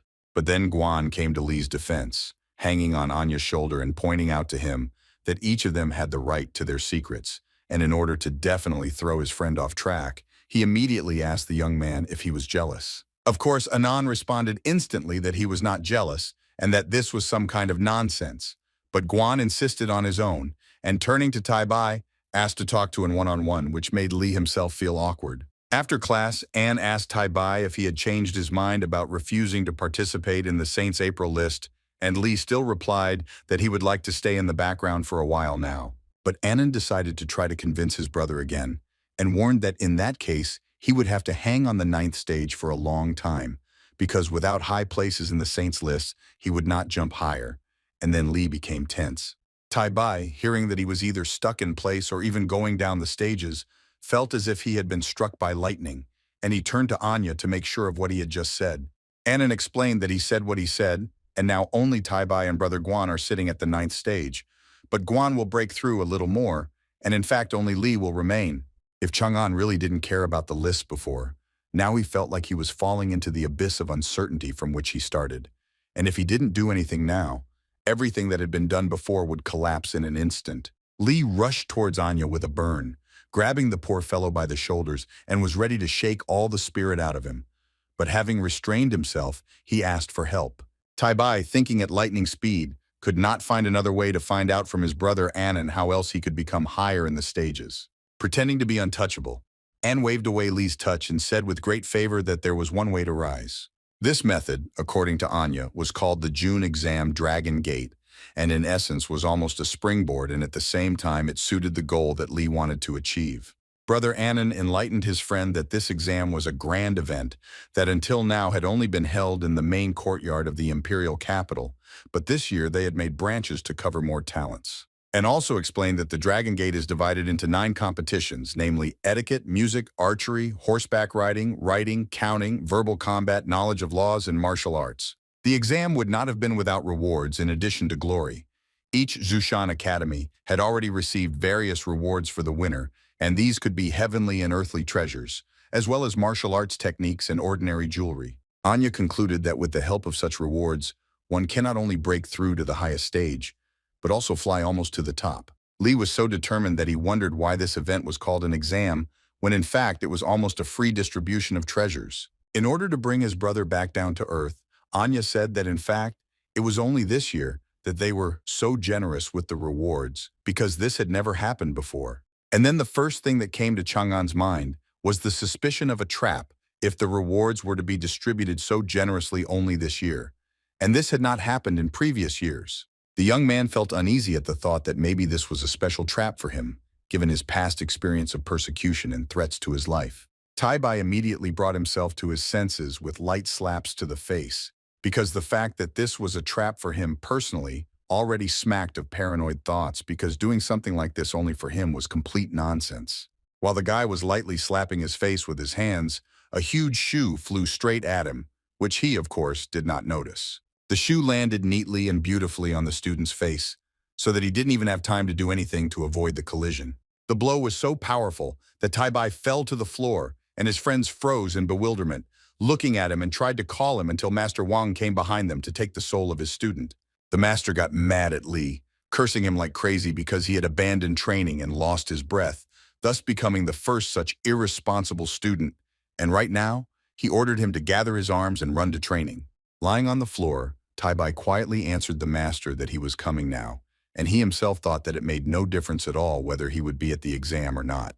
The young man no longer cared about the Dragon Gate, since with such a martial arts instructor, the most important thing was not to die during training. This time the task was with an asterisk, and the breath holding was done underwater and under the control of the strong hand of the master. No longer able to bear the fact that the horses would really move now, Chang'an greedily grabbed the air and broke free from the hands of the mentor and stuck his head out of the water. Now Mr. Wang was pleased with the student's result, since he could at least last for half a stick of incense. And while Chang'an was coming to his senses, Huang, the author of Eating Words, was also getting nervous, despite how his colleagues tried to calm him down, saying that the popularity of the insignificant Qing Lian would decline, because writing about martial arts is the same as certain creative death.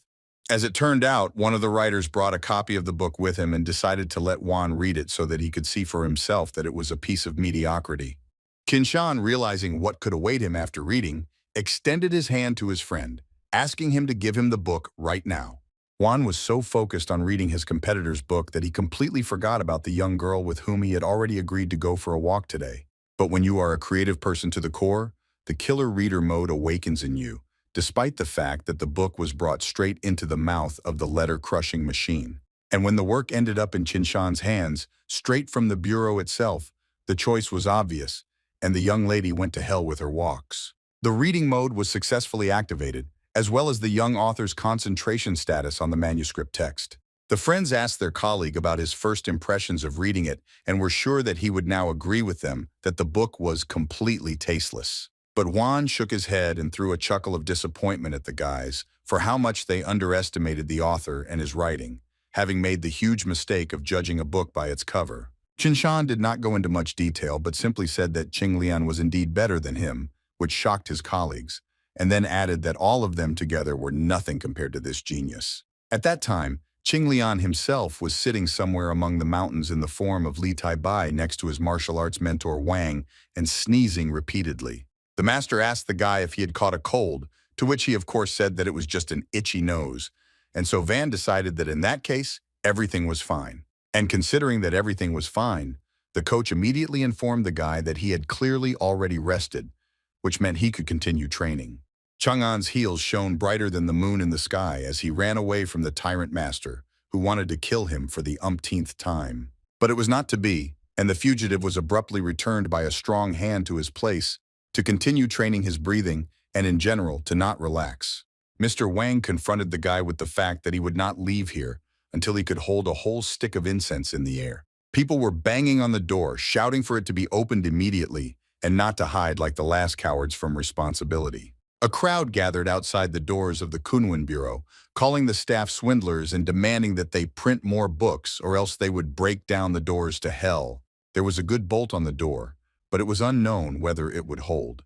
And while people were breaking in, the manager and assistant stood there and quietly talked, who reported the situation, that there was the same pogrom near the bookstores, so they decided to print 2 million copies. The voice transmission talisman in the head's hand worked, and a remark was heard from the youngest Mr. Jia that even 2 million would not be enough. Mr. Jia gave the order to print 5 million copies at once and, in addition, instructed the director to do everything possible to ensure that Qinglian continued to cooperate with the Bureau. The master knew that contradicting the master was a bad idea, but due to his worries, he still tried to say that 5 million copies were too risky. Mr. Jia burst into flames when he heard this, pointing out that even 5 million might not be enough for what the book is currently being used for. And to make it clearer, Jia explained that the emperor himself ordered the use of the Legend of the Condor heroes to gather martial arts chi to support their warriors in the battle that lay ahead. The incredible charge of energy that is sent by everyone who reads the book fills the entire army with strength to fight the enemy. Before leaving, Master Jia warned the master and assistant that if people continued to read books like this, Qinglian would soon risk becoming the most popular writer in the empire. Who would have thought that the almost popular writer of the empire was now being dunked like a kitten in water by a dog?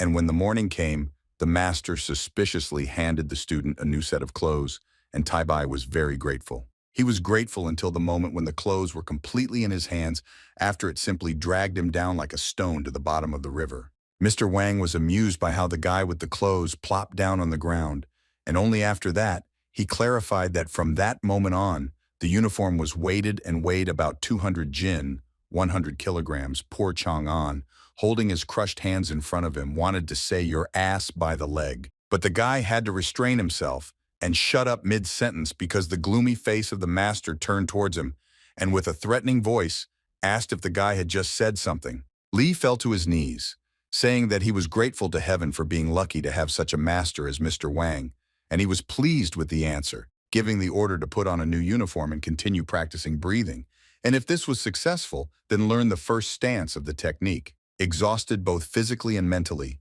Li came to the 9th tower in the same uniform that weighed like a small train, and the poor fellow trudged along as if he had just been taken down from the cross. Knowing nothing about the hard training or the 100-kilogram clothes on his back, Guan approached and lightly pushed Tai Bai and greeted him. Guan was frightened, not understanding how the guy was carried forward by a light touch. He froze in horror, and Chang'an, by inertia, fell further like a tower. It's good that it was a team effort, and Anne, who was just walking towards them, appeared in front of Li on time. Chang'an was so pleased with the soft landing that he blurted out without thinking how Annen's brother smelled good, making a huge mistake. Anya asked and warned that there would be no more such jokes, but they did not listen to him, and as they say, fear the wrath of the patient.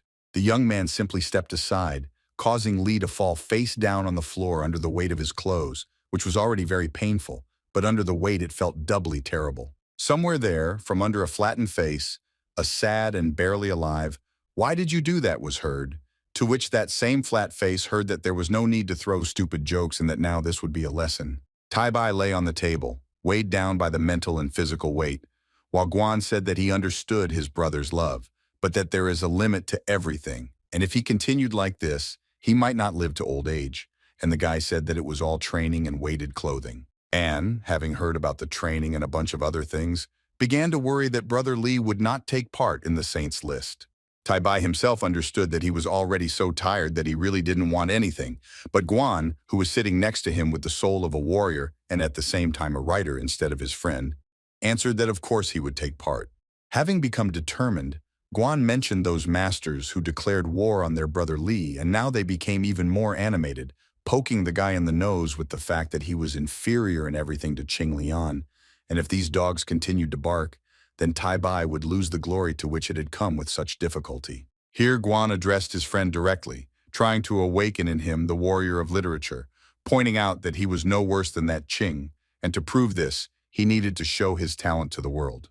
Chang'an imagined the image of Qing Lian and Li Taibai competing and realized that he essentially needed to fix his own face. Having calmed his wild imagination, Chang'an assured his brothers that he would definitely think about everything they told him. Li decided to visit Uncle Jiang on business, and just that day, Wang Fuji, which he had created, was introducing a new restaurant to the people, and in honor of this, offering all visitors a 20% discount on all dishes. The guy immediately noted how Uncle Jiang and his brothers tried to create this place, thanks to which people come in a stream, and immediately asked for help in the form of security for the Liu sisters, since they want to open a cosmetics store. Mr. Jiang, of course, agreed to help his friend, but the men's conversation did not continue because the uncle noticed that Mrs. Yan had come to them again. Uncle Jiang told the young man that this girl came to the restaurant every day, hoping to meet him, and was almost in despair. Li understood that there was no longer any way to delay this moment of meeting, so he asked Jiang to ask the girl to come to his room. The guy stood in the room and already from afar heard the hasty steps of the lady, which were approaching until she entered the room at all. Standing with his back to the girl, Chang'an tried his best not to turn around and lose control of himself, since Yan was not indifferent to him until the girl asked if he really was avoiding her, since he even passed the book through someone else's hands. Li realized that now was the time to explain himself to the girl in order to dispel all misunderstandings, so he immediately told her not to blame herself for anything, since she had not done anything bad. Yan, embarrassed, replied that she understood how far she was from the one that the master could catch his eye on, but at the same time, she still really wanted to continue to be close, so she was ready to do anything for this. Unexpectedly for Chang'an, Yan came up to him and hugged him, saying that she agreed to everything if only he would love her, and wrapped her gentle arms around him. Li was taken aback and, continuing to control himself, stood with his back to the girl, but when he asked her to stop, Yan turned the young man towards her and kissed him, which he did not expect even more than the hug before. Yan pointed out that this was a way to understand whether the master appreciated her, and Chang'an did not deny it but asked not to commit rash acts anymore, to which the girl agreed but put forward her condition that the young man would no longer hide, and he also agreed. One day, a colleague of Uncle Zhang's rushed to Chang'an, asking him to follow him as quickly as possible to see everything for himself. Uncle Zhang's old friend brought the young man to where the men had gathered, but every single one of them looked, to put it mildly, lousy. Li noticed that Uncle Zhang himself was also here, so the first thing he asked him was what was going on here and why these unfortunate people were here. Zhang bowed to his brother Chang'an and, not knowing how to choose his words, began by saying that it was he who brought all these valiant warriors. The uncle told the young man that these soldiers were the real heroes of that very war in the north that had recently escalated, and that they were the ones who had fought with tens of thousands of demons. Zhang explained that here, the few who were lucky enough to survive the terrible meat grinder, but having received serious injuries, they could no longer go out onto the battlefield. One of the warriors, on behalf of everyone, began to sob bitterly, calling on Mr. Jiang not to ask anyone for anything, because now they were just insignificant pieces of meat who could only live out their days on the street. But Jiang not only did not listen to his brother, but actually knelt before the young man regardless of his age or status. Uncle Zhang folded his hands in respect to Li and asked him to help these unfortunate people abandoned by the authorities to know a better life. Chang'an delayed the moment for a bit, but eventually he loudly addressed the warriors, calling them lords, and looked to see if everyone was listening to him attentively. When the warrior's gaze was directed at Chang'an, he folded his hands, showing his respect for the men, and said that they were not even gentlemen, but real heroes. Li explained to the brothers that they should first rest and eat well, and he would personally take care of this, and after recovery they could decide to leave with 20 taels of silver or stay under his wing. And one of the warriors didn't even listen to the end, but immediately agreed to the second option without hesitation, swearing an oath to be a loyal soldier wherever he was sent. The other brothers listened attentively to their comrade, and he hesitated to say the following words about his oath, and asked why they were staring at him like that, since he was speaking sincerely. But these were looks of inspiration and not reproach, And all the comrades, as one, infected with pure recognition of their service, raised their hands up and swore to be faithful to Mr. Li. Chang'an stood amidst these cries, but felt everything on a more subtle level, as the faith of warriors filled him, and this glory was not like that which came from achievements in literature. So he wondered if it was possible to direct this chi to achieve within the palace. As soon as the guy thought about a new achievement, a monument to Wang Han with the work Liangzhou Ci appeared in the palace. The words of the poem were heard throughout the palace, describing the difficult fate of the warriors who could not always return from bloody campaigns. Li was delighted that his choice fell on the right work that, like never before, best described the feelings of the warriors who were now before him. But the young man was immediately annoyed that he would not be able to make money from this poem, since they would all go to help those who had returned from the war. The student was distracted from his sad thoughts by a beam that suddenly appeared in the middle of the city and was directed towards the sky. Chang'an knew that such a signal came from the academy when an emergency occurred and all the students were thus called back there. And indeed, some kind of commotion was happening near the Bailu Academy, since among the usual forms of the same color, others appeared that were different. One of the guests who arrived introduced them as students of the Songshan Academy, and although he folded his hands respectfully, his face showed that he was a real devil. When all attention was focused on the student, he explained that their arrival was related to the exchange of experience with the students of the Bailu Academy, and used his chi to immediately make it clear to everyone why they were here. The Bailu students did not expect such a sudden demonstration that Songshan was supposedly stronger and could barely stand on their feet from the vibrations. Li arrived in time to catch one of his fellow students from falling to the ground. Qian Zuozhuang, who was the son of the richest man in the area, did not expect that it was Tai Bai who was behind him, but he still asked if everything was okay with him. Chang'an looked closely at his future competitor, wondering whether he just wanted to show off like a boy or whether there was another goal behind such a demonstration. But the guy was just standing there demonstratively and shouting out that he would have to wait a long time for the students. To make it more interesting to be in the crowd, the guy asked a provocative question about how if no one comes out to them, it means that only cowards study at the Bailu Academy. The wounded egos of Bailu students did not take long to show up, and they, in a rage, decided to teach a lesson to the upstart who takes on too much. But the chi directed at the arrogant man didn't frighten him, and he wasn't even going to step aside, showing pompous self-confidence. Stretching into a sly grin, the student of the Songshan Academy was glad that the intensity of passions had only just begun to grow, which meant it was becoming more interesting, and he activated his power as well. And when the chi sent by Bailu's disciples reached the upstart, they flew with an explosion into the defense that he had previously set up. Without dwelling on what the student had disrespectfully told the others before, he now also said that you can't look at the guys without tears. The guy also reproachfully said that everyone should be grateful that their weak attacks did not touch the one who came to them in peace, and he spoke like that for a reason because he noticed Deputy Shu and asked him if he supported the words he said. Shu had no intention of bending over for this brat from Songshan, so he made it clear to him that his intentions were false, just as he had shown himself to the marrow of his bones, immediately after he insulted Bailu's students, but did not refuse to exchange experiences. Before leaving, this bastard solemnly declared that no one should hesitate to challenge them to a competition in the 6 major arts of the Dragon Gate. There was a noise of excitement and indignation among the students, while Li wondered what these guys were doing here because it looked more like they were looking for someone rather than coming to a competition. Qian quietly addressed Brother Li with a warning that almost all of them were sure that these pompous scumbags appeared here to catch him, so he better not stick his neck out and they will take them on themselves. Worthy opponents from the Bailu Academy came out to the students of Songshan, and the former were very happy that they would finally get down to business. The young gentlemen introduced themselves as Chun Jingyu, a scholar of the 8th stage, and after him, Zheng Xianfeng, a practitioner of the 6 great melodies, and the one who led them, Qian Zuozhuang, the most experienced disciple of the Bailu Academy, and the one who demanded a duel. The arithmetician from Songshan Academy used his abacus to activate chi by solving various equations, thereby increasing his strength. When the smart guy solved the most difficult problem, he hit Qian with his blow, and he, unable to withstand the power, stepped back. Li grabbed Qian's older brother, and the poor fellow began to cough up blood from such a strong blow from the enemy. Qian turned to Brother Tai Bai and asked him for forgiveness for failing to defend the Academy's honor and losing the battle. The judges who were watching the competition between Bailu Academy and Songshan Academy in the six major arts bitterly announced that Songshan Academy had pulled ahead.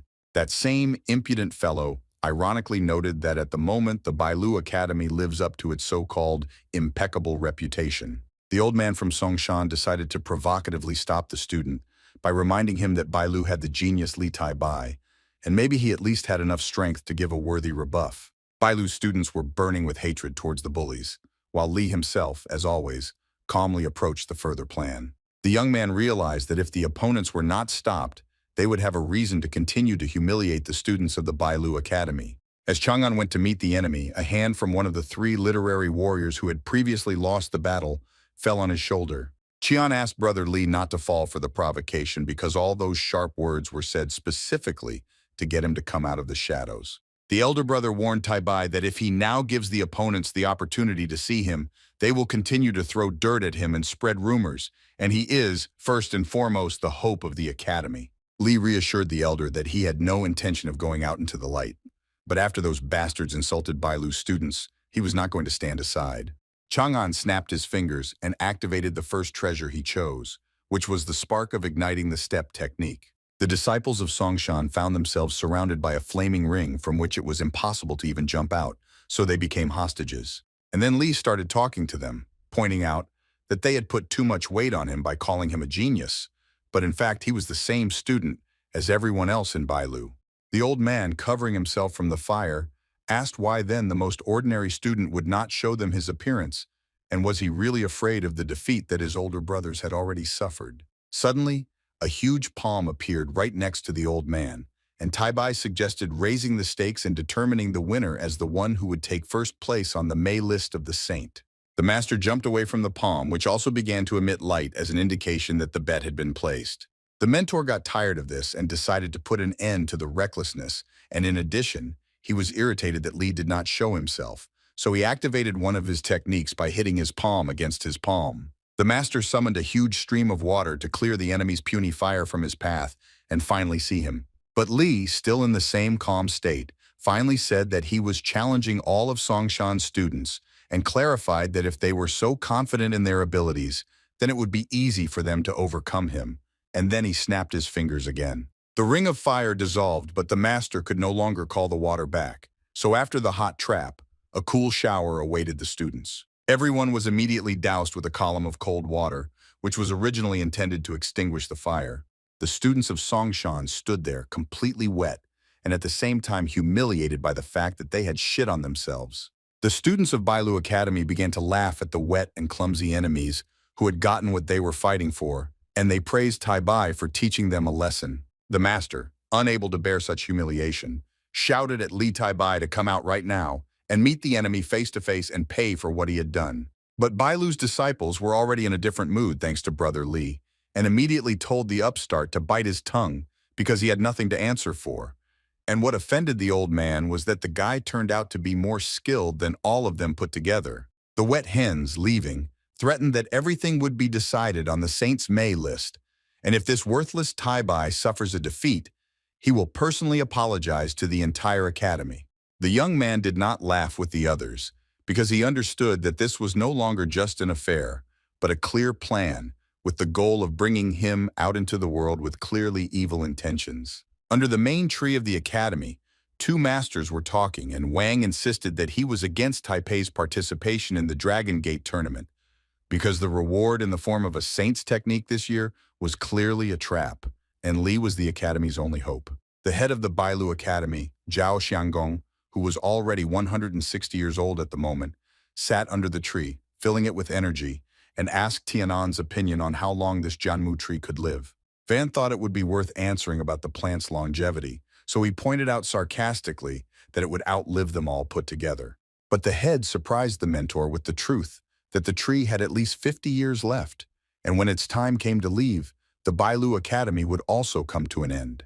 The master's blood always boiled inside, so even now, despite how important the person in front of him was, he shouted that he did not believe in such a quick demise of the academy. But Chief Zhao explained that although the disciples and masters had been investing a huge amount of literary qi in the past decades, this had not affected its fusion with the Jianmu tree. And looking down, The leader showed the mentor that only Tai Bai, with his only 2 victories on the list, was able to give life to a sprout on the roots of the tree, and this happened for the first time in many decades. It was hard to surprise Van with anything, but now the leader succeeded, and from the master's face one could understand who he had taken as his student. The leader looked at the tree sprout not just as a continuation of the academy's existence, but as something more, and wanted to share this with Van, asking him if he understood what it meant. The master understood that he should remain silent now, because the head himself would say very important words, and that is what happened. Mr. Zhao said that Li Taibai was the future not only of the academy, but of the entire literary Tao. Returning to where the conversation began, the chief explained to the master that in this case it doesn't matter what the evil people have prepared for the guy. Zhao made it clear to Wang that the most important thing now was to give the young genius the opportunity to continue moving forward no matter what.